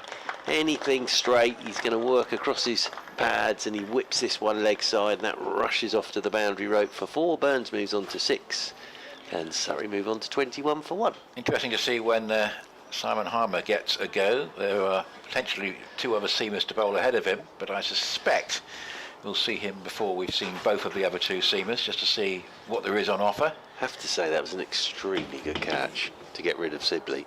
That was Yes. going down on him the whole time. Yeah, I thought so. Certainly, it was. It made a taking it. It wouldn't have got to Cook. It was wide of Cook. He had to get across and take it to his left. Very good catch. Made a lovely noise as it went into his hands. As round the wicket goes Cook to Burns. He's clipping this one off his hip out towards Nick Brown. Stood out there at square leg. I tell you, I've watched in the mornings, and Messrs Harmer, Cook and Lawrence, they go through a lot of slip catching practice together, and they've obviously got a little competition on the go of how many they can take without dropping one. But yeah, they practice for ages in the morning session down below us with Anthony McGrath, who's a very good snicker. Is Anthony McGrath. It's not an easy job, that. As round the wicket once again goes Cook to Burns, and Burns is forward, just pushes out through the covers. Will take a single. 1 more to the total as Bracewell dives across to do the fielding. 1 more to Rory Burns. Burns moves on to 7, 22 for 1. It's interesting, even in the modern game, replicating slipping is a very difficult thing to do, because you'd need to be a genius or a dreadful player to be able to replicate it out in the middle in practice, because you'd need to be on strike and nick everything. So really it's just that someone wanging a ball at a coach who's snicking them to the slip corners. Well, here goes Ollie Pope using his feet, gets a leading edge, looking to work that one through the leg side, and Cook does the fielding off his own bowling. End of the over, another one ticks past, and Surrey are 22 for 1, and they are chasing another 251 to win this because their target is 273. Well, it's absorbing stuff. You just feel Ollie Pope is crucial. There's plenty of attacking batting down the list for Surrey, but the quality and form of Pope is such that he's a real danger man from the Essex perspective in the context of a potential Surrey win. And equally, if they were to get into a position where they're on top, the wicket of Rory Burns, and then particularly I think Folkes I can identify as a good crease occupier. Those could be big wickets, so it all depends on how things go as in terms of, I guess, which the more important wickets are, but each one has value. And Porter, who's looked very good so far, 4 overs, none for 7, go round the wicket and bowl to Burns, who'll play a stroke on the bounce to Dan Lawrence at short mid-wicket. Well, Pope is obviously a key, just to give that chase against Hampshire. 122 not out off 102 balls with 14 fours and 3 sixes. And Surrey got to that target, which off the top of my head was about 242 with 16 overs to spare. Sibley at the other end was 79 not out. A short square mid-wicket. Lawrence, 2 slips, 4 saving 1, and Burns plays it, and it's very nicely stopped by Lawrence again on the bounce. That was a tougher piece of fielding because it was well timed, and he made it look very easy indeed. 22 for 1, Burns 7 and Pope 15. Sibley out to Porter, to Cook rather, very early on for a duck. I don't know what you think, Nick, though, but sides these days are used to chasing targets, aren't they? So they are very used to chasing a target. As Porter goes round the wicket and bowls to the left-handed Burns. There's an appeal for LBW. It looked a bit high. It's gone down towards fine leg. He was going across his crease, Burns. That's what encouraged Porter. There was no inside edge, but it'll be a leg bite to the total. 23 for 1. The target goes to an even 250. And you've always had that argument, years ago they wouldn't have even thought about it. But I think the players that were playing then would have been more than capable of doing it. It just wasn't the norm, was it? Sort of chasing down a big total in few overs. But these days, because of T20 and all that good stuff, sides are very used to sort of working out run chases. Porter from the river end will go over the wicket to Ollie Pope, and Pope will just go across the crease and play defensively. Just sort of a jabbing defensive shot just back down the pitch, and there is no run. So Essex 198, and so a curious innings of fits and starts and people trying to get on top of the bowling, and just when they were threatening to getting out, and it's sort of set the situation up perfectly, really, because it sort of was an innings in the end that didn't give us a definitive outcome one way or another. As here's an attempted pull from Pope, and it keeps low, and it thuds into his midriff, and he's down on his haunches. There's a bit of variable bounce that did him there. I'm not sure that's his midriff. Yes, or midriff area. Deary me. He's been hit nastily, put it that way. He's down on his haunches, and he's not looking comfortable. Yeah, that's rearranged the furniture. No doubt whatsoever about that. That has hit him straight. Bullseye! That really has taken the breath out of Ollie Pope. He was trying to pull it, it just skidded on him. And it is direct hit there, I think it's fair to say, on poor Ollie Pope. Oh, they're going to slow it down on the...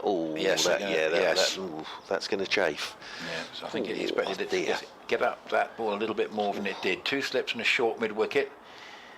As Porter bowls again, and Pope looking suitably recovered. Doesn't quite time that, but he gets it away. I think he's trying to hit it a bit straighter, but it's gone away to Bracewell, backward point. Maiden from Porter, he's been very accurate, 5 overs for 7. It's been a very straight approach, and he's just given the batsman very little to work with, really. 250 is the target, and we've got 15 on the board to Pope and 7 to Burns. 23 for 1, 250 more required. The original target 273. Well, yeah, poor Ollie Pope there. Made my eyes water seeing it again. But he's all right, and it's going to be Sam Cook to continue down there from the Hayes close end. And Rory Burns will be on strike on 7. 250 from here. for Surrey. As round the wicket then goes Sam Cook to Rory Burns, and the left-handed Burns is forward, plays it out into the offside, and there's no run. So Warwickshire have won, Lancashire appear to be winning, and suddenly Somerset, well, a Somerset win these days is as rare as the sort of proverbial hen's teeth, aren't they? But, well, it could happen because Northants 237 for 7, lead only by 80. Sam Whiteman is 104 not out, but Jack Leach has got 3 wickets, and Lewis Gregory has just taken 2. Yep, I hear that Warwickshire have won. Yep. As round the wicket again goes Cook to Burns. Shout for LBW. He's not going to get that one. Just going down, I think. Yeah. From round the wicket. Big shout from Sam Cook, but umpire Middlebrook just shook his head straight away. Rolls out towards cover. So yes, that's a great win for Warwickshire, isn't it? Off the back of the loss against Surrey. Yep, and 60 points. Surrey to join them there if they draw, and to overtake them if they win. And so it's still a scenario where Essex could be a point clear at the top of the championship tonight. Very much so. With those two sides meeting each other next week. Very much so. Round the wicket comes Sam Cook to Burns. Clips this one off his hip. Does Rory Burns down towards long leg. He's thinking of 2. There's only 1. As the throw comes in from under the Tom Pearce stand from Jamie Porter. He sort of disappears under there, doesn't he? Under the Tom Pearce stand, and that will bring the right-handed Pope back onto strike. How are Yorkshire getting on? Well, they're doing okay, because after Marnus Labuschagne caught Bairstow, he dropped long. That's the apparently. Ashes, that's all over. Yeah, that's the Ashes finished. Adam Live is 131 not out from 155 balls in a situation where Yorkshire presumably can only really save the game because they still need 281 to win, but that's a fine innings. 212 for 2, suggesting it's quite a flat wicket. We're putting Yorkshire's 106 all out into a bit of context, I think. Down the slope comes Sam Cook with Pepper up to the stumps as forward goes Pope. Plays this one straight back up the pitch, and there is no run. Pepper's looked very good up to the stumps to Cook and Porter. He hasn't quite come off with the bat in this game as he would have hoped for. May yet get another chance at Edgbaston. Always strikes me as an away specialist with the bat in 4-day cricket. His best innings was played at Durham. He seems to usually score when he does play 4-day cricket. He tends to do better away from home. Yorkshire 212 for 2, need a further 280, which is unlikely, but it's looking like a draw.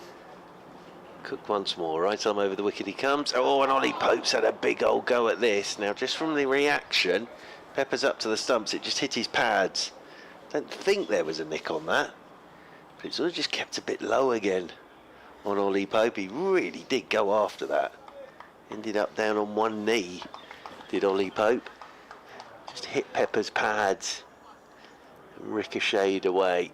Pope has 15, Burns has 8, Sibley the man to go without scoring. Surrey chasing 273, 24 for 1. As over the wicket goes Cook to Pope, quick single taken by Ollie Pope. It's a good quick single as well, because Bracewell got up quickly, but the throw's almost taken Pepper with it, and they get a single. And one more to Pope. He will keep the strike. There is a minimum of 44 overs remaining here, so a minimum of 44 remaining, and Surrey require another 248.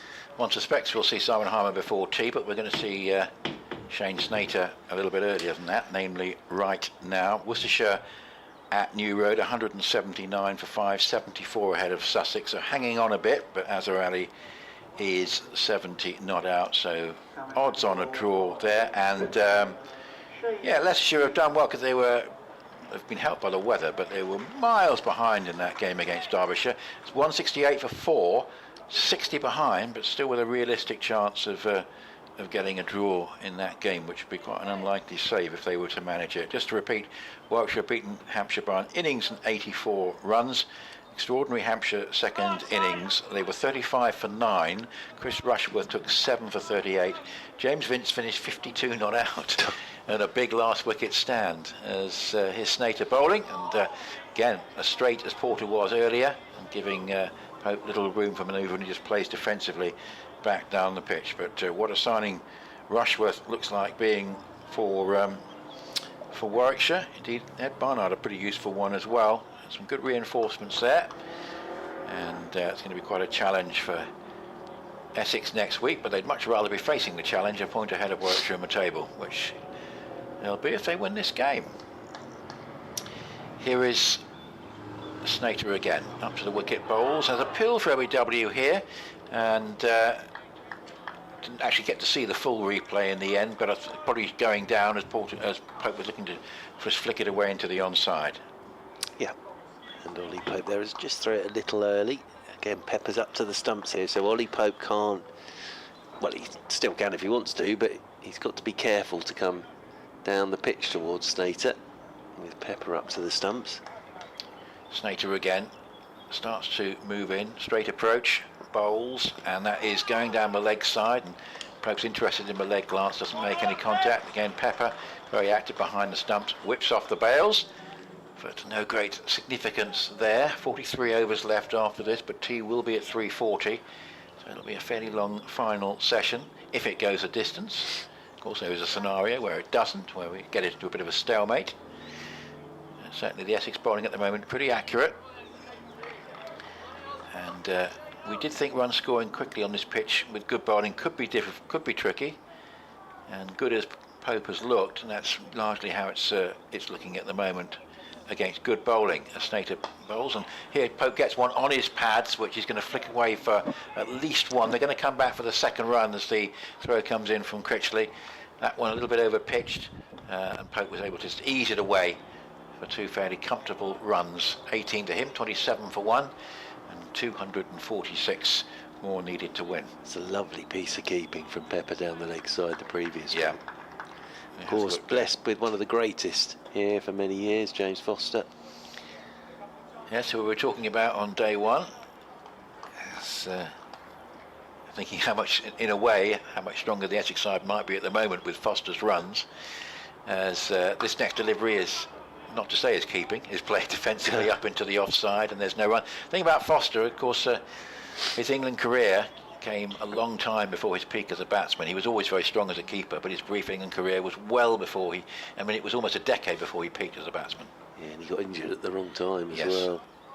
He was a wonderful, wonderful cricketer. Just seeing it again on the live stream, that bit of keeping from Pepper down the leg side, it's fantastic. Absolutely beautiful piece of keeping standing up to Snater.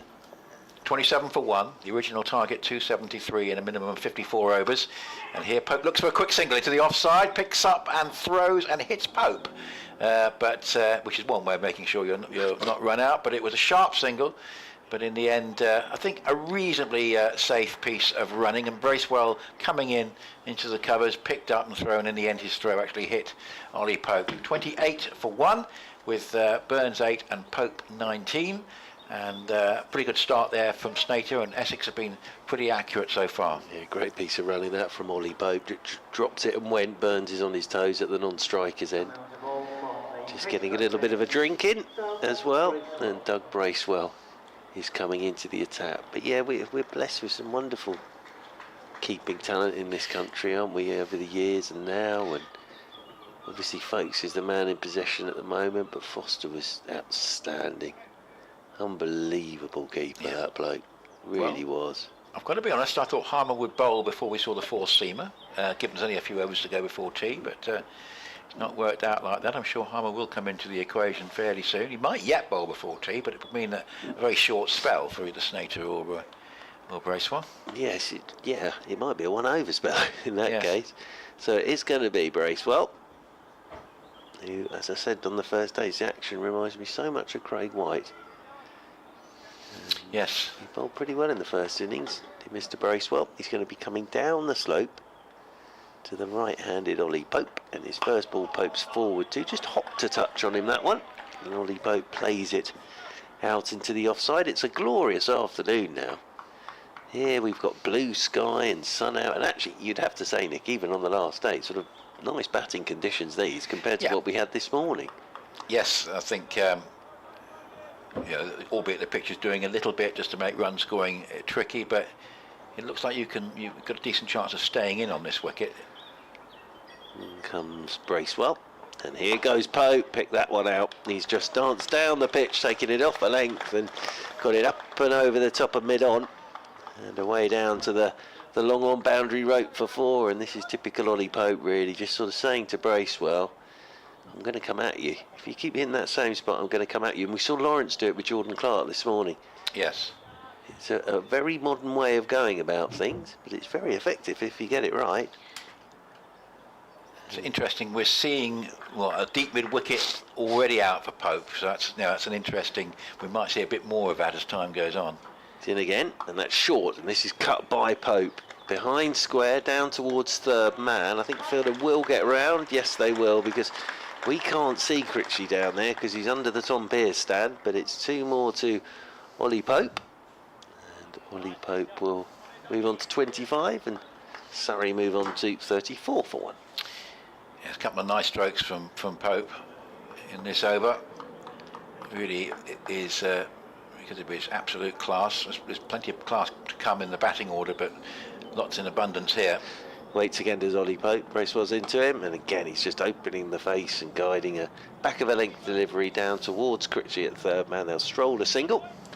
That'll be 1 more to Ollie Pope. He moves on to 26, and Surrey move on to 36 for 1. That's quite an interesting equation that they've got on the live stream. So that's now 237 to win from 253 balls, I think. Oh, someone's pizza's arriving. That's record speed there behind us. Typical Chelmsford. Is there a Grand Prix on that we know nothing about? Yes, the little known Chelmsford Formula 1 Grand Prix. Yes. Around the one-way system. Yes. It's going to be the left-handed Burns on strike. So 35 for 1, Surrey. 238 more required as Bracewell's in to Burns. Burns gets a ball that just hops at him a touch, but it's a no ball from Bracewell. Can't afford too many of those, Essex. Which adds to the scenario that's being painted that we're not going to get any extra overs here, even if Palmer does bowl a lot, because to get to a situation where it's 5 o'clock and there's fewer than 60 overs left, I think it's very unlikely. Yeah, absolutely. Excuse me. I picked up a bit of a sniffle in my trip to Chelmsford, Nick. I don't know how, but I have. 37 for 1. As over the wicket once more is Bracewell. Forward goes Burns. Well, we can't say it's the air conditioning because we haven't got any. So sometimes that's the way. It's fine. Chelmsford, home of the radio and home of a spring cold. Although, are we officially in summer now? Well, of course, the spring bank holiday is the one at the end of May, and the meteorological summer is June, July and August. So we're not actually officially in summer yet, so summer hasn't really started.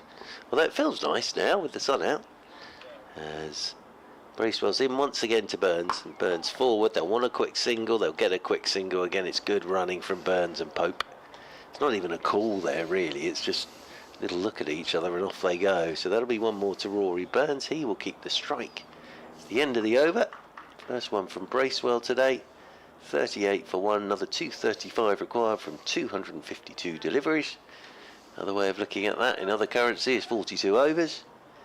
And Pope has 26 and Burns has 9. Interesting email from the Grumbler about the days of 3-day cricket where we had those contrived finishes, and sometimes you had this called buffet bowling or unofficial bowling or not for the record books of people just throwing down a few overs to create a target. But he thought if we ever had that situation again, you're better off with the 2 captains just agreeing a target, maybe just sort of sitting around for half an hour and then actually getting on with the game, and the points being a little bit less for such an outcome. But yes, I don't think we'll see 3-day cricket again, but it had its charm and sometimes its frustrations as Snater bowls, and that's played defensively back down the pitch, and there is no run. 38 for 1. I have to say, Mark, I'm in the minority, but still.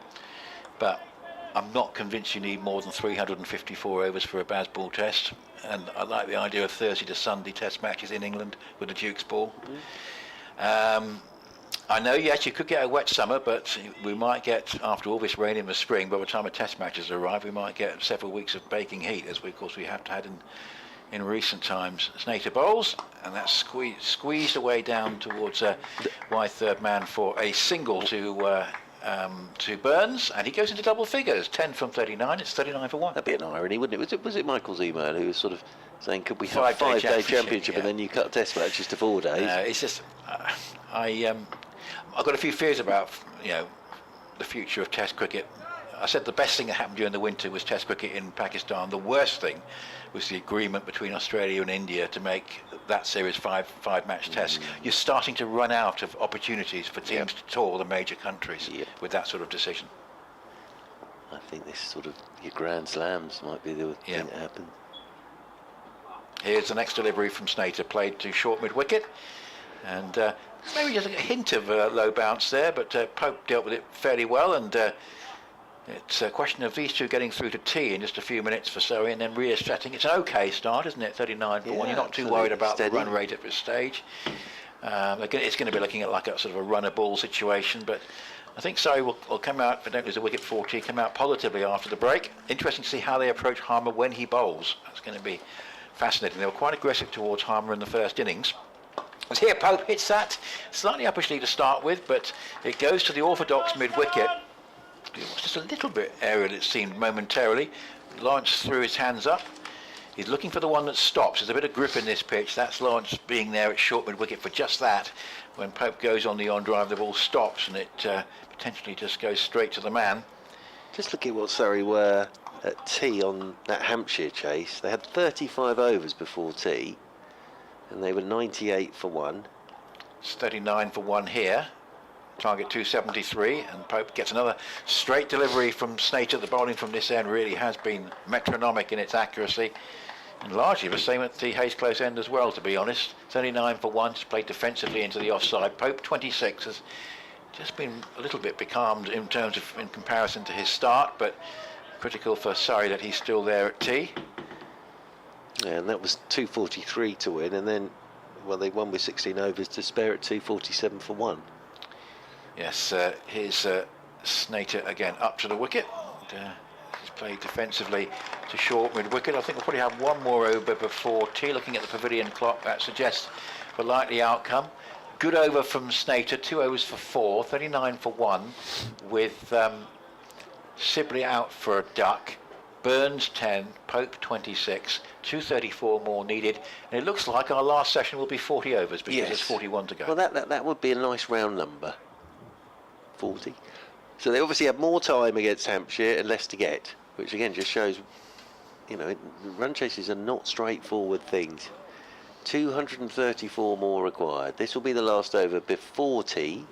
It will be Bracewell to bowl it. It will be Burns on strike on 10. Pope at the non-strikers end has 26. They've got 2 slips in there for Bracewell, and Bracewell's in, and Burns is in behind this one. Pushes it down into the leg side, and there's no run, but it's an absolutely glorious afternoon now. It really is. So there's the one thing in terms of Harmer is Essex don't need to worry about the prospect of Harmer bowling creating extra overs, because they're not going to bowl 24 overs in the next hour. So I do think he'll bowl fairly soon after tea. He's known as an attacking option, of course. Over the wicket once again goes Bracewell to Burns, clipped by Burns off his pads out towards square leg. Nick Brown does the fielding, and there is no run. Yeah, the other thing that Essex sort of, if Surrey did really get going after tea, they can slow everything down as well. That's the other thing. So it's not like one-day cricket, this, and there's no fielding restrictions, as we always say.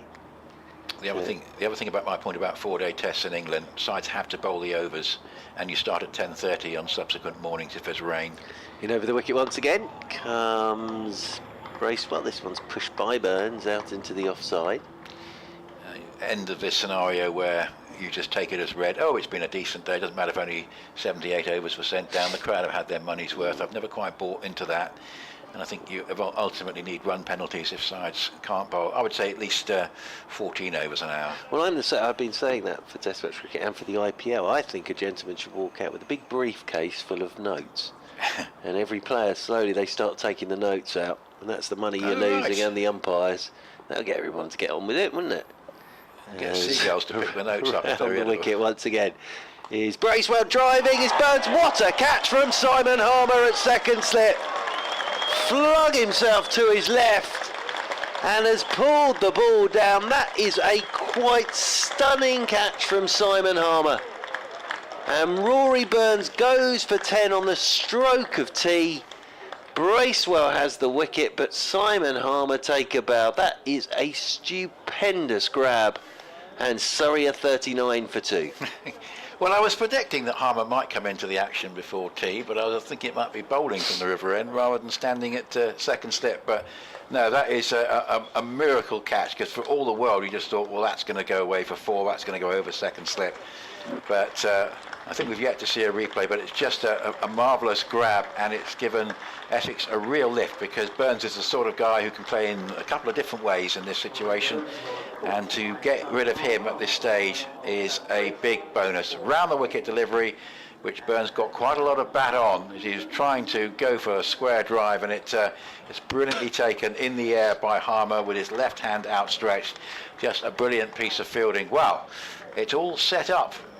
We will have a little bit more than 40 overs, I think, after the interval, but it's all set up very nicely. 234 to win, 8 wickets left, 40 overs and a bit. I can't remember how big a bit it was, how many balls we had in that over. There's 1 to go, Yeah. 2 to go, 2 to go. But we shall see. Anyway, it's a fascinating final session. Join us for it just before 4 o'clock.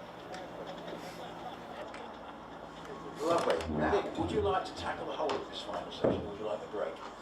I wouldn't mind a break, Right. but why? I was just asking you from the, if you'd like to be on.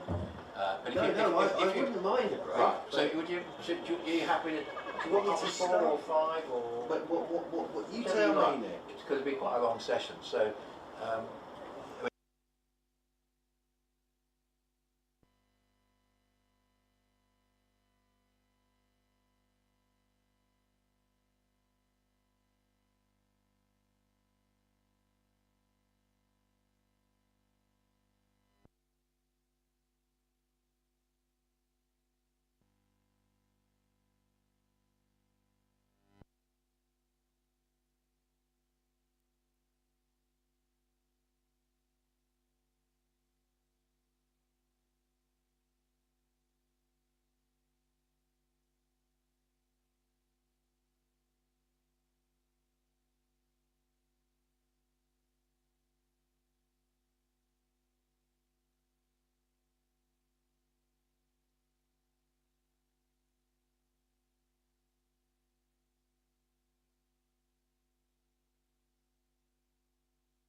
And welcome back to the county ground in Chelmsford for the final session of this county championship match between Essex and Surrey.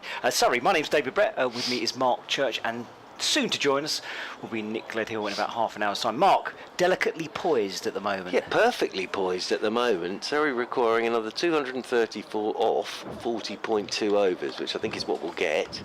And that wicket of Rory Burns just before tee, a quite stupendous catch from Simon Harmer at second slip to get rid of Rory Burns for 10. He's taken a couple of stunners today, hasn't he? Yeah, absolutely. And Pope's on 26. He'll be joined by Jamie Smith.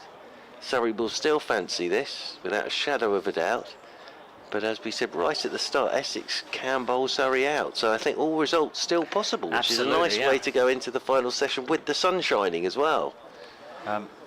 How's the sniffles, by the way? They're still there. Yep, thanks very much indeed. Manfully. Battling through. Yeah. Battling through. Thank you. Next Thursday, the next game? Or? Thursday, yeah. Thursday's the next game. A bit of rest then. A bit of rest and recuperation, I think. Get your vitamin D, C. Yeah, well, it would be nice if the sun stuck around for a bit. That would be rather pleasant. But it's absolutely gorgeous out there. Yeah, it is. Perfect. And again, we were talking about it before tea, that when those long days, the test matches, weather like this, perfect. Absolutely. But it just rarely happens. Well, we know we're going to get these 40.2 overs in. I don't think we'll get any more than that because, you know, before the last hour starts, are they going to bowl 24 overs? Even with Harmer going, they'll struggle. So I think that's exactly what we're looking at. It's another 234 to win off 40.2 overs. So it's going to be Bracewell opening up from the Hayes close end. 3 slips in. A point, a backward point, a mid-off, mid-on, mid-wicket and a fine leg. Here comes Bracewell, bowls, and that's pushed away into the offside, and there is a dot ball to start with.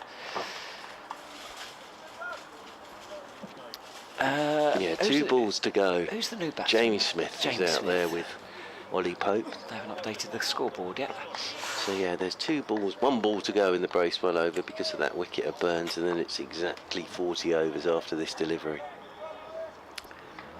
Bracewell moving in down the slope, right arm over to the right-handed Smith, and that's pushed out into the offside, and it's a dot ball to finish the over. So Surrey 39 for 2, and they are chasing 273 to win.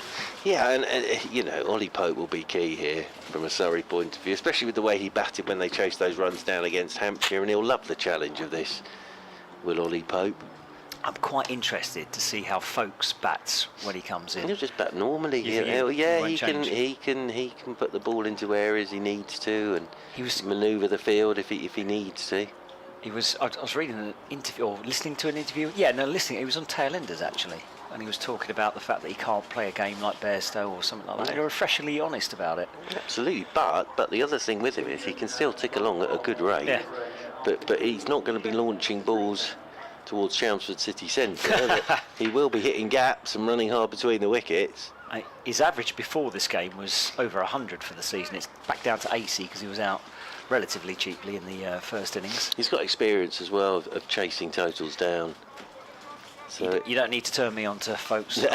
It's going to be Snater to get us started from the river end, coming in over the wicket to Ollie Pope, and Pope is turning his first ball after tee into a gap in the leg side, and they always say that about really good players. They don't often hit a fielder, and Ollie Pope there straight away after tee, just working a ball into a gap and picking up 2. Pepper's up to the stumps again, so he's kept beautifully up to the quicker bowlers. I tried to make this analogy years ago and I didn't quite pull it off. I'm going to try it again. It's a little bit like snooker trying to manoeuvre the white ball around the cushions and everything.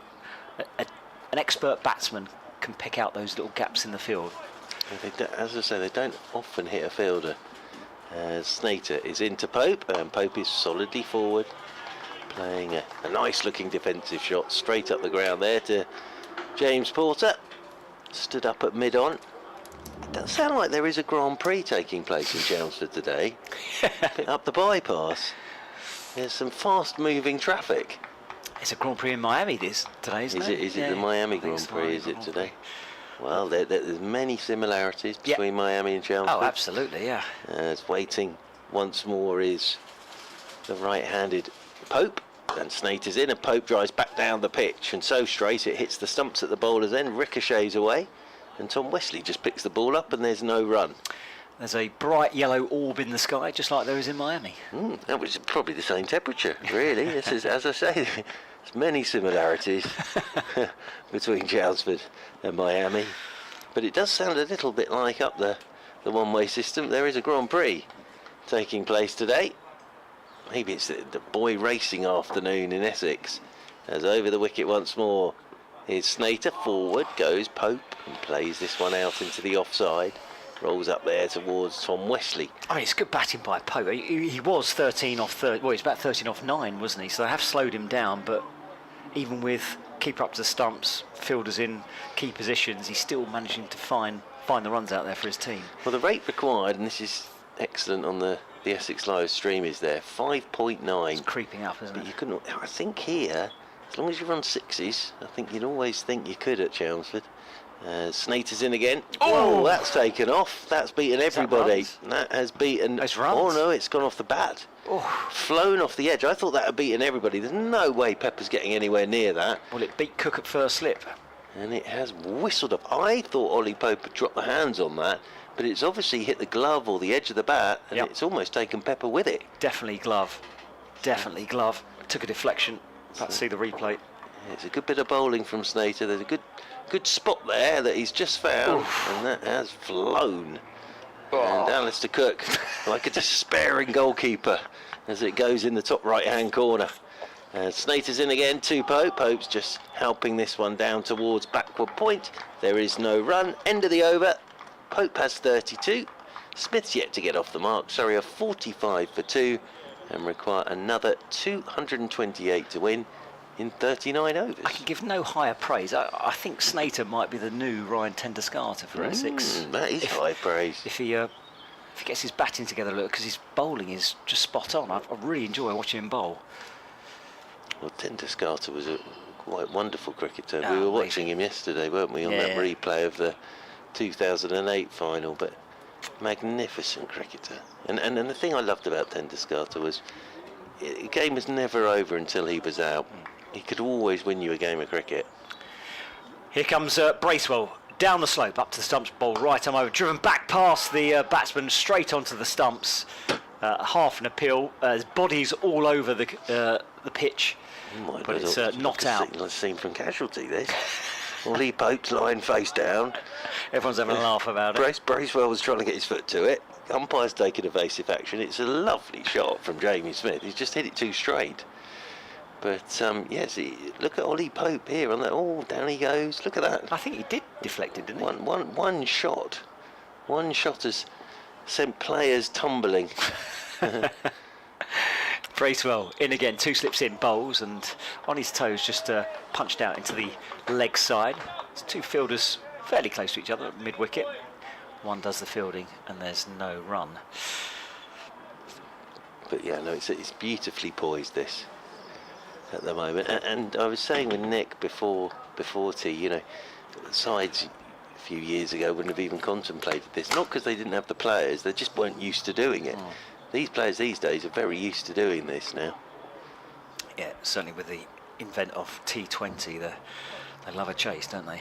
Here comes Bracewell, short, pulled away to the leg side. That's wide of the fielder at mid-on. That's going to go for 4 runs. That's a nice shot. It was in the air, but about 5-10 yards wide of that fielder at mid-on, and runs out towards the boundary for 4. Score moves on to 49 for 2. 224 required to win. Yeah, it's almost as if he was waiting for that. Jamie Smith. He tends to pull off the front foot. He just stands on that front foot and then just pulls in front of square. And that one's gone away for his first boundary and first runs. BBC Essex Cricket at gmail.com if you want to get in touch with us about anything. Helps the day go quicker. Here comes Bracewell, bowls. That's a lovely forward drive, but not timed by Smith up to mid-off. Well, you know, no run. if it is cricket related, that would be handy. But if you have got any gardening issues or plumbing issues, I don't know, Nick's behind us. Any sort got of green fingers, Nick. accountancy issues or anything along those lines, then we won't be able to answer them. But more than welcome to. We'll give it a to stab. get it off your chest, so to speak. Many people have made lots of money in the media Doing that Doing that very sort of very thing. job. 2 slips in as Bracewell right arm over to the right-handed Smith bowls, and that's played defensively up the pitch, and there's no run. I'm listening to a fabulous book at the moment on the, well, it's by Tim Marshall, who used to be an anchor or, I don't know, I think correspondent on Sky News and ITV News. Right. Oh yes, I remember. Yeah. Marshall. Yeah, very good actually. It's about the future of geography is what it's called. Oh. And basically it's about this battle for rare earth minerals and for, as Bracewell comes in bowls, that's kept it a little bit lower, defended to the offside, about colonising the moon, Mars and planets beyond. Geography's changed because when I was little, End of the over, sorry, that's 49 for 2. the odd waterfall and Oxbow Lake and finding out where places were, but it's not like that anymore, is it? No, got to think a little bit further afield these days. Absolutely. Well, it's been a solid start for Surrey after tea. The run rate's up to 3.06. That rate required is 5.89. And Ollie Pope is 32 not out. You get the feeling it's just bubbling at the moment, isn't it? Absolutely. If they can just manoeuvre themselves within, so how many overs remaining? 38 minimum. So it gets down to 20. Yeah. And Surrey, 120 away, Yeah. I'd say. As this one's left alone outside the off stump by Ollie Pope. I think they'd still fancy going at 6 here. with 8 wickets in hand. With 8 wickets in hand. Yeah. Problem is if they lose a couple, that Exactly, that changes things. But they're still going to go for this, Surrey. There's no doubt whatsoever about that. I absolutely hope they do. They can always shut up shop if needs be, but that's not sort of their way. As Ollie Pope twiddles the bat in his hand, Snater turns down below us with his blonde streaks. Over the wicket he comes, and Pope just pushes out into the offside. There's no run there as Nick Brown comes around to his left to do the fielding. I'm assuming Snater had a full head of blonde hair at some point during the winter, maybe? Yes, I said it was almost as if he was wearing a cap when he had the streaks done. Yeah. And he sort of got the bits done was sort of poking out the side of the cap. I like it though. I'm a huge fan of the old streaks. What Jimmy had, was it a red Mohican? Do you remember that? Oh yes, that wasn't ideal. Then he went all white at one point. As in over the wicket again is Snater. This is turned off the stumps by Pope down towards long leg. They'll get a single and that will bring up the 50 for Surrey. So Surrey 50 for 2. Pope has 33. Smith's on 4. The target is 273. It's incredible to think actually these days that there are a fair few county players in and around the county teams that weren't even born when Jimmy made his England debut, let alone his county championship debut. That's a horrible thought. I saw Derek Pringle in here a couple really? of days ago, yes. What's he doing around here? The first Test cricketer to play with an ear stud. Yeah? Caused absolute consternation at Lords, that did. Good Lord. As in over the wicket once more then is Snater. Solidly forward goes Jamie Smith, plays this one out into the offside and there's no run. My favourite Derek Pringle fact is the fact he was in Chariots of Fire.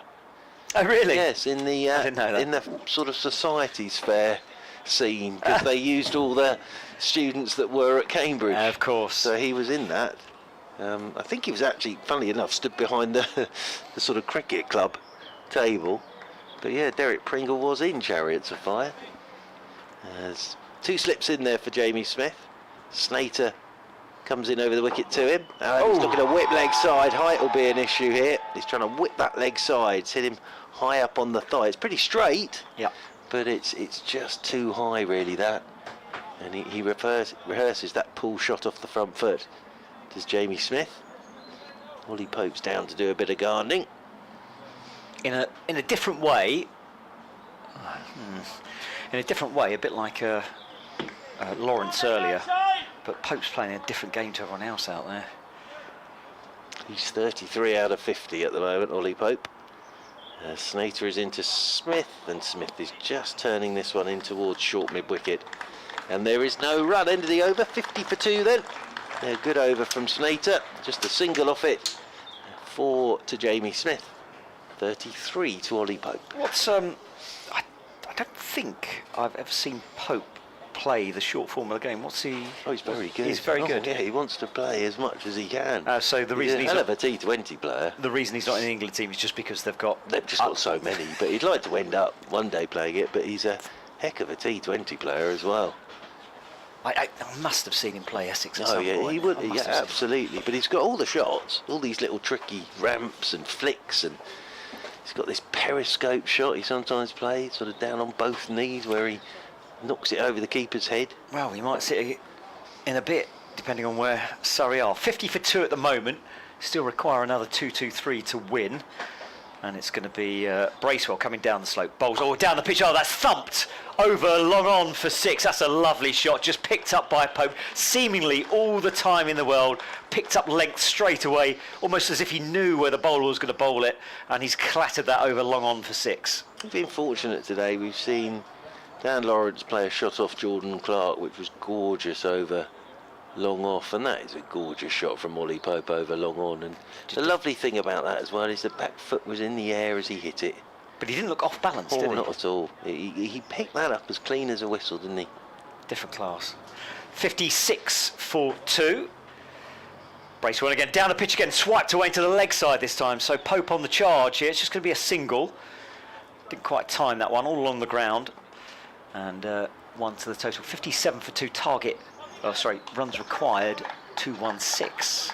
But Pope just trying to put the Essex bowlers on the back foot and manoeuvre Surrey into a pretty decent position. 217 more. 40 off 49 for Pope. It's Smith on strike though, as Bracewell right over to the right-handed bat bowls, and that's a thick inside edge. That's running down towards deep backward square leg for. They're coming back for a 2. Yeah, they're going to get it quite comfortably as well. Throw comes in.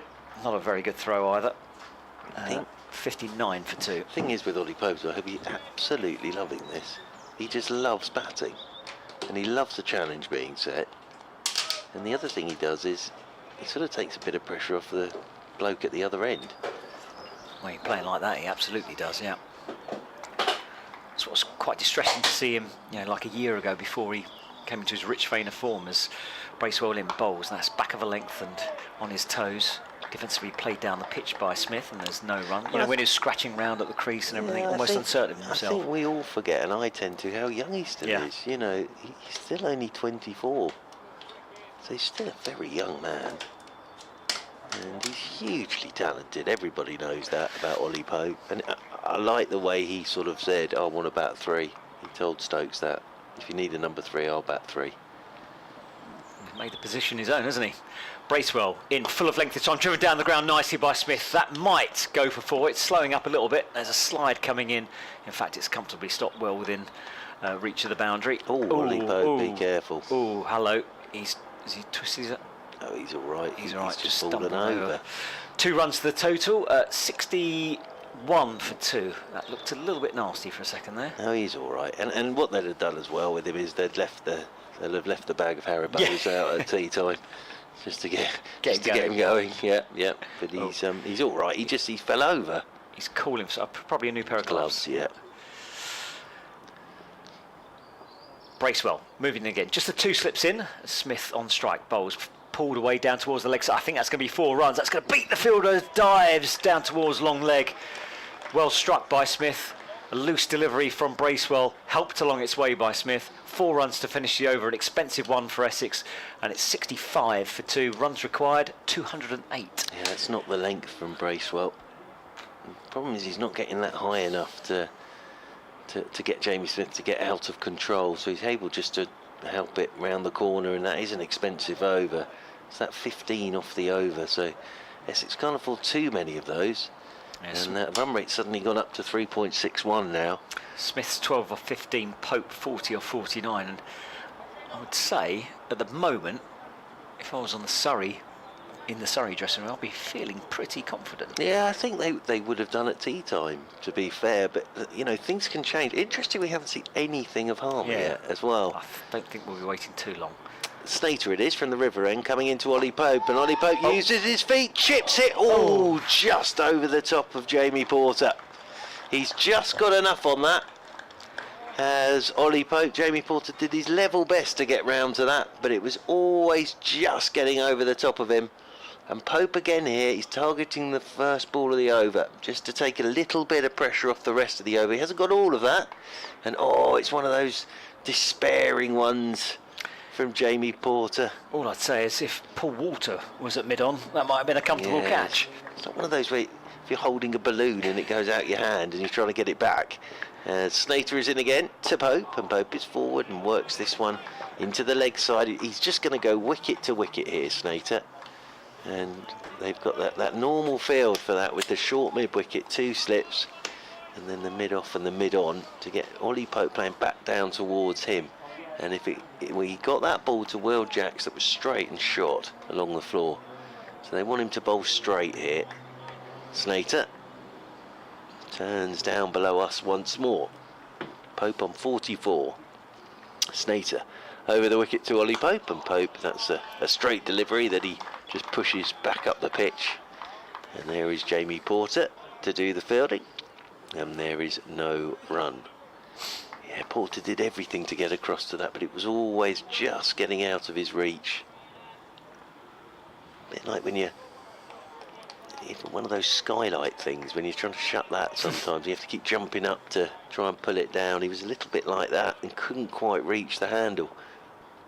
Snater over the wicket again to Pope, who's driving thick inside edge. Nicely bowled by Snater, and that potters out towards mid-wicket, and there's no run. So I think a slower one there from Snater. Ollie Pope threw the drive a little bit early.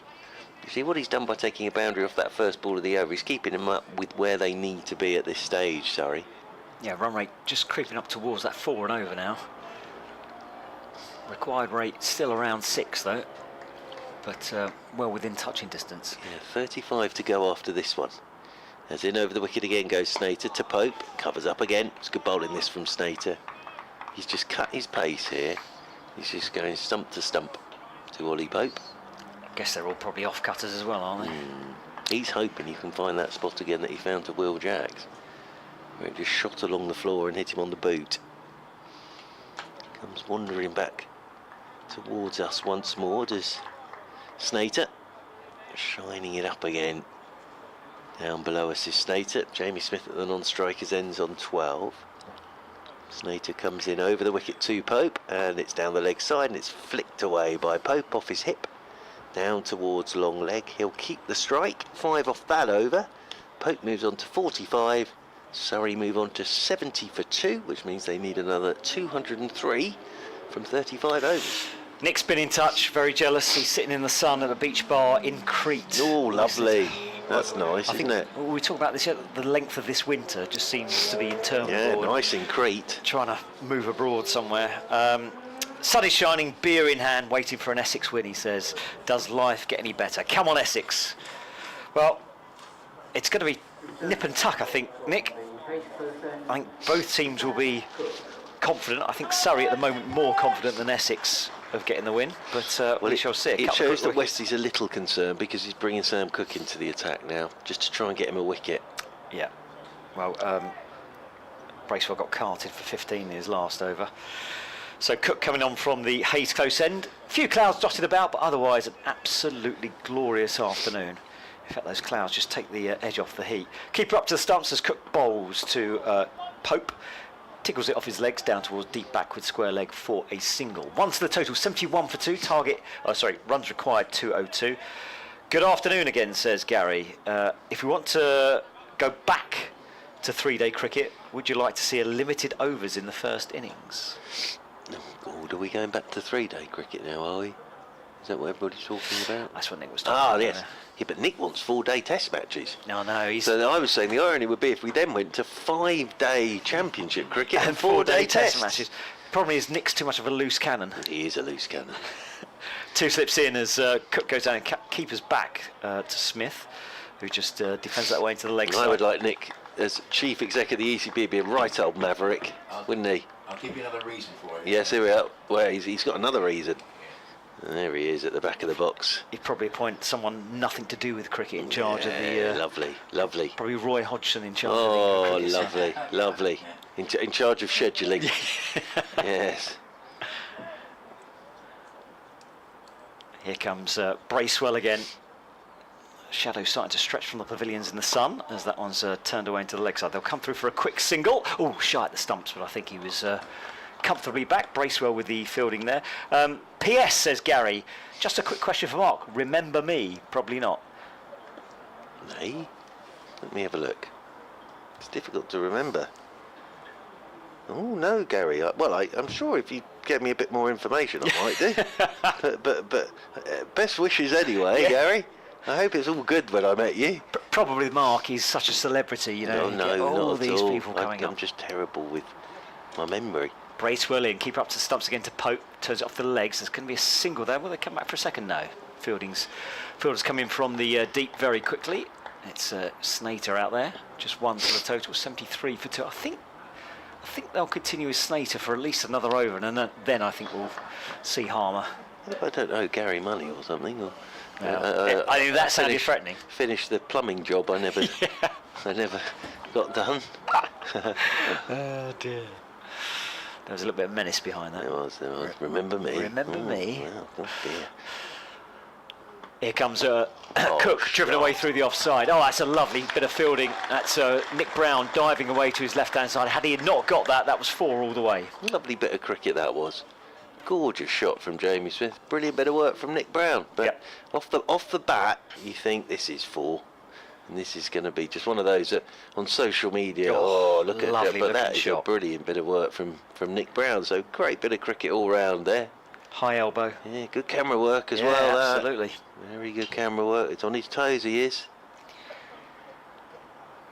Cook down the slope, up to the stumps, bowls. Oh, that keeps low, right off the toe end of the bat. That one into the leg side. Just kept it out. Very late on the shot.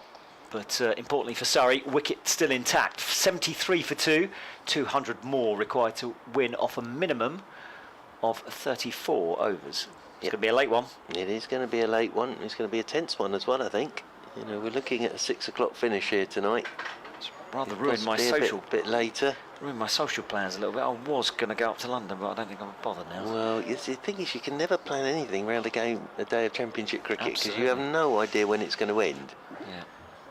6 o'clock, 7 o'clock, Who knows? 8 o'clock. 12 o'clock in the afternoon. When did the Hampshire game finish? That finished about 2, didn't it? Yeah. Yeah. 2 o'clock. 2 o'clock. A bit later than that. Yeah. Nick wouldn't have that, you see. No.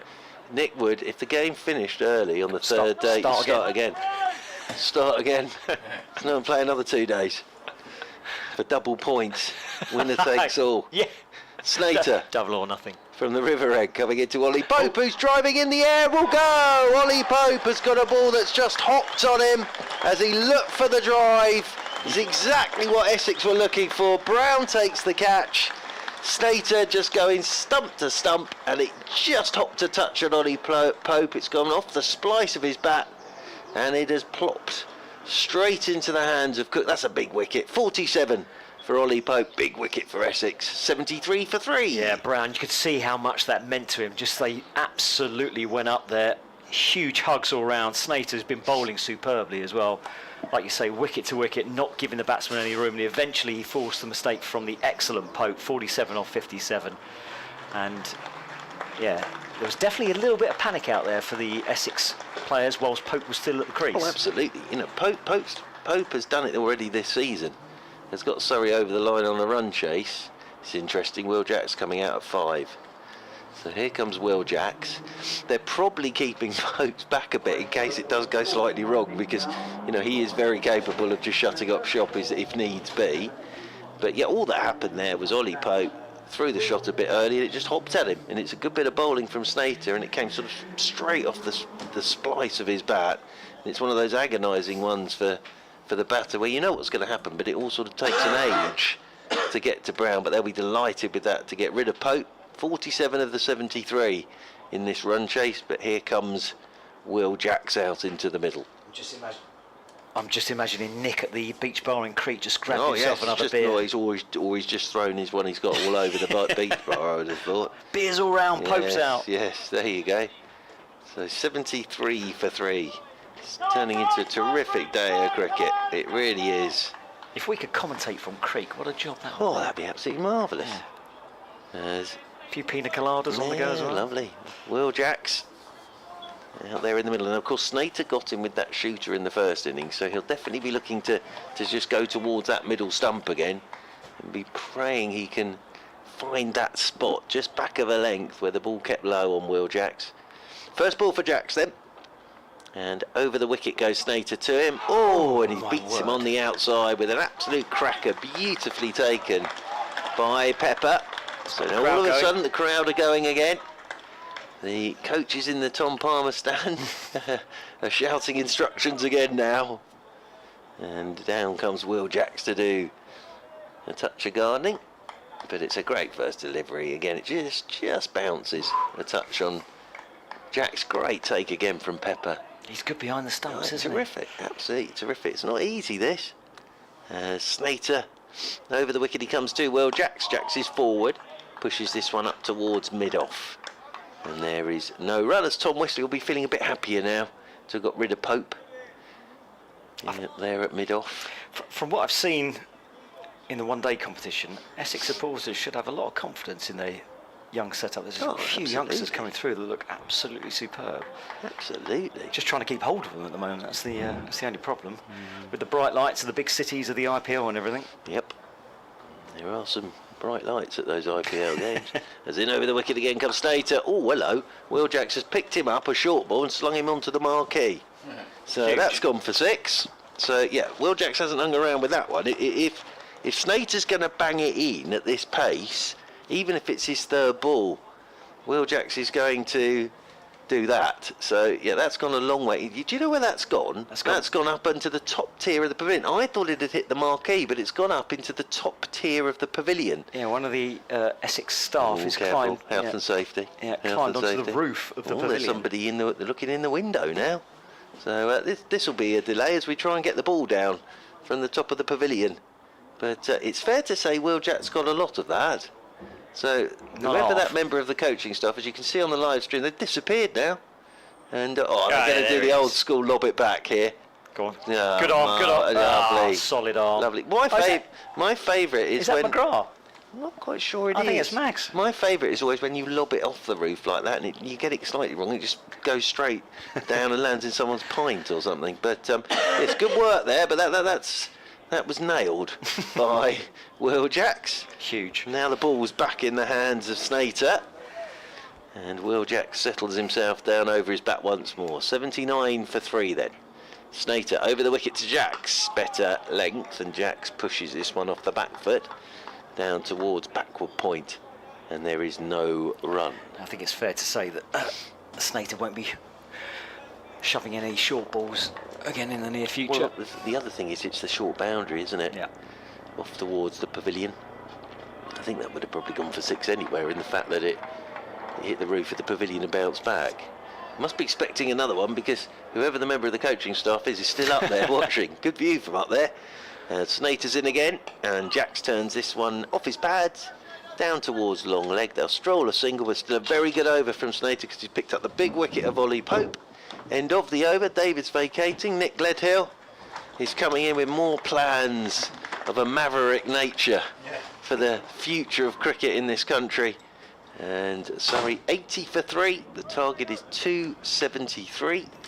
So they need another 193 off 33 overs. Yeah, you can tell I'm not in favour of 5-day championship cricket. The game is being played at a quicker pace now, and well, what a big wicket that was, because just getting the feeling that Pope was bedding in very nicely. He played some cracking shots since tee. He had been restricted by some pretty good Essex seam bowling, I have to say. It has been a pretty exemplary performance so far from the Essex seam attack. Snater has not really been in the limelight much this season, but he's bowled very well. Where's Harmer? Question mark. Well, he hasn't bowled as yet. He's taken a stupendous catch. Yes, to get rid of Rory Burns. So we'll have to wait and see what the plan is there. Jacks has hit one very big 6 and is on strike. There were 193 runs required from a minimum of 33 overs, and as with Pope, if Jacks stays, I don't think the run rate will be too much of a problem. So it's all happening. Here's Cook bowling. That one just traps Jacks slightly in the crease. It's a stifled shout for LBW. So no Harmer yet, and it's been fascinating watch this. Essex scramble their way to 198. Just those extra runs that they got could be important in the context of avoiding defeat here and maybe even winning the game. just when you thought Surrey were starting to get ahead, it's right back in the melting pot with that wicket of Pope. Bright sunshine, some cloud. And here is Cook bowls, and Jacks just plays defensively down the pitch, and there is no run. Will Jacks, who played a major hand in Surrey's victory at the Oval against Essex last year, looking to try and repeat the dose. Yeah, that was 150 not out, wasn't it? You won't need that here, probably. Well, if he does that, we're memorable done. innings. Yeah. Slip in. 5 saving 1. No sign of the field being set back yet with that wicket having gone down. And Cook bowls again, and Jack's just trying to force the ball away into the onside. Won't get it past mid-wicket, and there's no run. Yes, I think discussions on the future of the game are probably for another day, because the match situation is exciting enough, and of course we do get enough of the duller days. But the only final thought I had about Test cricket and the fact that all the games end on a Monday, you get the odd Wednesday start, but those games tend to finish for the weekend, don't they? When you start a Test on a Wednesday, a slip in. And this is played defensively back down the pitch. One of the reasons I like the standardisation of Sunday finishes is for youngsters.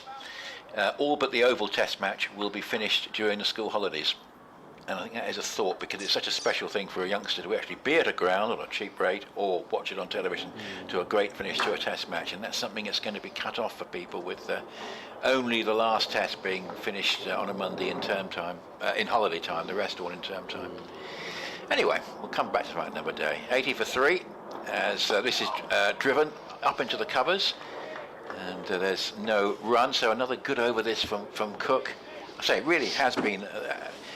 I think the seamers, both sides, have done well. I mean, it's been they've made use. They've obviously been bowling these straight lines, looking for this variable bounce, looking for this little bit of grip, and that might have accounted for Pope's wicket.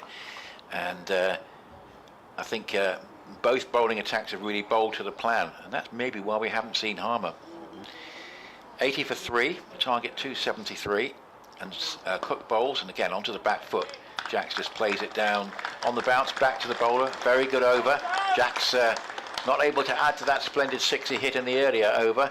A maiden for Cook, one for 20 in 7 overs, and it's 80 for 3 with 13 now to Smith, and 7 on the board to Jacks. 80 for 3 with target 273, and a minimum of 32 overs left. It will be 32. Well, especially as we haven't seen Harmer.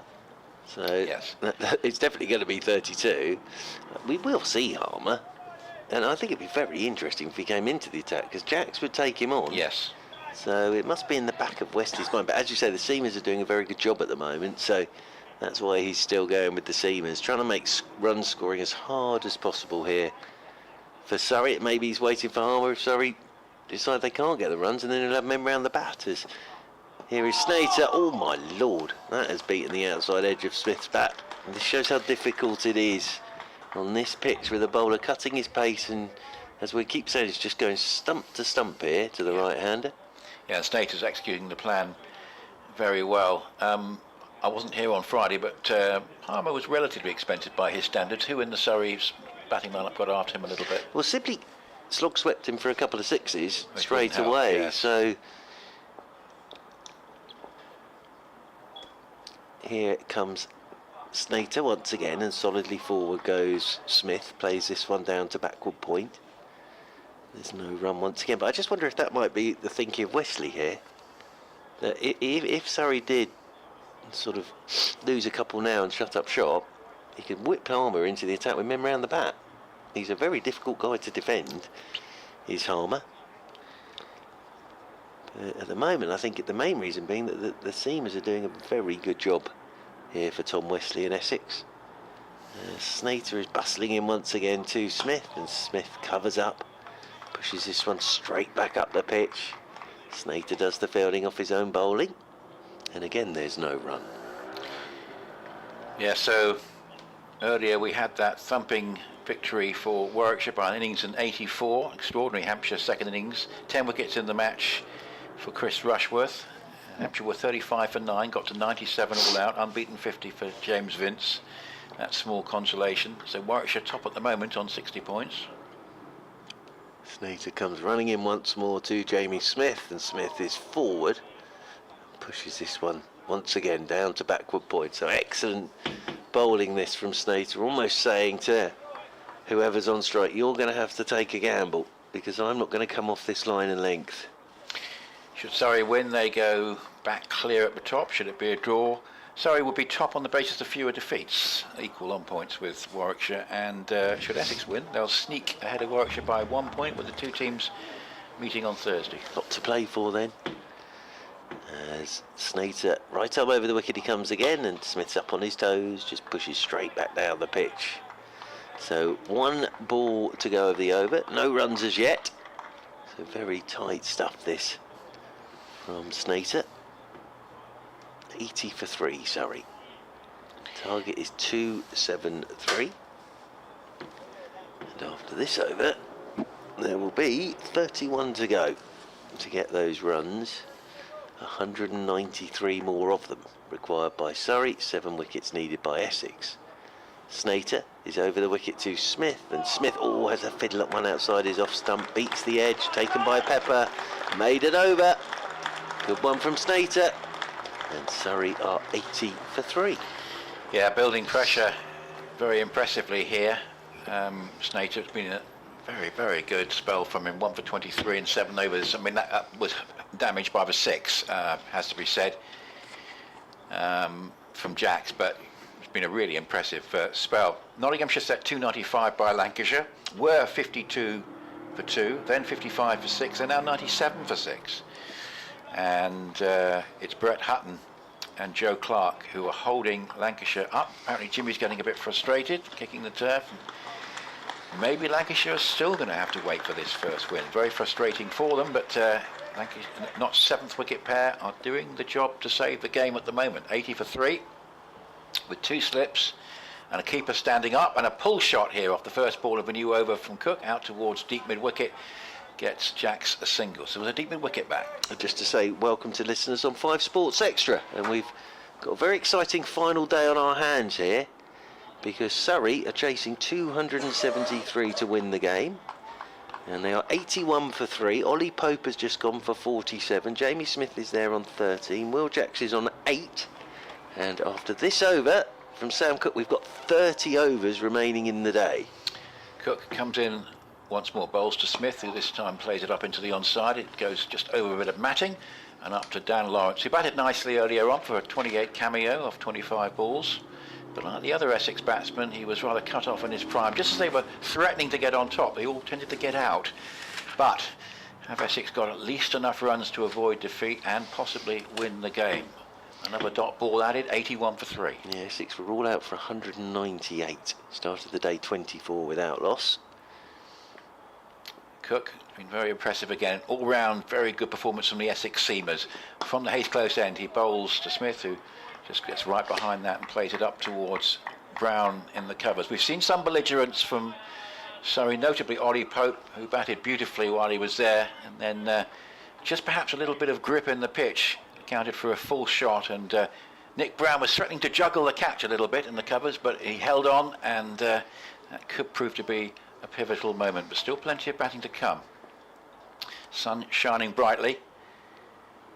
Cook up to the wicket once more, bowls, and this time Smith just slightly cramped for room, but plays it backward a square on the offside, gets it down to Matt Critchley at backward point, and there's no run. Still 81 for 3, 192 more needed in 30 overs after this. We lost the whole of yesterday to the rain. Well, we had about 5 overs and the national anthem, which was lovely. And now is a glorious evening here in Chelmsford.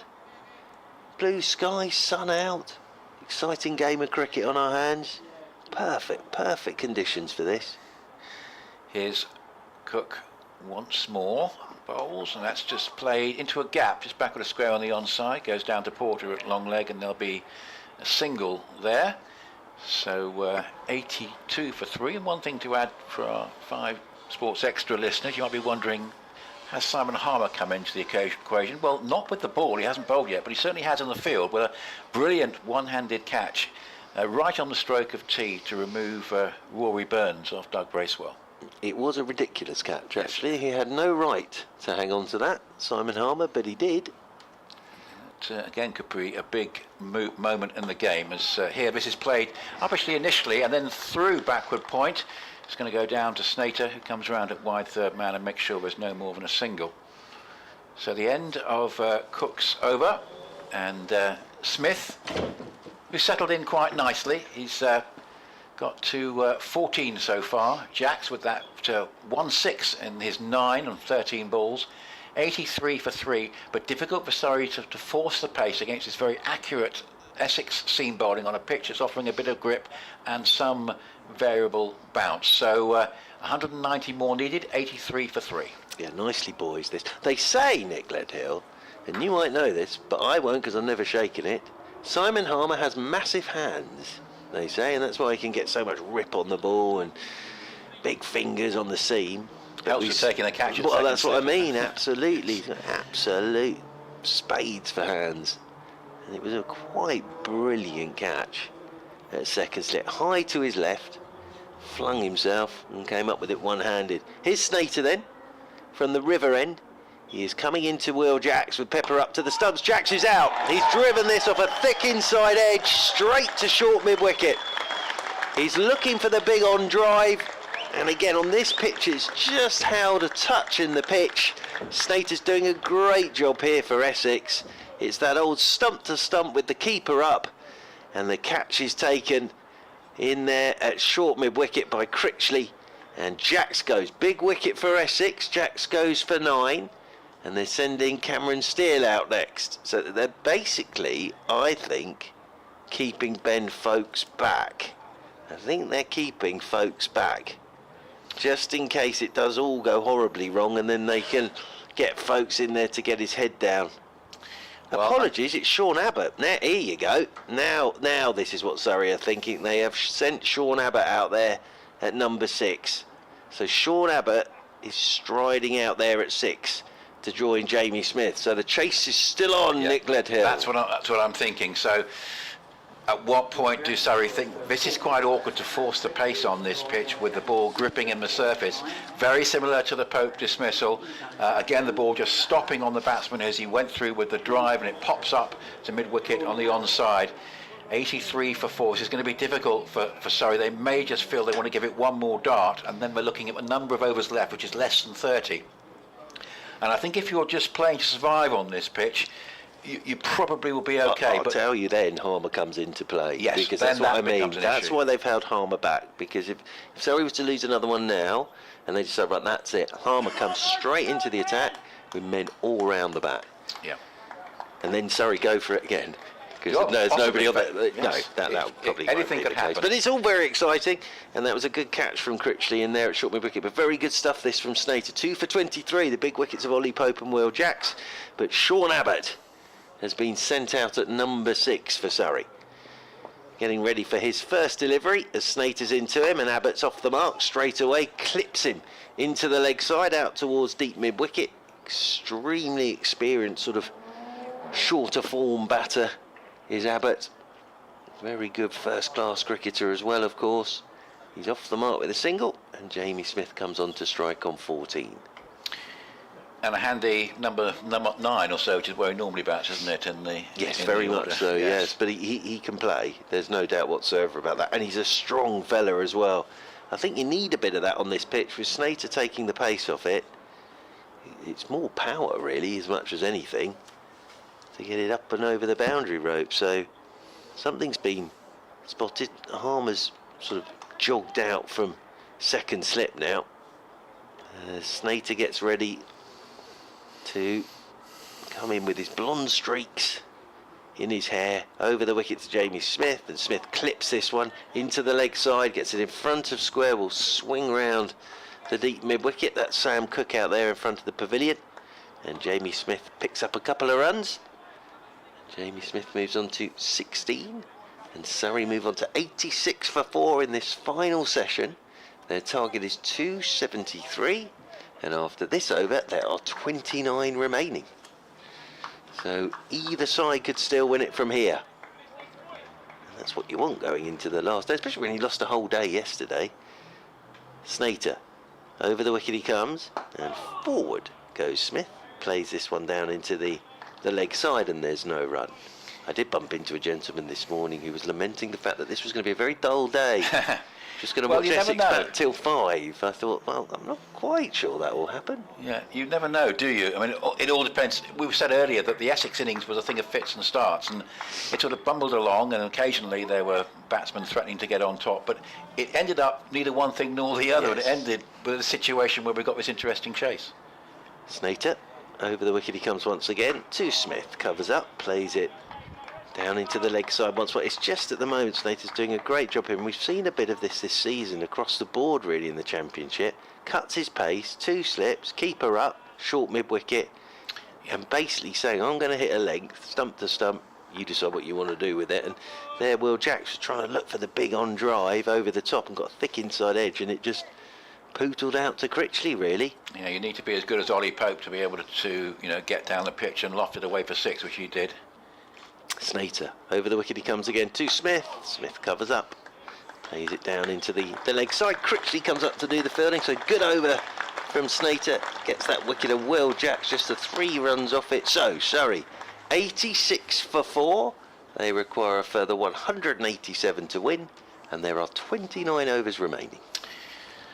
Somerset looking for that victory, but they need to take a wicket pretty quickly now at Taunton, because Northants 285 for 7 or 128 ahead. Sam Whiteman 119 not out, and Tom Taylor unbeaten on 45. That's a decent stand so far, worth 66, dominated by Taylor for this 8th wicket. Jack Leach in the wickets earlier on, and as we mentioned, Lancashire still trying to break that 7th wicket stand for Nottinghamshire, which is holding them up at Trent Bridge. Earlier, a remarkable victory for Warwickshire, bowling Hampshire out for 97, but it could have been a lot less for Hampshire at one point when they were 35 for 9.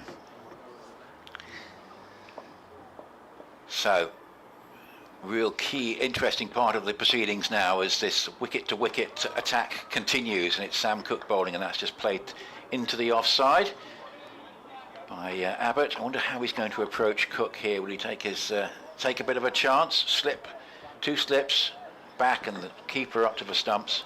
Big gap on the onside. There's a mid-on, but then there's a deep mid-wicket and a long leg. 3 saving 1 on the offside. Backward point cover mid-off. Another 187 required in 1 ball less than 29 overs. And here's Cook from the Hayes close end. Bowls an attempted pull drive from Abbott with not much timing. Sends it straight to mid-on. If he'd managed to get that a bit squarer, he'd have got at least 2, but it went straight to the fielder. 86 for 4. Target 273 after Essex bowled out for 198. And again, I think we're seeing that this is a pitch you can score runs on, but you've got to work hard for them. It's not coming on to the bat, I think it's fair to say.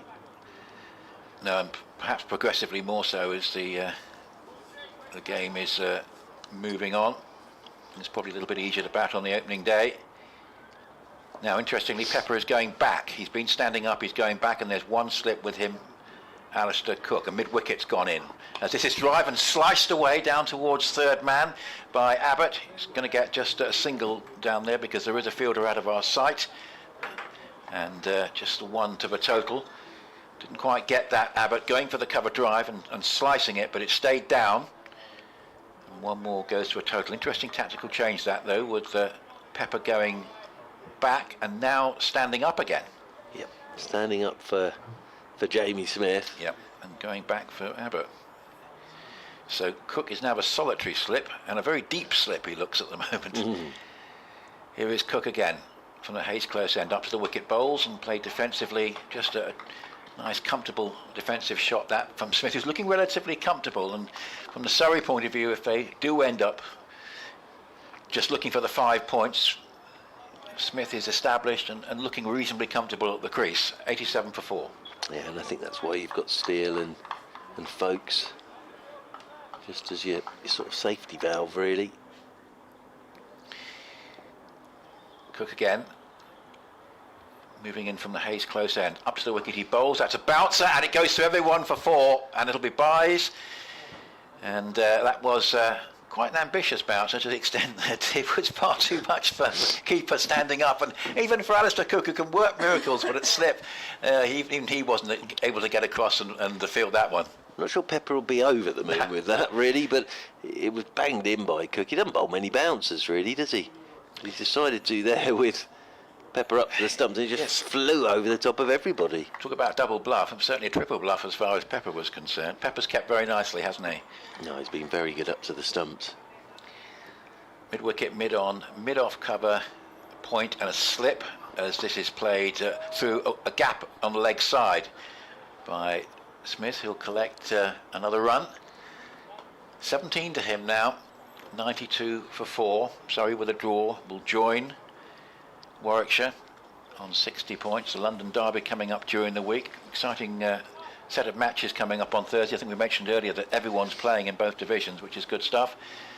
And Essex going to Edgbaston, which could be a top of the table affair. Certainly Warwickshire will be in the mix anyway, and Essex could be up there with them. 92 for 4, Smith 17, and Abbott has 2.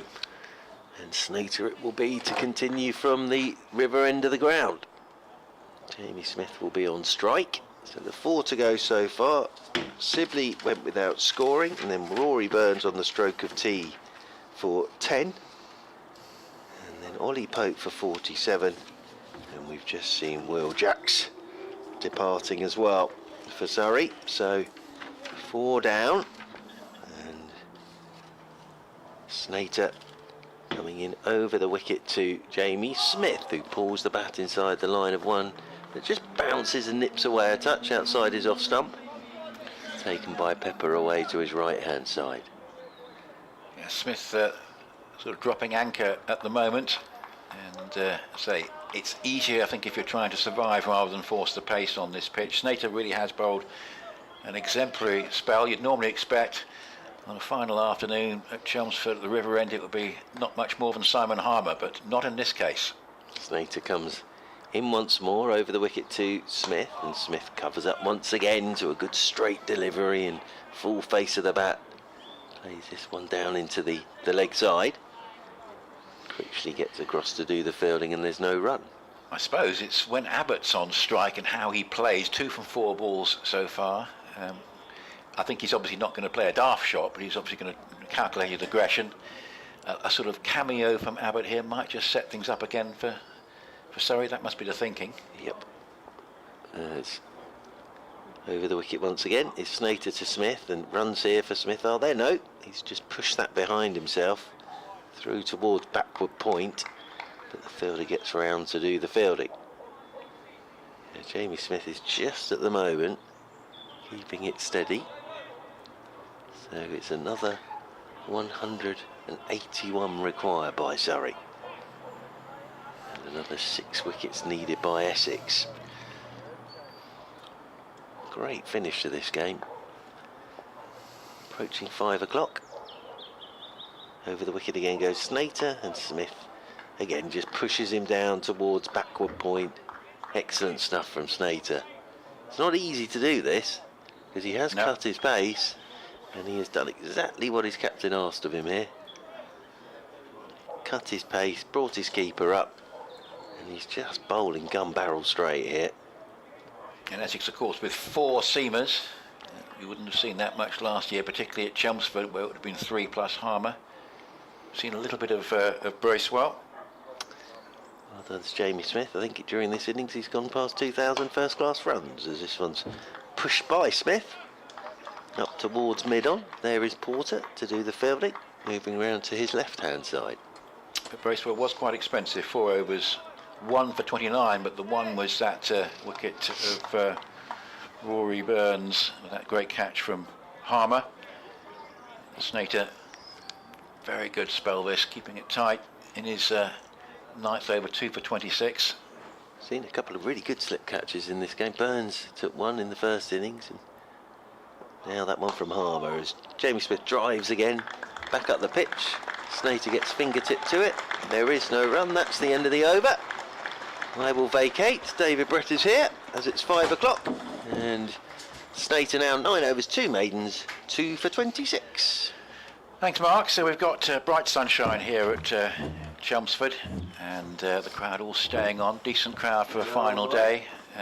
Certainly the Tom Pearce stand away to our right, and watching and absorbing match situation. The draw is very much in the equation, but it's not by any stretch a clear favourite. Still a chance for both sides to win this game, although Surrey, you feel as though they're going to have to be quite a big sea change with the asking rate up at 6.7, and they're being very much tied down at the moment by this Essex combination of Snater and Sam Cook, who bowl together now for some time. 92 for 4, 181 from 27 overs. And Cook bowls, and there's an attempted pull shot. Now, is that off the bat? It's gone down to fine leg for 4 runs, and the umpire signals it was off the bat. It was very close to Pepper, who looks annoyed with himself. He's there with his hands on his knees, and he wasn't far away from it, but it's come off the bat, and certainly not far out of the reach of Michael Pepper, who dived across but couldn't take it. It would have been a bit of a strangle that if it had been taken, but he stretched out his left glove but couldn't quite hang on to it. 96 for 4. May just have got a bit of outside of the glove to it, but not much more than that. Welcome back, David. Hi Nick, hi everyone. Game on. Very much game on. BBC Essex, BBC Radio London, BBC 5 Sports Extra, and also on of course via the BBC Sport website and app. And we're watching Cook here at Chelmsford bowling to the right-handed Abbott, who plays a lovely back foot force for 4 to the backward point boundary. Just as we were saying that Surrey were starting to get tied down, that one was just back of a length, and Abbott, with not too much foot movement, just creamed that away with perfect timing, backward of square on the offside. Lovely back foot force to get the Surrey 100 on the board. Their target 273. And that was a lovely shot. And it might not be the worst thing for Essex, just for Surrey to keep themselves interested here. As Cook bowls once more with a slip in and Pepper standing back, and again he plays a nice stroke into the covers, bisects backward point and cover, and will collect 2 runs. So a profitable couple of deliveries for Sean Abbott, who's been promoted with, I think, the specific job of keeping the chase alive, and he's gone to 12 from 7 balls. By contrast, Smith has 17 from 42. And Surrey are 102 for 4. Earlier, Sibley out second ball to Sam Cook for a duck. That great catch by Harmer at second slip to account for Burns for 10. Pope was looking in ominous form from an Essex point of view, 47 from 58 balls. And then he was caught in the covers by Brown off Snater, and this is played slightly uppishly, but in the end quite safely up to Brown at cover, and there's no run. And his dismissal was similar to that of Will Jacks, caught by Critchley off Snater. In both cases, the ball just seemed to stick in the pitch a little bit, and the batsman perhaps threw the shots too early, and that resulted in the catches. Difficult to force the pace on this Chelmsford pitch. Sun shining brightly. Sam Cook, with shadows being cast behind him, comes in, bowls, and that's a slower ball bouncer, and Abbott reacts to it well and pulls it away to deep mid-wicket. Just gets the 1 run, but he dealt with that pretty well, lined the ball up and made sure that he hit it down. 103 for 4. He goes to 13. Smith has 17. And yeah, Ollie Pope batted beautifully. That could yet prove to be a key moment after that great innings against Hampshire a couple of weeks ago. Threatening to do something similar here. But the Essex seamers have bowled wonderfully well, absolutely to order on this pitch, where it really is wicket to wicket, and it's just doing enough with the ball just sticking in the surface, and some variable bounce as well, particularly from the river end. Alistair Cook in front of us at slip just leans with hands on knees, Pepper standing up, and here is a forcing shot from Smith, but there won't be a run as it goes to mid-wicket. It's the end of Cook's over, another tight over. The asking rate around about 6.5 at the moment, so it's still in the equation for Surrey. They certainly won't have given up this chase yet. Smith 17, Abbott 13. Another part of the equation for Surrey is 26 overs left. That is what it will be. It won't be more than that. 103 for 4, further 170 are required. And we're about to see the first iterations of Simon Harmer in this second innings. He's coming on from the river end. Good decision by the captain, not willing to let the game settle, but Snater was bowling superbly over those last 9-10 overs. Kept it really tight, put the pressure on the batsman, wheedled out a couple of wickets, and Essex will be buoyant at the moment. Now, what damage can Harmer do I can tell you what field he's got. He's got a short leg, a leg slip, a first slip. He's got a backward point, a mid-off, a mid-wicket, and a deep mid-wicket as Harmer bowls. Punched in the air. That's gone right up in the air. This could be out. First ball, long on comes in. It's gone up, and he's caught. First ball went after Harmer straight away. Didn't even take a look at it, and Abbott gets caught down at long on. And Surrey lose their 5th wicket. They're 103 for 5. They still require another 170 runs to win. And they're in all sorts of trouble at the moment. Yeah, slightly ambitious that from Abbott, who'd been sent in to play the cameo role. But first ball from Harmer, just a little bit ambitious. He got good connection, but Critchley lined it up at long on and never looked like dropping it. And I just wonder now, is there a decision going to be made by Surrey that have got just under 26 overs? They can join Warwickshire. In fact, they'll probably still be top by virtue of having lost fewer games on 60 points. Are they going to think, right, it's quite difficult to force the pace on this pitch. Maybe a draw is going to be good enough here. Surrey often take the positive approach, though. Maybe they will, just for one more wicket as Ben Foakes comes out. There's still quality to come in the batting lineup, but they wanted more from that Abbott cameo, promoted from number 9, than he was able to deliver. So Ben Foakes, the new batsman. Now, do they drop anchor or give it one last shot? They've got how many overs remaining? 20, well, basically 26 overs, 25 overs and 5 balls. So get this. I imagine, well, if Nick and Crete is buying in the beers every time a wicket goes down, things could get quite interesting in the next hour. Another good finish at Taunton. I'll give you the latest there in just a moment. So Foakes just taking his guard. Same field as to Abbott, a short leg, a leg slip and a first slip as a point. So man's come just a bit further forward. He was at backward point, he's now at point. A mid-off and mid-on, there's a long on out of our reach, out of our sight, sorry, and a deep mid-wicket and deep backward square leg has just come into a, just on the edge of where a 30-yard circle would be as the emergency services whirls behind us. Here comes Harmer, bowls, and Foakes defends solidly out into the leg side. And there's no run. 103 for 5, 170 to win. Worcestershire 231 for 8, lead Sussex by 122. That's the latest at New Road. Harmer with a wraparound glasses on, bowls. Nice quicker, so LBW's given! And that's a 6, and he goes whirling away.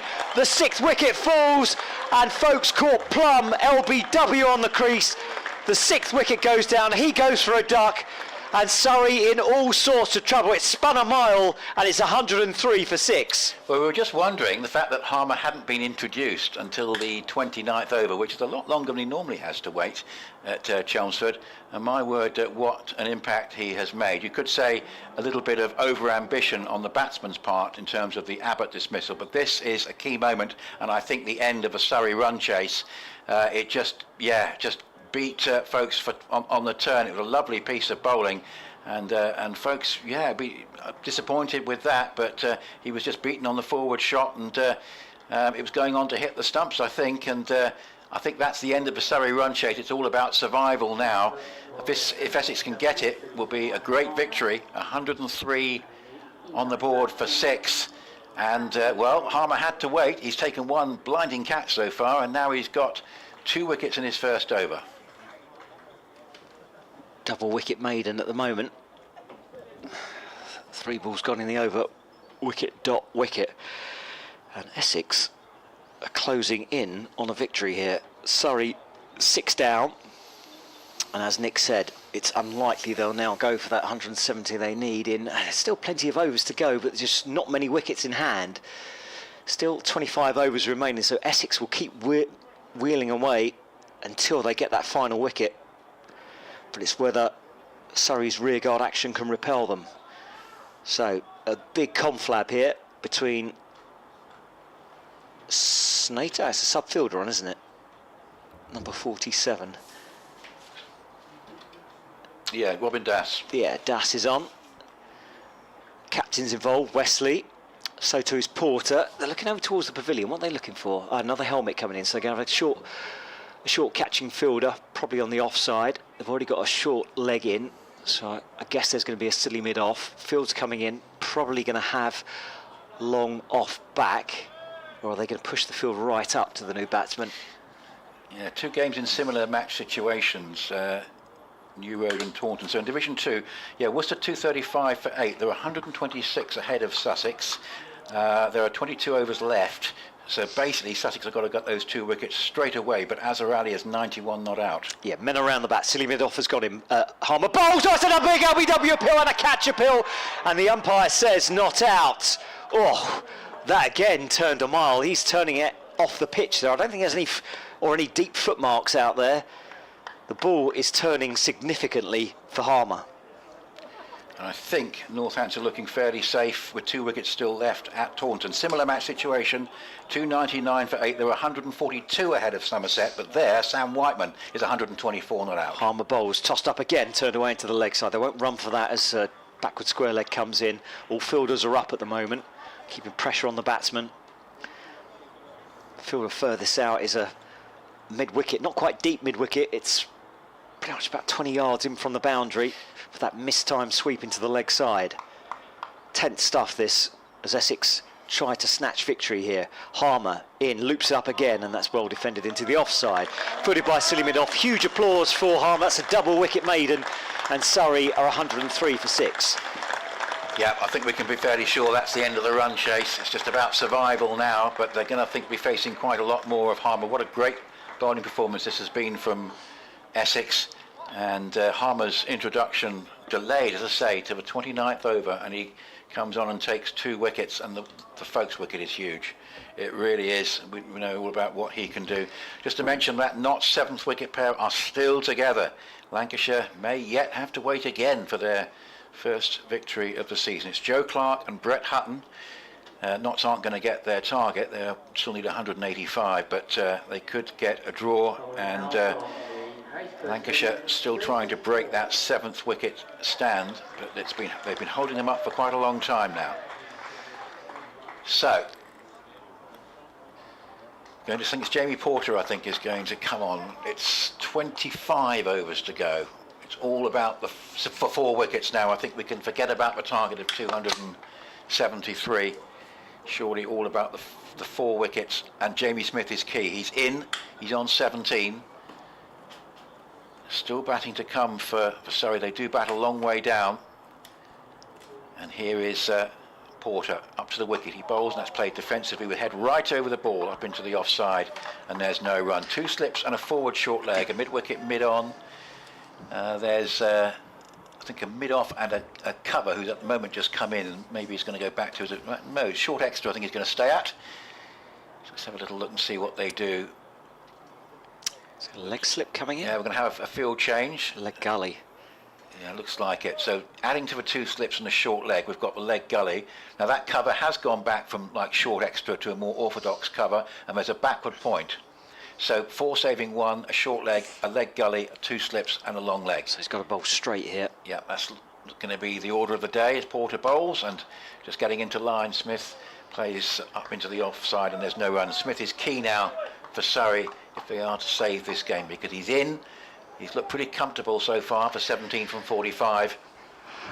Well, the captain's got exactly what he wants here. He can afford to rotate his quicks from one end, and he'll probably stick with Cook and Porter, I would have thought. Maybe bring back Snater if necessary, but have Harmer just bowling from the river end until they either win it or the game closes out for a draw. Here comes Porter again, bowls, and that's a good delivery just past the outside edge of Smith, who just about kept his bat inside the line of that. But this would be a big victory for Essex, there's no doubt about it. It would maintain their unbeaten start and take them up to 61 points if they can get it. And it would be a real top of the table clash at Edgbaston coming up on Thursday.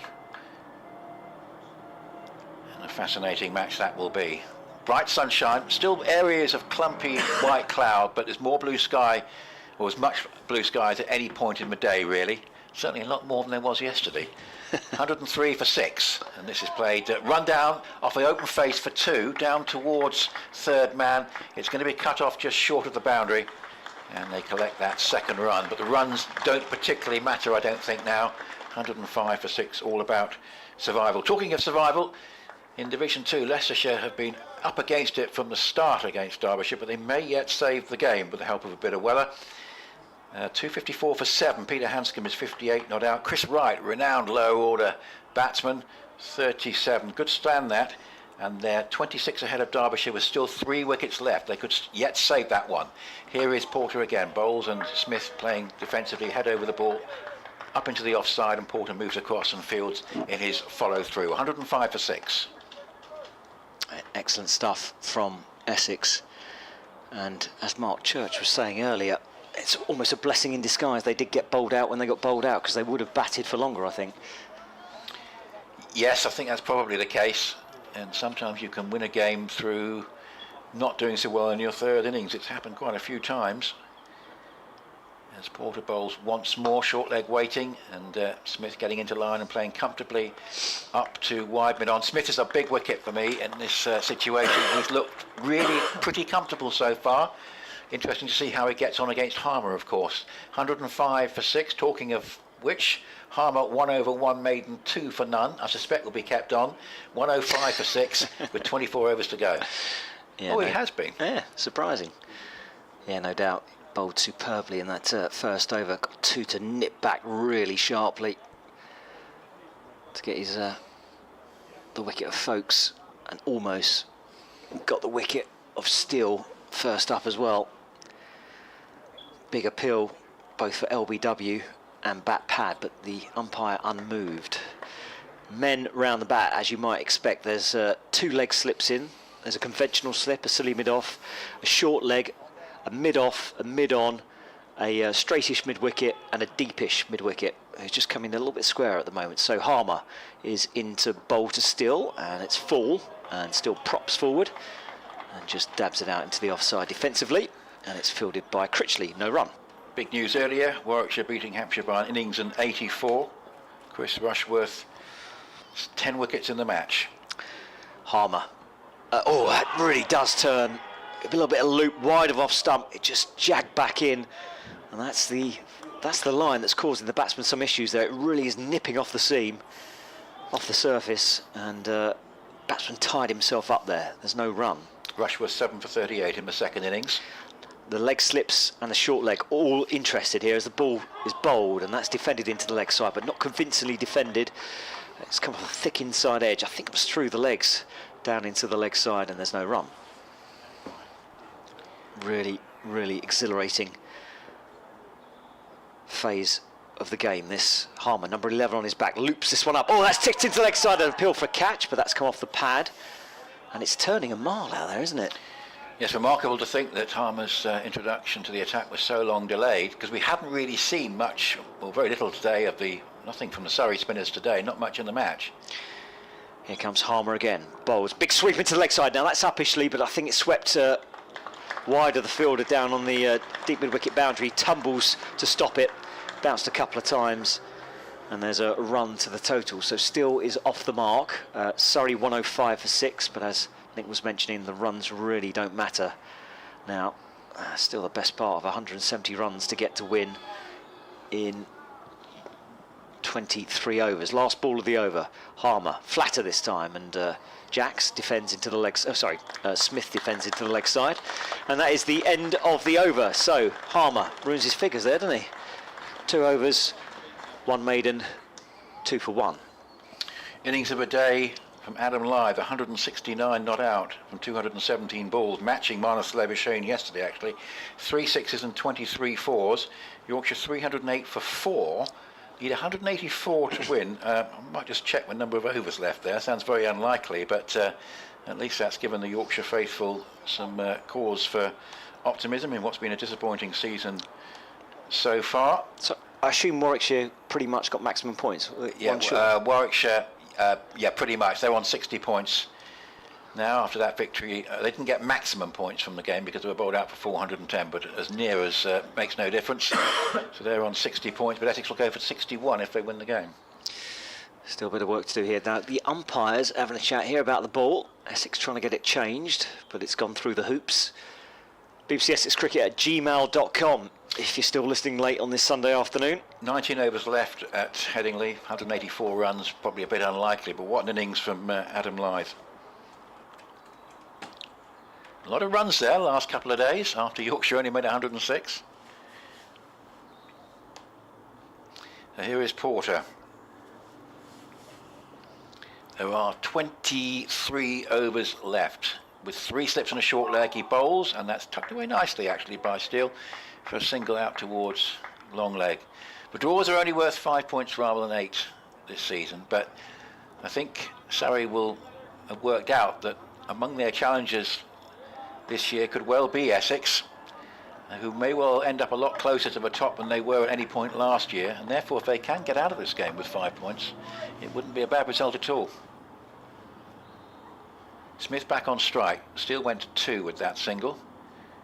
Leg gully in, and a couple of slips, and that's a bit of extra bounce, and just ducked inside the line a bit, did Smith. So 2 slips, just about call it a leg slip actually, rather than gully, where he's standing. Lawrence is a short leg, there's a mid-wicket, a mid-on, a cover, a backward point, and there's a long leg away to our left, and nobody is leaving. Very good turnout, particularly in the members area, and scattering of spectators in the public seats away to our left in front of the apartments.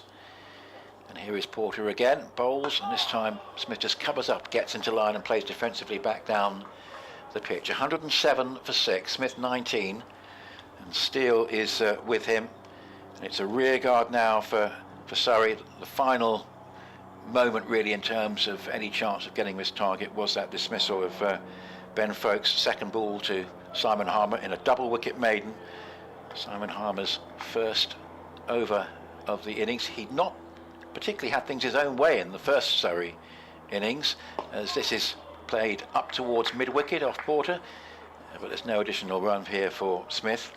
Sibley out second ball for a duck. Burns 10, Pope a lovely 47 from 58 balls, big moment that, but the ball just stuck in the pitch as he drove Snater to Brown in the covers, and a similar dismissal for Jacks when he held out to Critchley, also off Snater. Snater being rewarded for his wicket-to-wicket bowling, and the pitch just helping him. Abbott 13 took on Harmer a little bit too soon.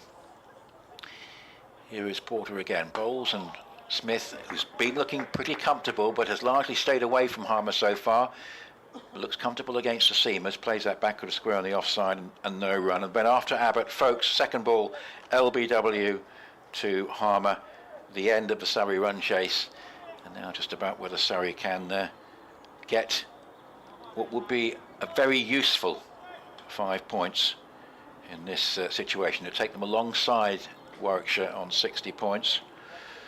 I say they will have lost one fewer game, as that's played defensively, just up into the onside, and there is no run. So the end of the over, another over ticks by from the Surrey perspective. 107 for 6. She'll get to, when Mark comes back in about 5 or 6 minutes, we'll get his perspective on who might be best to face Harmer, who could be in a situation where Surrey are trying to save the game. Harmer, I think, is the main weapon. It's not so difficult to just see off the seamers when you're not trying to force the pace on this pitch. Smith 19, Steele 2, 107 for 6. I was going to say, do you think they'll bring on Lawrence from the other end at some point? In a hope that somebody just has a rush of blood, and yes, not He's not a bad spinner, is he? No, not at all. But that might be another part of the thinking. Someone might decide to have a bit of a go. Smith has played a very disciplined innings here, but he is staying away nicely from Harmer. So crowded round the bat, 2 leg slips, conventional slip, a silly mid-off and a short leg bowls, and that's just turned away into the leg side. Tight start from Harman. There's no run to mid-wicket. 107 for 6. Too many runs for Surrey to get now. It's now just about seeing out time, and they have 22 overs to defend as that one turns away into the leg side as well. Getting some sharp turn outside the off stump there from Harmer. Wraparound glasses, blondish hair, number 11 on his back, trademark top outside his trousers as he bounds in again, and he bowls to Steele. That one keeps relatively straight, and that's defended into the offside, and there's no run. Yes, Essex did in the end outthink Surrey in terms of Abbott's role. He came in and sort of to get the momentum going, so Essex thought, right, let's put on Harmer and see if you can get the momentum going against him, and he held out first ball, so that was really one up for Essex. Mid-on and mid-off up as Steele props forward and defends into the offside, and there's no run. Deep mid-wicket still out, well, deep square leg actually still out there just for the mistimed sweep. As Harmer goes back to the top of his mark. deathly quiet at the county ground as people wait for the next delivery. As Harmer bowls, oh, that's a thick inside edge. As Steele comes forward to defend, and there's no run. And Devon on our email says, yes, it would be a huge draw for Surrey. They have given it a good go, but the pitch has been a challenge after day one. And I agree, Devon. Day one, 314, looked quite a moderate score. Harmer, flatter delivery this time, and Steele comes forward again and defends into the offside, fielded at silly mid-off, and that's the end of the over. A maiden, it's 107 for 6. Getting something out of a visit to Chelmsford would further Surrey's title chances that are already looking good considering poor starts for Lancashire and Hampshire.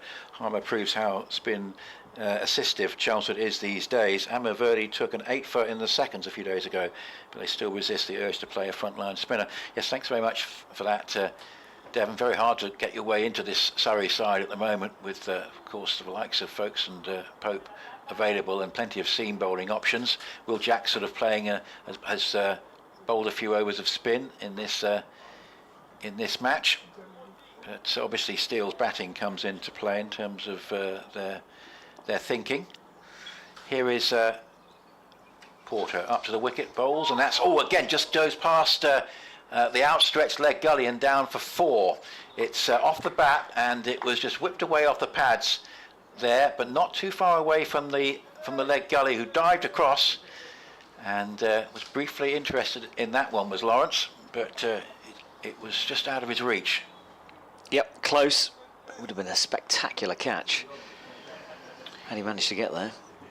Yeah, so difficult for the, if you like, the specialist spinner to get in at the moment for Surrey. That might change as the season goes on, and a few more spaces become available as this is played nicely and very well stopped at mid-wicket.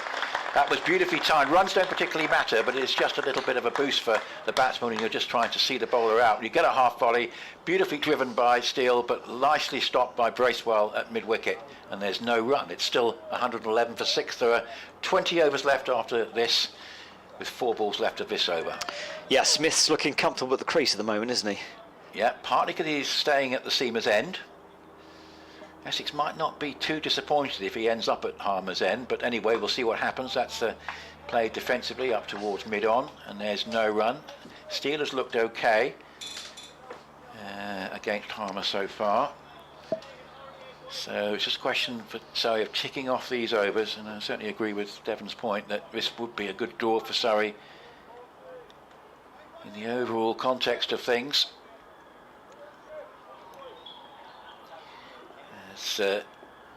Here is Porter again, up to the wicket, bowls. Oh, it's a loose shot. He's gone for a bit of a loose drive there, and it's very close to the edge and went through to Pepper, but there wasn't much foot movement there, and he's done so well in this innings, Smith. That was a slight aberration, I think.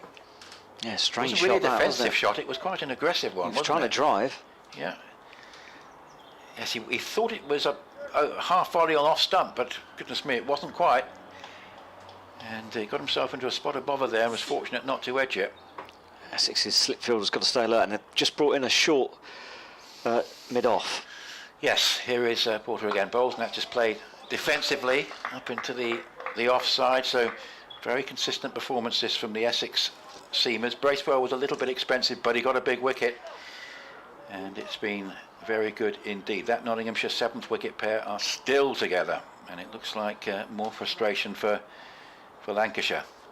Northants 9th wicket pair still together at Taunton. And indeed, Worcestershire's 9th wicket pair still together at New Road. Here's a delivery which keeps a bit low and is played defensively back down the pitch. And there's no run, so plenty of tense finishes going on around the country. You can add Leicester and Derbyshire as well. And actually, interesting developments in the Yorkshire Glamorgan game, where we've just seen the dismissal of Adam Lyth. I think he's gone there. 174. I think that's 4 more than Labuschagne, but the dangerous 170s at Headingley. He's gone, and there's been another wicket since. So, as a chance now for Glamorgan in that game, with Lyth out for 174, and Bess has gone, I think, straight away afterwards. So 325 for 6. They still need 167, but it's all about whether Glamorgan can get the final 4 wickets. I'm going to bring back Mark Church and bring you the next over, David. Cheers, Nick. So Harmer continuing. Another slip fielder's going in here. So what have we got? We got 2 leg slips, another short fielder coming in.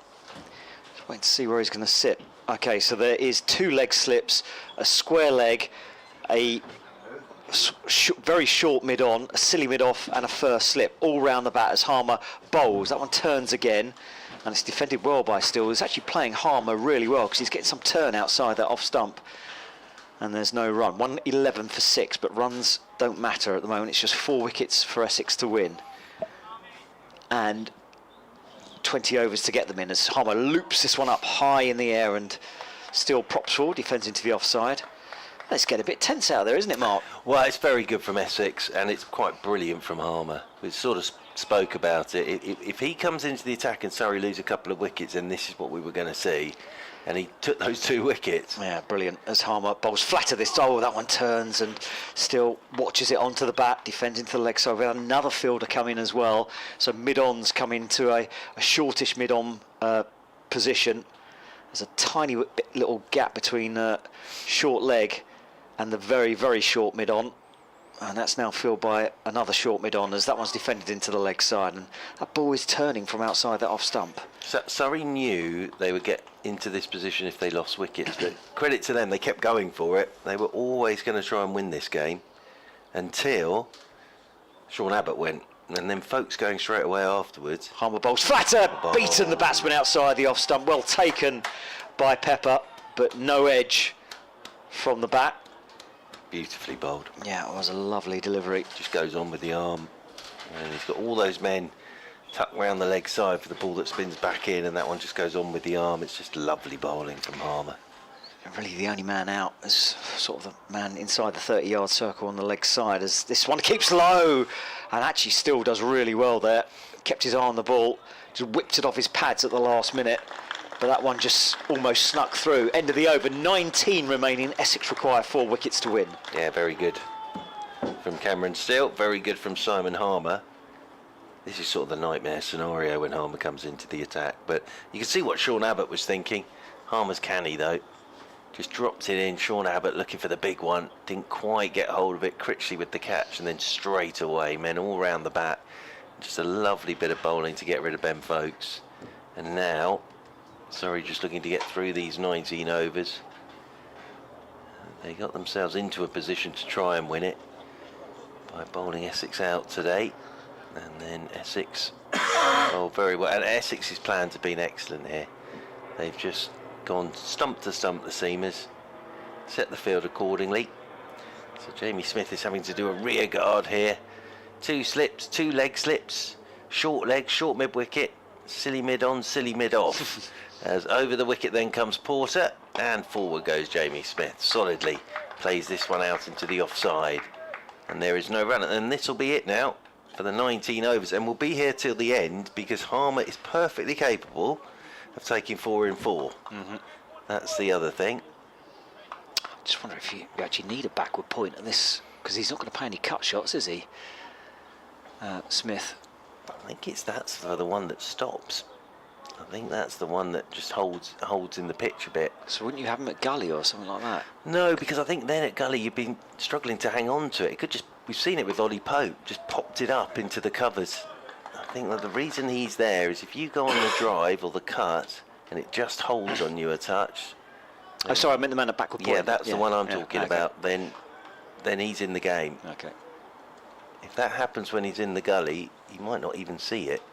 But there, he's got a chance to come in and dive forward and take a catch. As we've seen with Critchley and with Brown today, a couple of catches they took in front of the wicket as Porter is in, and that's pushed by Jamie Smith neatly and tidily back up the pitch. And there is no, and they can change the field as much as they want to here. Sorry, I'm going to go on the attack or anything. So they can change the field however they want to, Essex. And they've sort of worked their way into this position very cleverly, I think. I think holding Harmer back was very clever from Tom Wesley. And actually it worked perfectly. In fact, he picked up those 2 wickets in his first over and then was able to have men round the bat. As driving is Jamie Smith for 4. If you do over pitch though, Jamie Smith will still jump all over it. Nicely played by Jamie Smith. He's on to 27. Surrey move on to 115 for 6, but that's what Harmer wants you doing.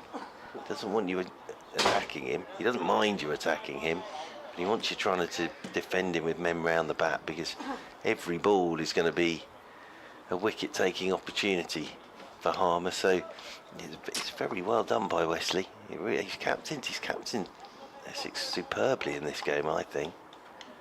As here comes Jamie Porter once again to Smith, and Smith is forward, pushes this one off a goodish length out into the offside. Fair play to Jamie Smith here, 27 from 66 balls, and he's having to do the rear guard now.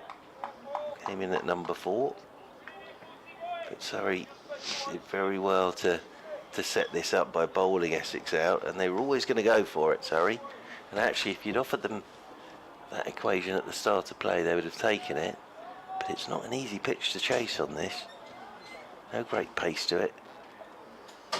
As Smith waits once again, and this is turned down into the leg side to one of those two men catching at leg slip. It hopped a touch at him, but he gets through the over, end of it. And we have got 18 remaining, and Surrey are 115 for 6. Two things I'd say here is that 62-run partnership back on the first night between Harmer and Cook, very, very important. And the other thing I would add to this as well is that, as I say, the pitch, we always thought this would happen, and the highest individual score in the game still is Wesley's 62, which is sort of a case in point, really. Never quite feel in on this. And you saw when Essex tried to accelerate the runs today, it was a struggle, wasn't it? Yeah, absolutely. Okay, so again, that field very close in for Harmer, who starts again from the river end. In now, right arm over to the right-handed steel, bowls full.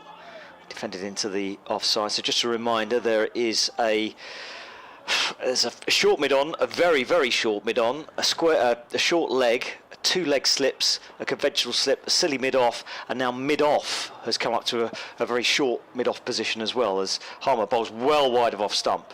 Loopy, he gets some turn, but that's easy for Steele to defend. Saw it all the way onto the bat. Well, he's not going to get lonely, Cameron Steele, is he? There'll be plenty of chirping out there, won't there?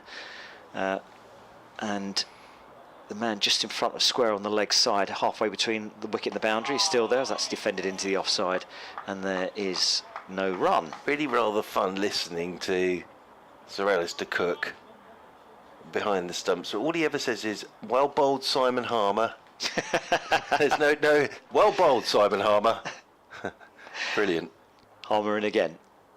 Bowls, and that's thick inside edge along the ground, fielded at short leg, and it's a dot ball. Do you think that's like mental torture? Where they play the same song over and over again. I just quite like it. Well played, Simon It's Harmer. Brilliant. Well bowled, Simon Harmer. Everybody else, yes, Harmy. Well bowled, Simon Harmer. Well, he's a knight of the realm. Harmer going round the wicket now to Still, who's actually played him very, very well so far. And he bowls, and that's defended out into the leg side. And there's no run. Same field. Said Essex don't need to worry about runs here. They just need to get wickets. Saying to Nick, I do wonder if they might go for spin from both ends at some point as Harmer bowls again, and that one's defended, kept out by Still, and there's no run. End of the over, it's a maiden, and Essex still require 4 wickets to win. Well, they've obviously come up with a plan here that Smith's going to take the quicker bowler and Steele's going to take on Harmer. Well, I mean, that's another reason to potentially play spin from both ends. Well, Critchley will be going the other way as well, won't he, with his leggies?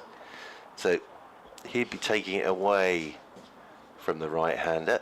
And I wonder if he is coming into the attack now, because he's taking all his bits and pieces off. Yeah, I think you're right. Young Mr. Critchley. So I think we're going to get leg spin now with men round the bat. And all it does here is, obviously, Steele and Smith have had a chat about how they're going to go about it. And now Tom Wesley spotted that and thought, right, I'll bring spin on from the Hayes close end. And the lovely thing he's got here is he's got an off spinner and a leg spinner. So he's got one going one way and one going the other.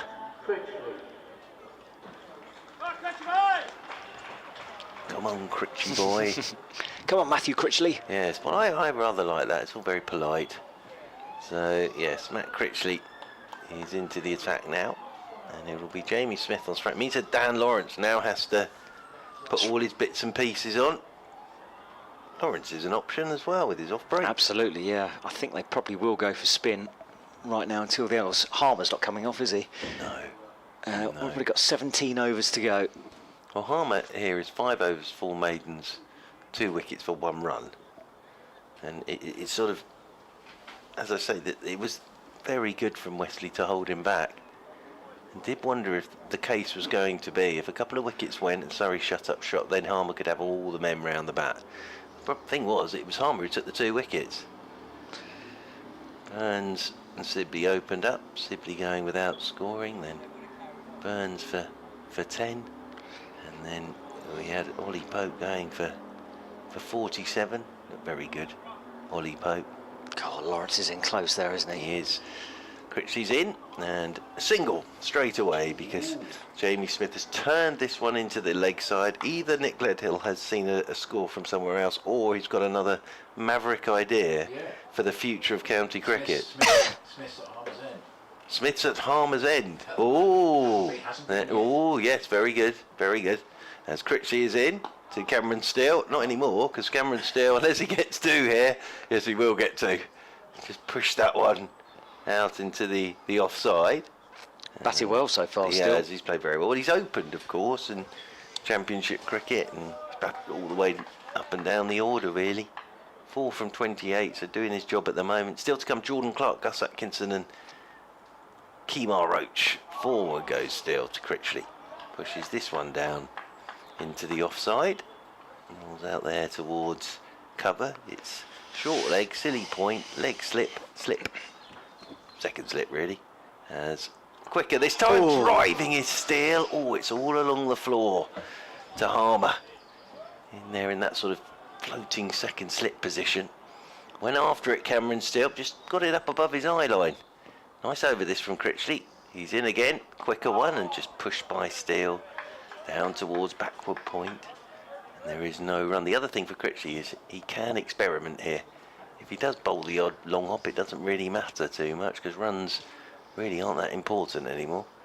Steele is on the back foot this time, pushing this one up the ground, and there's no run. Nick Leadhill will get his wish because Jamie Smith will be on strike to Simon Harmer for the first time. There are 16 overs to go, and Surrey are 118 for 6. What's the time? It's 20-6.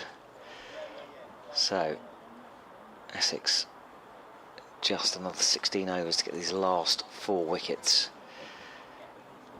You suspect if one goes, it could be rat-a-tat-tat with Harmer bowling, but we shall see. Fielder's going in again.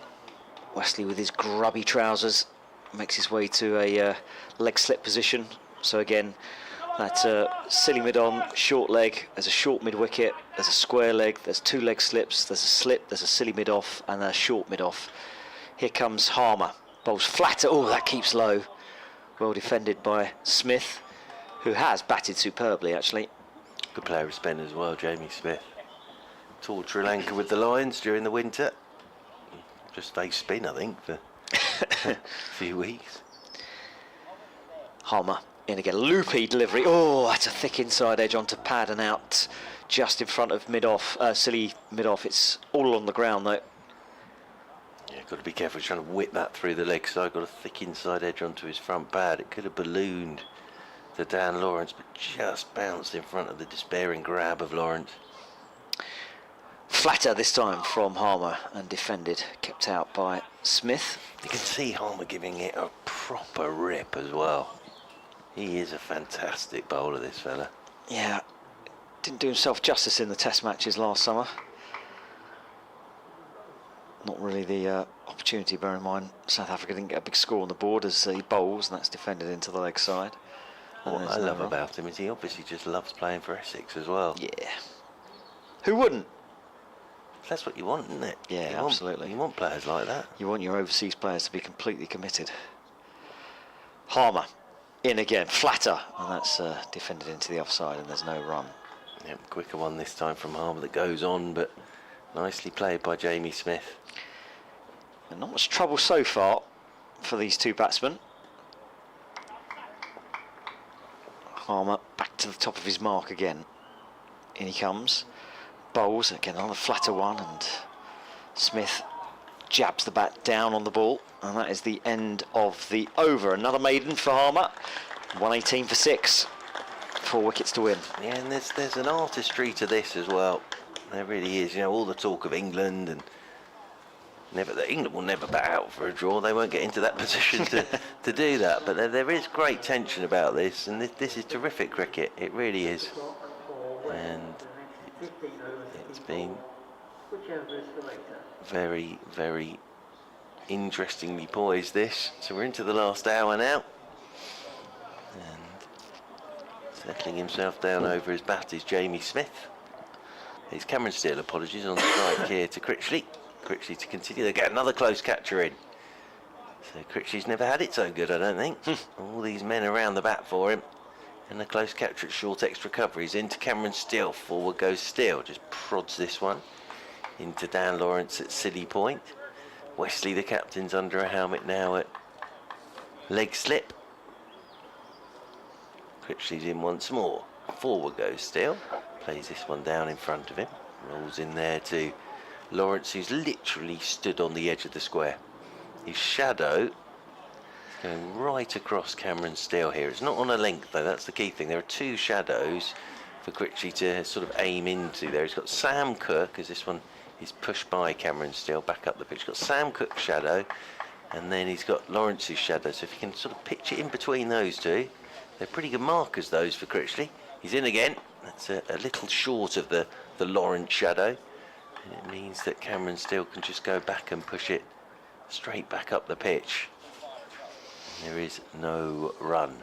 Beautiful evening here at Chelmsford. That's very quick from Critchley.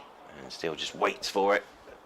And just dead bats it down in front of him. So one ball to go of this, the Critchley over. Been scenes like this at Chelmsford many a time over the years. With the spinners. As this one's pushed again by Steele, back up the pitch, end of the Critchley over. He's going to finish with very tidy figures, whatever happens. Here's Matt Critchley, and Surrey 118 for 6 hanging on, and there are 14 overs remain. Yep, it's wheeling down those overs from a Surrey point of view. As Mark was saying, it's absolutely beautiful out there. An actual proper summer's evening, sort of. Not too hot, not too cold. Tiny bit of cloud cover.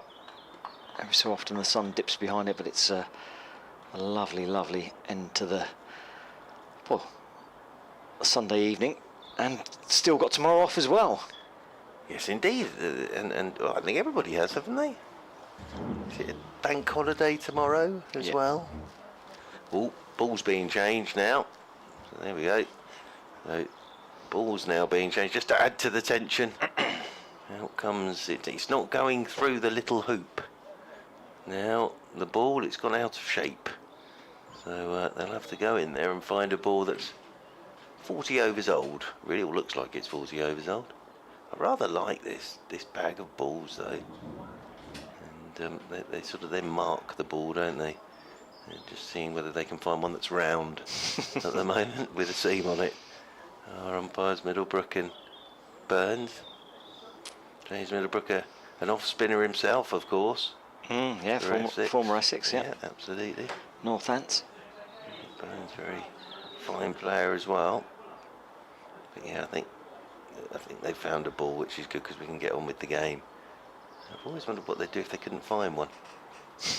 But they've got one now, and we can continue. No doubt Mr. Hart will want a good look at this. So it's the same bag of balls each time. I mean, so those balls can be X number of overs. Yeah. They always have sort of a mixture, I think, in there, and then they mark the one that's been changed as well. Okay, so Harmer back at the top of his mark again. Right arm over to the right-handed bat, and Smith props forward and just defends into the leg side. And there's no run. Essex will want this ball to do a little bit more. It's gone a little bit flat out there after those 2 quick wickets when Harmer first came on.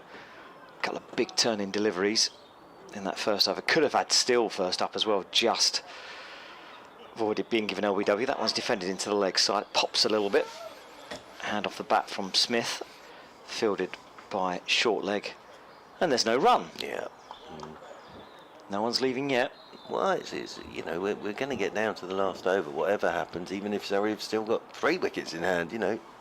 Whoever bowls it could take a hat-trick. Smith, Harmer in, Smith defends, and it's fielded at silly mid-on, and there's no run. Still a few people in the sunshine away to our left-hand side. A couple of people on the balconies as well, good to see. Harmer rolls in again, bowls flatter this time. It's just lost his line there a little bit, turned off his pads. It's fielded at square leg, and there'll be no run. What's Harmer's figures so far? He's only conceded 1 run. He's in his 7th over and he's got 2 wickets. So yes, he's going all right. Harmer in again. Oh, Smith goes back. Oof. Got the bat down on the ball. Risky one there from Smith. Decided to go back rather than forward. It's amazing, isn't it? I sometimes think cricket's the only sport like this, that there's Jamie Smith all on his own and he's got 7 of the opposition around him. Harmer, flatter again and turned away to the leg side again, and that is the end of the over. Another maiden, 118 for 6. Essex still require 4 wickets, and they have, oh, just gone off the screen, 13 overs to do it in. Yep, 13 from here now for Essex. Been a great day's cricket though, hasn't it? Fabulous, especially after what happened yesterday. Yeah, always thought we could get to this point where we do get something positive either way. Now we're getting a change in bowling. We're going back to pace from the Hayes close end in the shape of Mr. Bracewell. So Bracewell is coming into the attack now to replace Critchley, who had a couple of overs with his leg spin. Now we've got Bracewell to come down the slope from the Hayes close end. I wonder how many close catches he'll have. A few, no doubt about that whatsoever. He's going to have a deepish short leg, a leg slip. At the moment, just a couple of slips because of the nature of the pitch, but catches in front of square. So short extra cover catching, short mid-wicket catching, and now for him, there is a gully in there as well. So he's a bit quicker. Here's Mr. Bracewell. He'll sling it down there. They're also going to get a silly mid-on in, so they've got catchers in there in front of the wicket as well. So here is Doug Bracewell then, in over the wicket to Cameron Steele, who's letting this one go that doesn't really bounce. And it's well taken by Pepper, sort of on the half volley there from Pepper. And Cameron Steele wanders off for a little think to himself. 118 for 6. The target for Surrey was 273. And they were going for it until Simon Harmer came into the attack and picked up Sean Abbott with his first delivery. And 2 balls later got rid of Ben Folkes. As in is Bracewell. Short one. Oh, that's a good short one. That's gloved by Cameron Steele over the keeper's head and away for 4. That is a really good short delivery from Bracewell. He's just pointing out Cameron Steele where it hit him. But that was a get off me delivery. And it hit the glove, flew over the keeper's head and away for 4 runs. Close but no cigar. In this day and age, I doubt it'd be allowed one. But it's a really good short ball, this. Really does get big on Cameron Steele. Managed to get his head out the way, hit the gloves, flew over the keeper's head for 4 as Bracewell's into Steele. Short ball, Steele's in behind this. Been out there now 41 deliveries. Jamie Smith's been out there 80 deliveries. 122 for 6. Smith has 28. Steele has 8. Just quieting down out there at the moment, isn't it? Yeah, they've done a pretty good job at the moment, these 2. Still time for Essex though, no doubt whatsoever about that. And they're getting another close catcher in now. So there is nobody anywhere near a boundary now. Everybody is in catching, be it behind the wicket or in front of square. I think Sam Cook's gone off the field again. Or is that Cook at square leg? Maybe just getting himself ready for another bowl. As Bracewell's in to Steele, who's forward to a good legs delivery, just pushes this one away through the covers, and they will pick up a couple. That'll be 2 more to Cameron Steele. He'll move on to 10. Cook's still out there. I'm just wondering who the subfielder's on for. So we move on to 124 for 6 now. There's lots of oohs and ahs and shouting out there at the moment. Lots of cries of very good Dougie. Over the wicket once again. Here's Bracewell, and up on his toes goes Cameron Steele. Is Mr. Lawrence out there at the moment? I'm not sure he is. Yep, that's a good shout. It might be D. Lawrence who's not on the field of play at the moment. He sort of I think you're right. tried his very best to get everything moving this morning. Dan Lawrence. Now they're changing the field again. They're getting another leg gully in. So they've got leg slip, leg gully, silly point. Critchley is ridiculously close there. There's silly mid-off, and then there's plain stupid mid-off. And that is that. He's so close in there. He's Critchley. As Bracewell round the wicket, Bowser knows it's coming. Oh, it's beaten Pepper's gloves as well. That it was banged in by Bracewell, and it sort of swung on Pepper and goes straight through his gloves and flies away for 4 byes. So they all count. It's another ball ticked over by Surrey, but it swung after it had gone past and just kept going upwards, and Pepper tipped it over the crossbar really. 12 overs remaining then, and Surrey 128 for 6. Yep.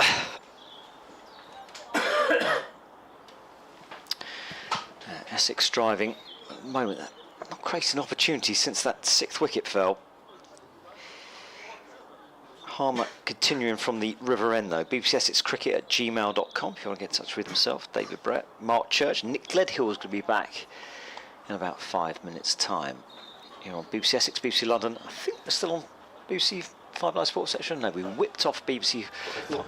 Yeah, probably a good idea. I think other things to go to today. Day of sport. Harmer from the River End, right arm over to the right-handed bat as Smith comes forward and defends into the leg side. And it's no run. How do Essex wheedle out these last 4 wickets? Well, I think they just keep doing what they're doing and just hope one spits or keeps low or turns for Harmer. And he's in again. And he bowls. A little bit of loop. Slightly flatter than the last delivery, but defended into the offside. And there's no run. Very good from Jamie Smith, this. Another string to his bow. I don't think he's ever really had to do this before, try and save a game. Harmer bowls again, and again defended, this time into the leg side. And it's a dot ball.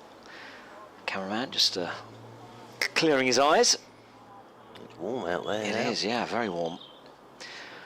Going to go outside and enjoy the sunshine myself in a few minutes' time as Harmer bowls flatter this time. Oh, bit of turn. Full shot from Smith there. Came forward unconvincingly and tentatively prodded the bat out. He changes his pace brilliantly, doesn't he, Harmer? He does, and I think that was the one where Smith wasn't sure whether it was going to turn or not, so he just held the bat out there. And it was a bit slower. Little bit loopier, that one from Harmer. 2 leg slips. Short leg, silly mid on, silly mid off and slip, and that one's kept out as well. Kept a little bit low, oohs and ahs around the bat just to try and create some uncertainty for the batter. He's a very calm customer, is Jamie Smith. He needs to be in this situation. Plenty of men round the bat. They'll all be in his ear. Harmer, 11 on his back, past the stumps again, and he bowls, and that one's kept out, defended into the offside, and that is the end of the over. Another over ticks by. Just 10 to go. And Essex, well, they need bang, bang, bang, bang, don't they? Well, yes, that would be handy. Well bowled, Simon Harmer, that's what Alistair Cook will be saying. Another good over from him, but very well played by Jamie Smith. Harmer now 8 overs, 7 maidens, 1 run, 2 wickets. So there we are, but Surrey not playing any shots in anger at the moment. It will be Bracewell to continue from the Hayes close end of the ground. 11 left. on the board, 11 remaining. So 66 balls for Essex to try and take these 4 wickets. And again, he'll have a ridiculously silly point. Short leg, 2 slips, 2 leg slips, and he's into Cameron. Still is dropped by Brown at short leg. It would have been a great catch. It's come straight out the middle of Cameron Steele's bat, low down to his left. One of those that either sticks or doesn't. And he's done very well to get a hand to that, has Brown. That came straight out the middle of Cameron Steele's bat, low down. And I'll tell you what, Brown's reactions here are terrific to even get a hand to that. He's not even got a hand to it. Seeing it again, it's gone straight through his hands and hit him on the boot, but it could have easily gone upwards off his boot. As Bracewell is in to Steele, beats him on the outside. Cracking delivery, that. It's one of the most uncoordinated appeals of all time, that. There's been about 2 Essex players have gone up, and then half-heartedly everybody else has sort of joined in. Lovely bit of bowling though from Bracewell. Dan Lawrence is back out there because he's in that leg slip position. But with an appeal, it's always a pretty good idea to all go up at the same time rather than in dribs and drabs. You always know you're in trouble when square legs going nuts as well away from the action as Bracewell is in, and this is left alone by Cameron Steele. Oohs and ahs from Dan Lawrence. They're in leg slip, and then they've got the leg gully in Tom Wesley. But if you're watching on the live stream, look how close Critchley is in there at silly point. He is very, very, very close. He's almost standing on Cameron Steele's feet. And that shadow is going straight across. He's well within his rights to be there, but he's very close. As Bracewell is in, short one, swaying inside it is Cameron Steele. And that shadow is going straight across Cameron Steele. You can almost shake it by the hand in his stance at the moment. Again, Cameron Steele. Bracewell's trying everything here, really bending his back. Trying to hurl it down there, get a ball to, I don't know, stick in the pitch or bounce a bit more than Cameron Steele's expecting. He's coming around the wicket this time. He is. Try and short, you'd think. Yeah. Try and tuck him up for some room. He's got those 2 men catching leg slip as round the wicket he goes. There he goes, short and swaying inside it. Here's Cameron Steele. That's taken by Michael Pepper. He's got the right action for this. Just the wrong line there, and needs to get it up towards the armpit, doesn't he? He's a big fella, strong upper body, and a very slingy action. Yeah, he's got shoulders you can quite easily rest a bookshelf on. You could. I'm not sure how many books you get on there. Plenty with that. Yes, you would. You would. He wouldn't be allowed to move for a while though. A Doug Bracewell bookcase. Round the wicket he comes again. Oh, and Steele just gets onto the back foot, just pops this one into the leg side, gets through the over. 10 to go. Thank you to Mr. Brett. May well hear from Mr. Brett again. We're at 6 o'clock, the sun is shining here at Chelmsford. Surrey are 128 for 6, hanging on in there to try and get a draw out of this game where they were always going for the chase. But then it just became too difficult, and now they've shut up shop, is the expression. Nick Gledhill is coming back, having sat at the back of the box writing more maverick ideas for the future of county cricket. Certainly, I think 5 points for a draw rather than 8 is right, but I tell you what, if Surrey can get over the line with a draw here, they'll have earned every one of the 5 points, I think. Here is Harmer bowling to Smith, who's now stranded at Harmer's end, having been away from it for most of the first half of his innings, and has played that defensively back down the pitch.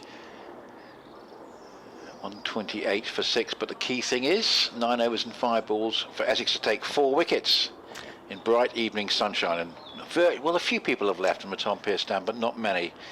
There's that one again, just played defensively from the crease, and after that alarming start from the Surrey point of view, where Harmer struck twice in his opening over, gradually things have just settled down. Maybe this replacement ball hasn't been quite as useful as the one that they had before. Sometimes happens. Does sometimes happen, doesn't it? Yeah, strange. Can we have the old one back? 128 for 6. That's just played down from the crease, and silly point. Lawrence just moves across and takes it actually on the pitch itself. 128 for 6, but a fascinating final day, and Surrey hanging on as this is just played defensively again from the exemplary Smith. What a good innings this has been. It's been a top drawer innings from him again, hasn't it? 28 off 90 deliveries. Critically important for Surrey. He hung in there, particularly when Folkes was out, and it's exactly what he's done. As Harmer bowls, and that one just turned gently, but not quite getting the extravagant turn perhaps that we saw early on in this spell, but it's still been a remarkable contrast to the first innings. That's one thing we can say, but typical Harmer at Chelmsford, giving very little away and always asking questions. As that one's well pitched up and just played, and Harmer just kicks the ground in frustration. Just an indication, I reckon, he's perhaps not quite so happy with his ball, but because I'm sure it's not that he's bowling not quite as well, but it's maybe the ball is doing a bit less. I wonder. Anyway, another maiden, 9 overs, 8 maidens, 2 for 1, 128 for 6. It's a funny and thing. We're down to our last 9. Funny thing for Spinners, he may have really liked the feel of that other one in his hand. I know it sounds a strange thing to say when it's gone out of shape, but it might be that he really liked the feel of that one. Now they've changed it, but you know, credit here to both sides. So we were always going to go for it. I think both sides have bowled really well in this game, and they've managed to get ourselves into a really good, interesting position on this final day after losing a whole day yesterday. And now we have 9 to go. Cameron Steele's just waiting for the field to change. Men all round the bat again. I think Snater's going to go in under the helmet now. Well, so many helmets out there. Oh, and an abdominal guard. The team abdominal guard. Nottinghamshire 131 for 8. 6 overs left. They're still 164 away from their target. So 2 wickets for Lancashire to take in 6 overs. Jimmy Anderson's taken the last 2, and Stuart Broad is 1 not out from 26 balls. Oh, the Nighthawk. Well, Bracewell was about to come in over the wicket, but there was still a bit of chatter out there, and I think Snater was still putting his box in. So Cameron Steele sort of said, apologies, but you get yourself sorted and comfy, and then I'll face Mr. Bracewell, rather than having Snater out the corner of his eye adjusting his box and his trousers, which would be off-putting.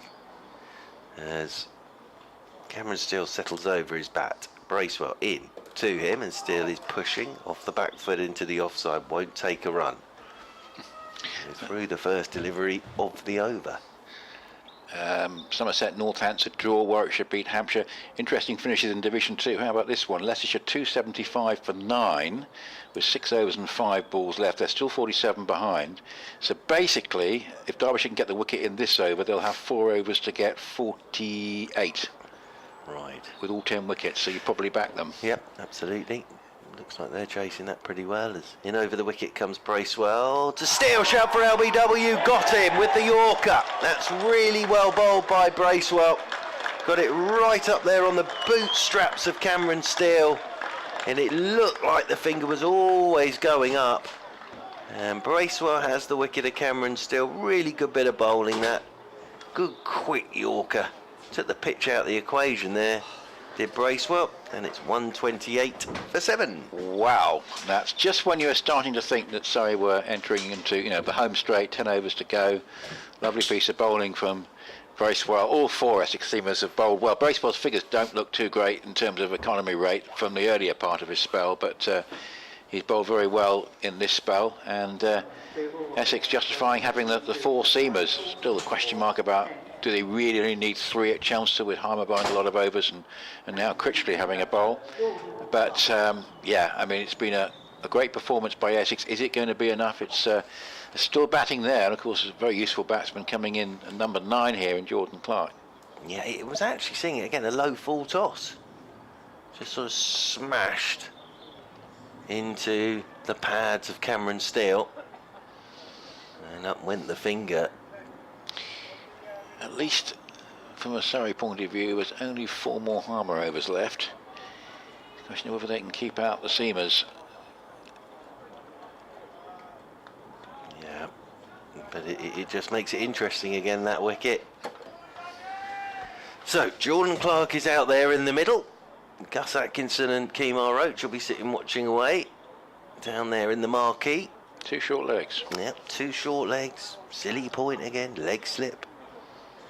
Bracewell down the slope and over the wicket to Jordan Clark. Oh, and he's just about getting the bat down on this. And they're going to take runs because there is nobody in front of square. Got to be a bit careful there isn't a comedy run out here. And it's a single to Jordan Clark to get him off the mark and bring Jamie Smith onto strike, and Surrey move on to 129 for 7. Yeah, some good finishes around. Glamorgan struggling to take these last 2 Yorkshire wickets now. 377 for 8. 8 overs left. 2 wickets for Glamorgan to take at Headingley. It's been some really tight games, apart from the one at Southampton.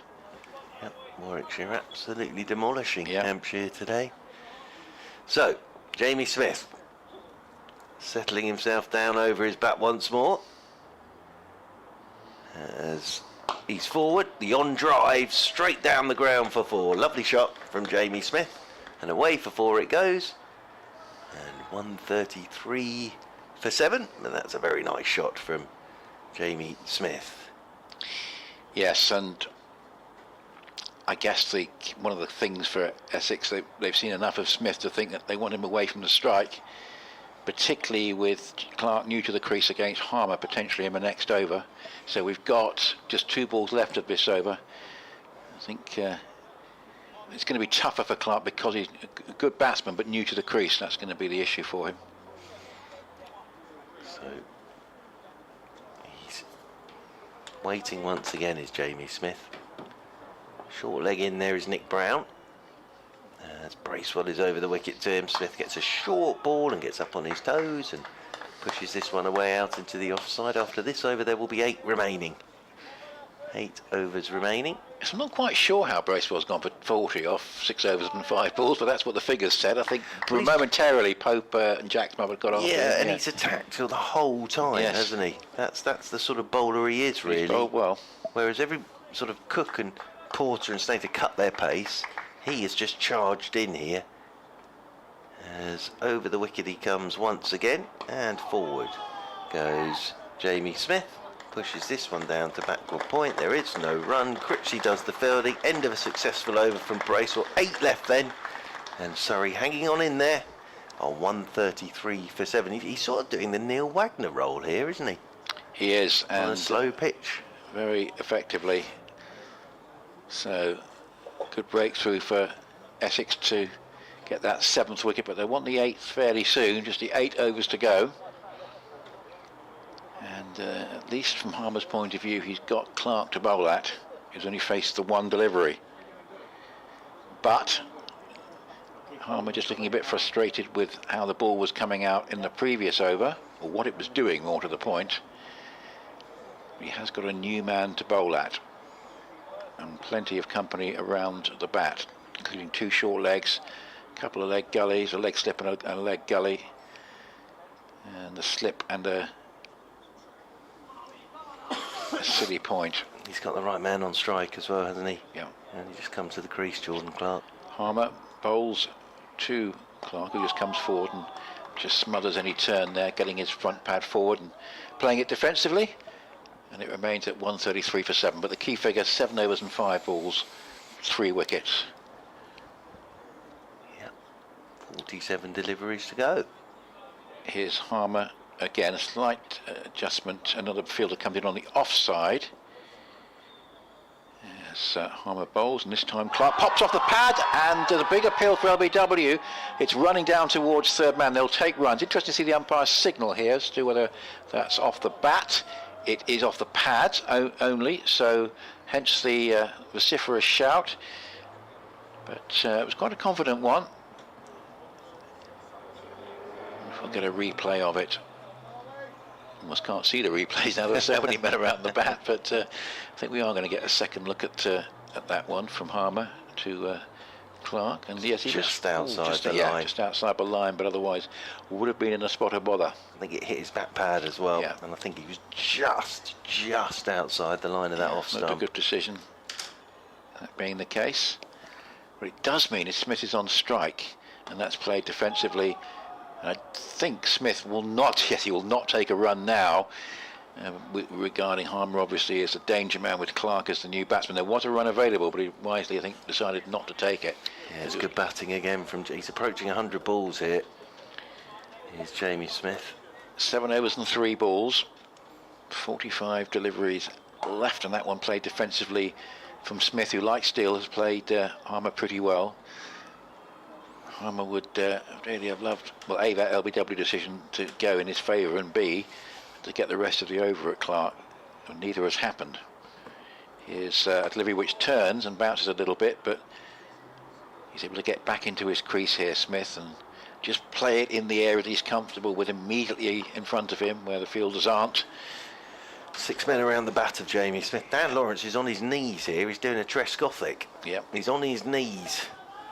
It's almost like he's praying. 43 balls left, and that's popped up. That's good delivery. Not quite in control of that, Smith, but it went between and probably just out of catching reach between the onside infielders, away for a single. Smith has kept the strike, which probably suits Surrey at this stage if he can get it back for the next Harmer over. 33 Smith, 1 to Clark, and 135 for 7. 42 deliveries to go.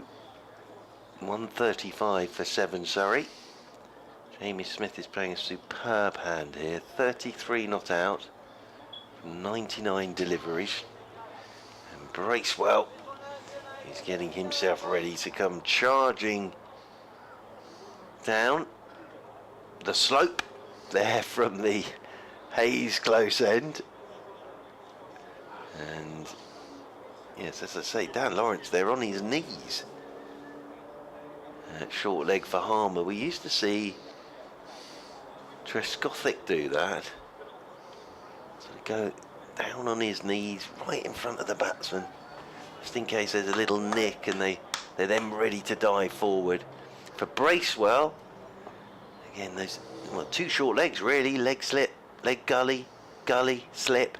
Bracewell is in to Smith, and Smith clips this one off a goodish length up towards mid-on. There's Jamie Porter to do the fielding. There are people leaving. Well, maybe they want to have their dinner. It was just 6:17 now, so Well, yeah, maybe they said, "Oh, on a Sunday we'll definitely be back by 6 o'clock." Yeah, take the old shepherd's pie out of the oven for 7. That could well be the I situation. thought you'd be staying. This is all very tense out there in the middle. Glorious evening. Question for you after this ball. Oh, excellent. In comes Bracewell. Bounce. That's well played by Jamie Smith, because it didn't really get up at him, and he ducks underneath it, and taken by Pepper. So for me, the key bit of strategy for Surrey is to get Smith facing Harmer. Do you think he can take a single at any stage in this over, because he'll trust Clark against Absolutely. Bracewell? Yeah. You know, Jordan Clark is a batter. Yeah. So he will trust Jordan Clark entirely here. So, the only except reason it's difficult for him when he's new to the crease. Yeah, exactly. That's the thing. Against Harmer, anyone who's just come in very hard. Smith's sort of been in there a while now. Because there are runs for Smith if he can get it past his close field.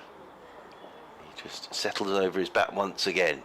Bracewell down the hill, and it's a full toss down the leg side that Smith gets absolutely nothing on, and that's taken by Pepper moving away to his left. It's a glorious evening now, though. Blue sky, sun out. We were saying Chelmsford's like Miami earlier. Well, it really is now, isn't it? Not many days like this in the forecast going forward for next few days, so make the most of it, I think. Birthplace of the radio, of course, Chelmsford. Indeed.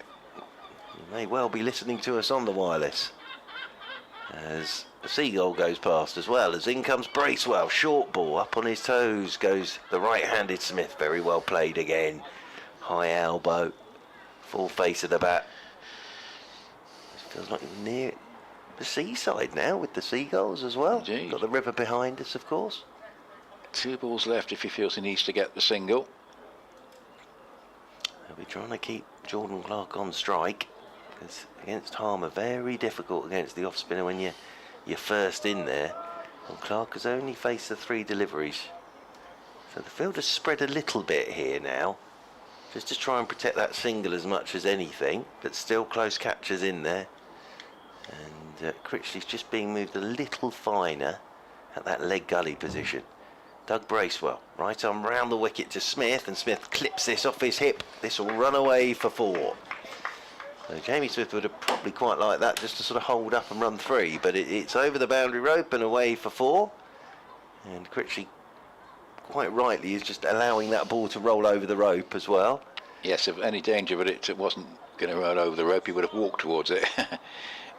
Nicely put away though by Jamie Smith from round the wicket, just on his hip, and nothing more than a roll of the wrist, and that ball has absolutely sped off down to the boundary rope. So final ball of the Bracewell over. He stands down there and gets ready, tattooed arms. Round the wicket he goes to Smith, short one, Smith ducks underneath it. That's as much to keep Jordan Clark on strike. End of the over, 6 to go then. 36 deliveries remaining, Surrey hanging on. 139 for 7. Yep, and I guess Essex will sense a chance here, given that Clark was close to LBW in the last Harmer over. Or can Clark just wriggle his way out of a strike again, which he did very well in that last over.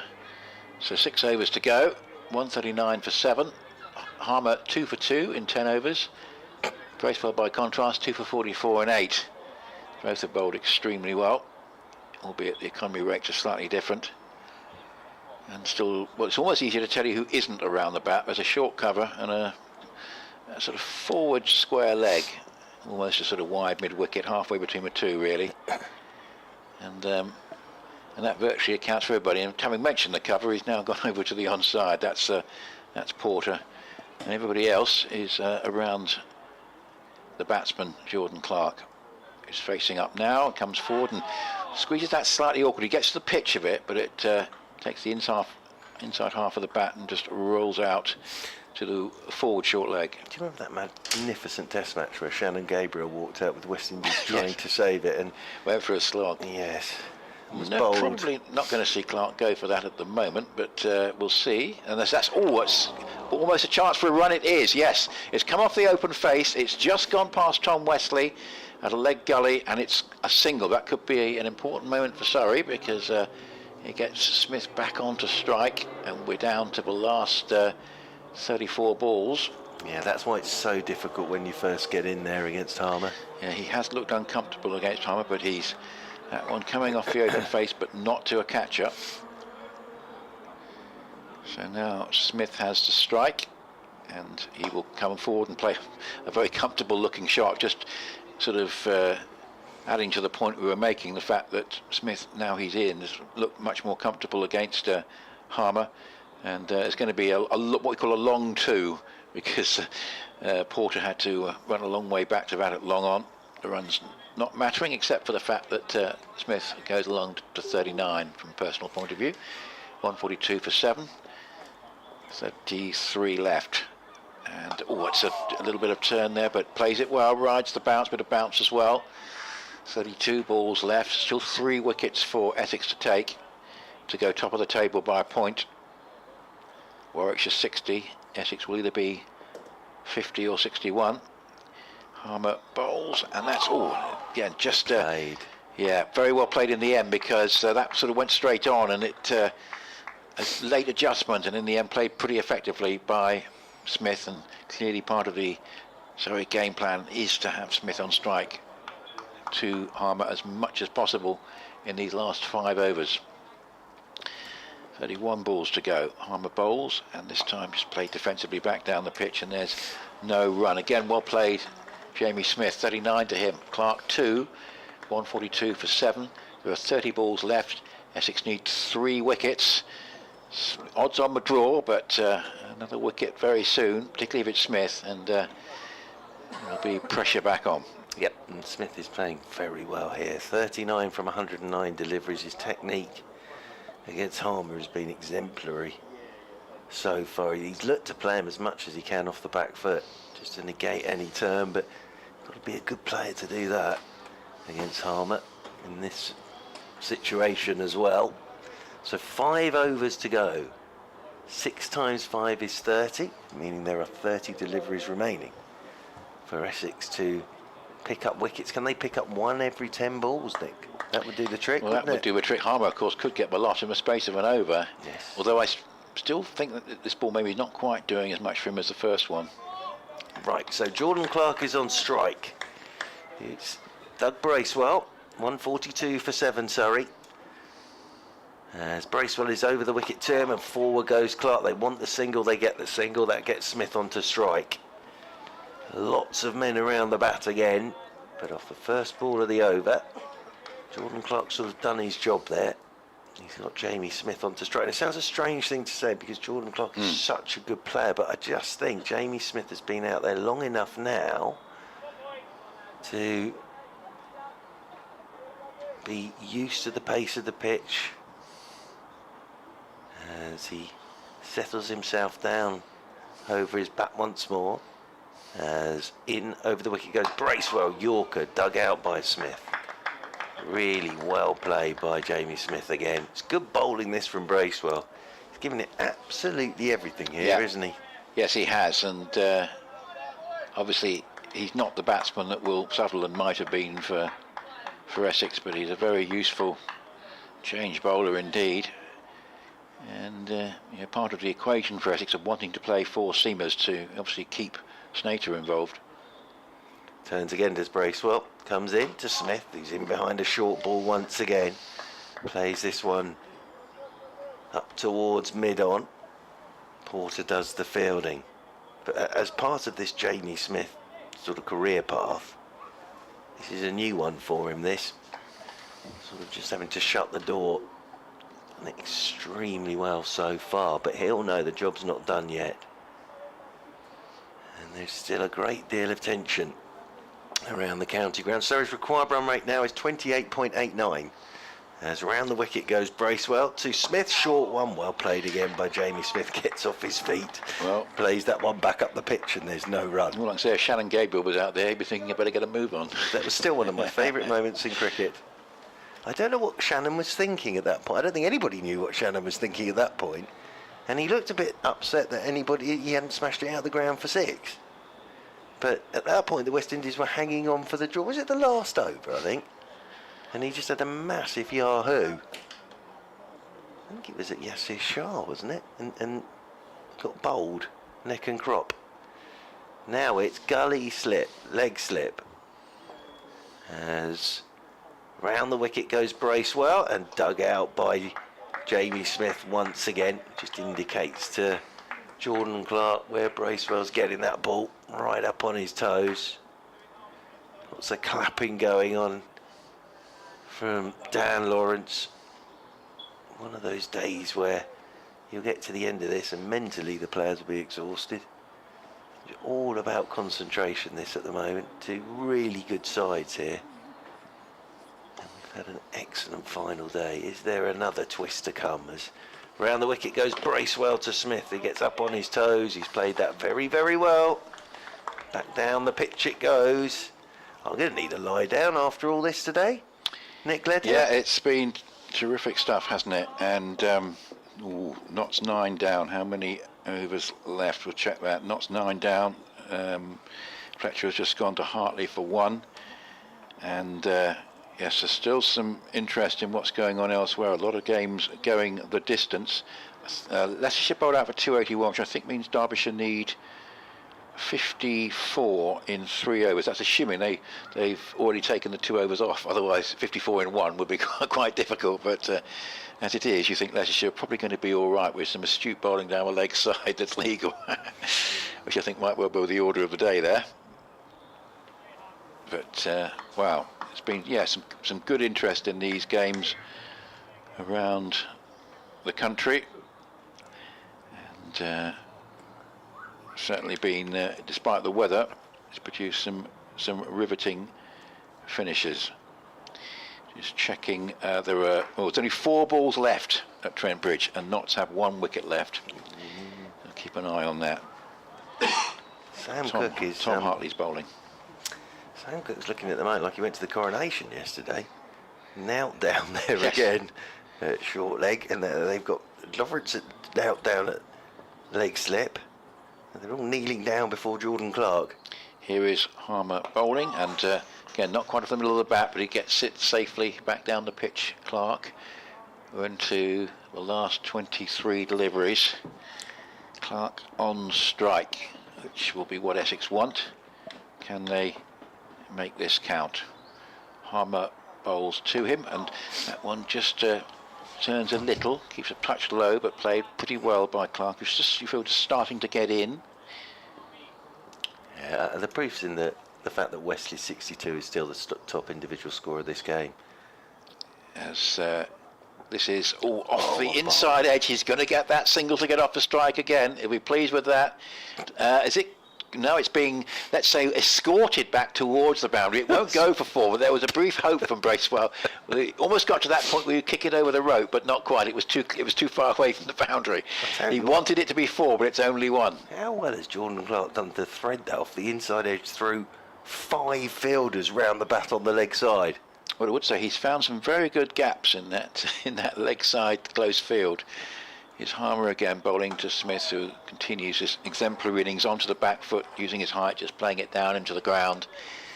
And we're down to the last 20 deliveries. Essex still need 3 wickets, suggesting they would need one fairly quickly, particularly as Harmer only has 8 balls left. Yeah, he's only got 1 more over after this one, Simon Harmer. 144 for 7. Harmer bowls again, and just a gentle turn, but Smith's playing him fairly comfortably, and Essex will know that. Just playing it again, just down into the ground.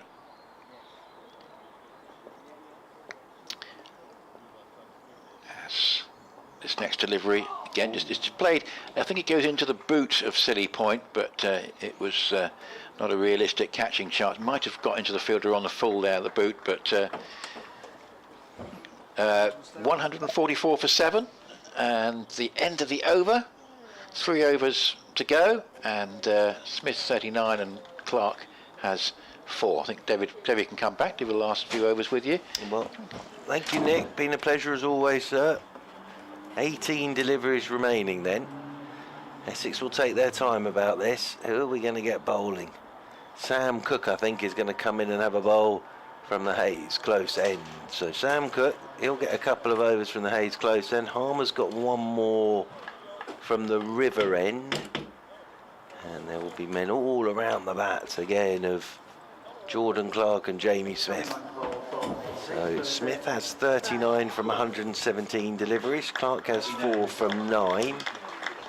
Just a reminder, Surrey's target, which they were always going for, was 273 after they dismissed Essex for 198.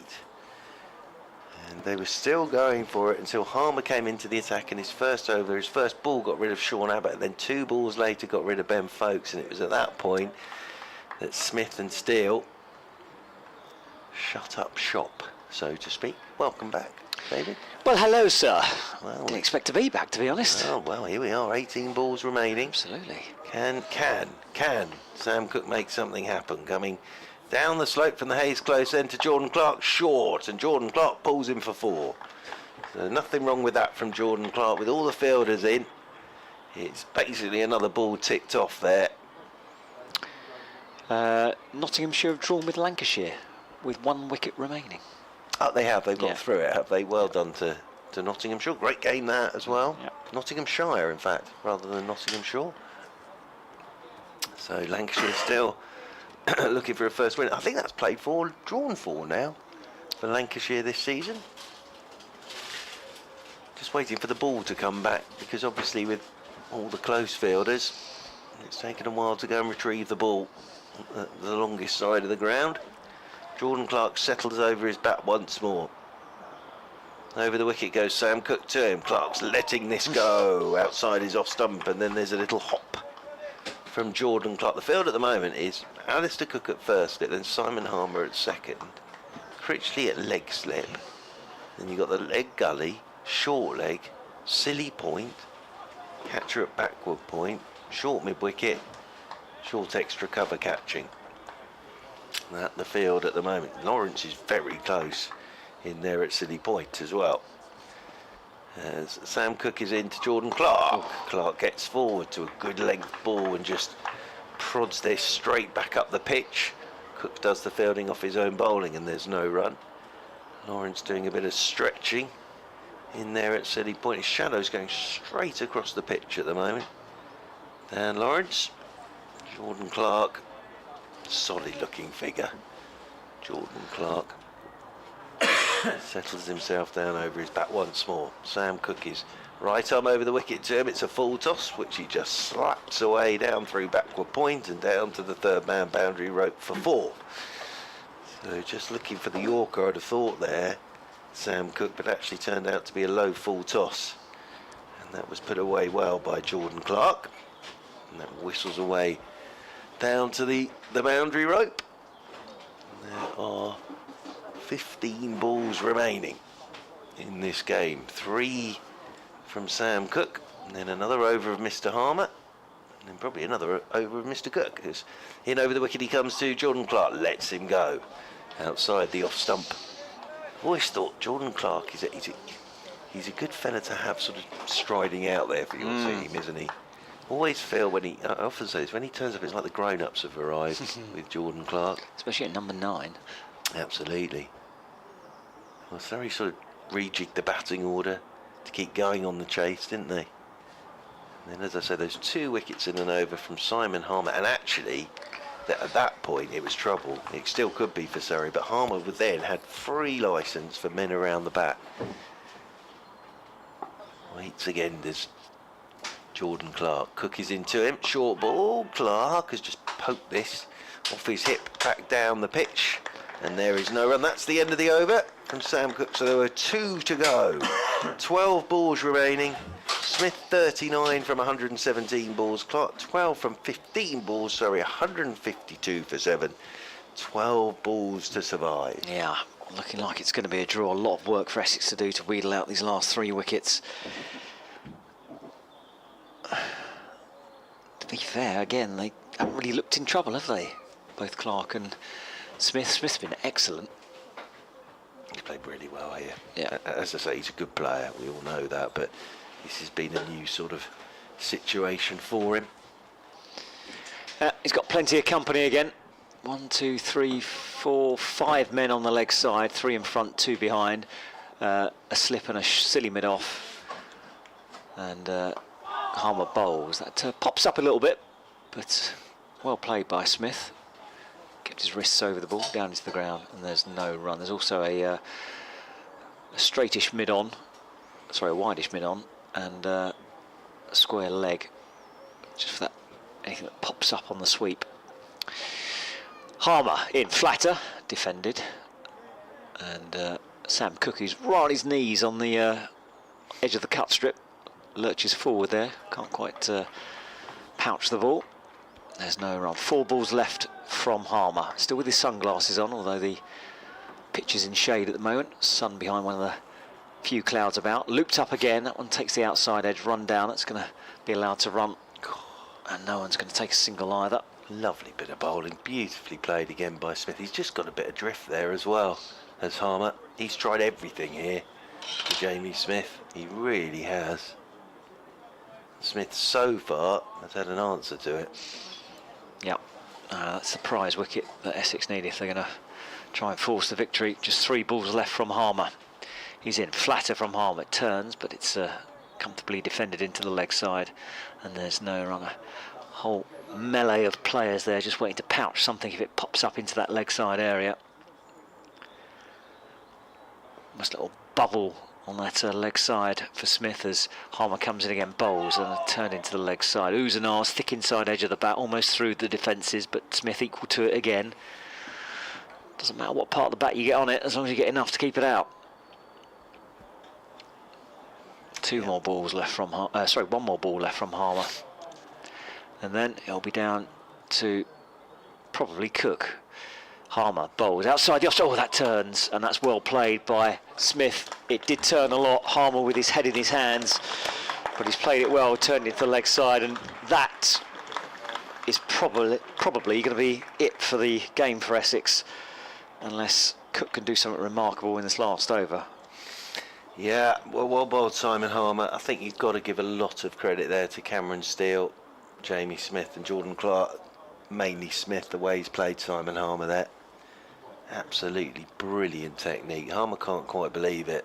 I think probably when he took those two, he thought, bingo, I can have men all round the bat here. But Jamie Smith has played him superbly well. And who will it be? Sam Cook to bowl the final over. So 6 balls to survive for Jordan Clark. The required rate for Surrey now, according to the live stream, is 121. Yes. Good one to win from here. Gettable. So 6 balls left. Sam Cook comes in over the wicket to Jordan Clark. Forward he goes to the first one. Oh, and they'll take the single. So it gets Jamie Smith on strike. So Jordan Clark's sort of done his job now. And the experience of Jordan Clark, he will now lean on his bat out there at the non-strikers. Then 5 balls to go. 3 wickets required. As Dan Lawrence still lurking at Silly Point. Sam Cook is into Jamie Smith. Oh, how's he got a bat on that? Because that kept really low. Thank goodness Jamie Smith has been out there for 123 deliveries, because he's managed to get a bat on it. Sam Cook thought it was through him. That has kept really low, and Jamie Smith has done so well to get the bat down on that, because it kept low on him. He was hopping to the back of a length delivery. Well done, Jamie Smith. Oh dear, I tell you, if you get that first up, that's good night. 4 balls to go. Cook down the slope and over the wicket to Smith. Smith gets in behind a short ball. Plays this one straight into the turf and up again. But that really was very, very close. So, if Jamie Smith gets through this delivery, that's the game drawn. Because 3 wickets are required. Sam Cook needs to take a hat-trick here. It's been a brilliant day of cricket, this. It really has. 2, again, top quality sides going head to head. Here we go then. Sam Cook comes in over the wicket to Jamie Smith. Smith, well batted, plays him straight back up the pitch, and that will be the draw. Hands are shaken. Dan Lawrence with a bit of a hug there for Jamie Smith. He's played exceptionally well there. Jamie Smith 39 from 126 deliveries. Jordan Clark 13 from 16. And Surrey will end 153 for 7. Match ends as a draw, but what a terrific final day we've had. Congratulations all round to all the players there. Excellent game of cricket, especially considering we pretty much had the whole of yesterday wiped out. Essex just couldn't quite force the win, but all credit particularly to Jamie Smith, but certainly those tail-end batsmen who kept the Essex bowlers at bay for the best part of 25-30 overs in this late afternoon. It's been superb stuff, and we go again on Thursday. Essex are at Warwickshire, and where are you guys? Back in South London for the London Derby. Lovely, excellent. So we'll see you 11 AM on Thursday morning. Thanks for joining us.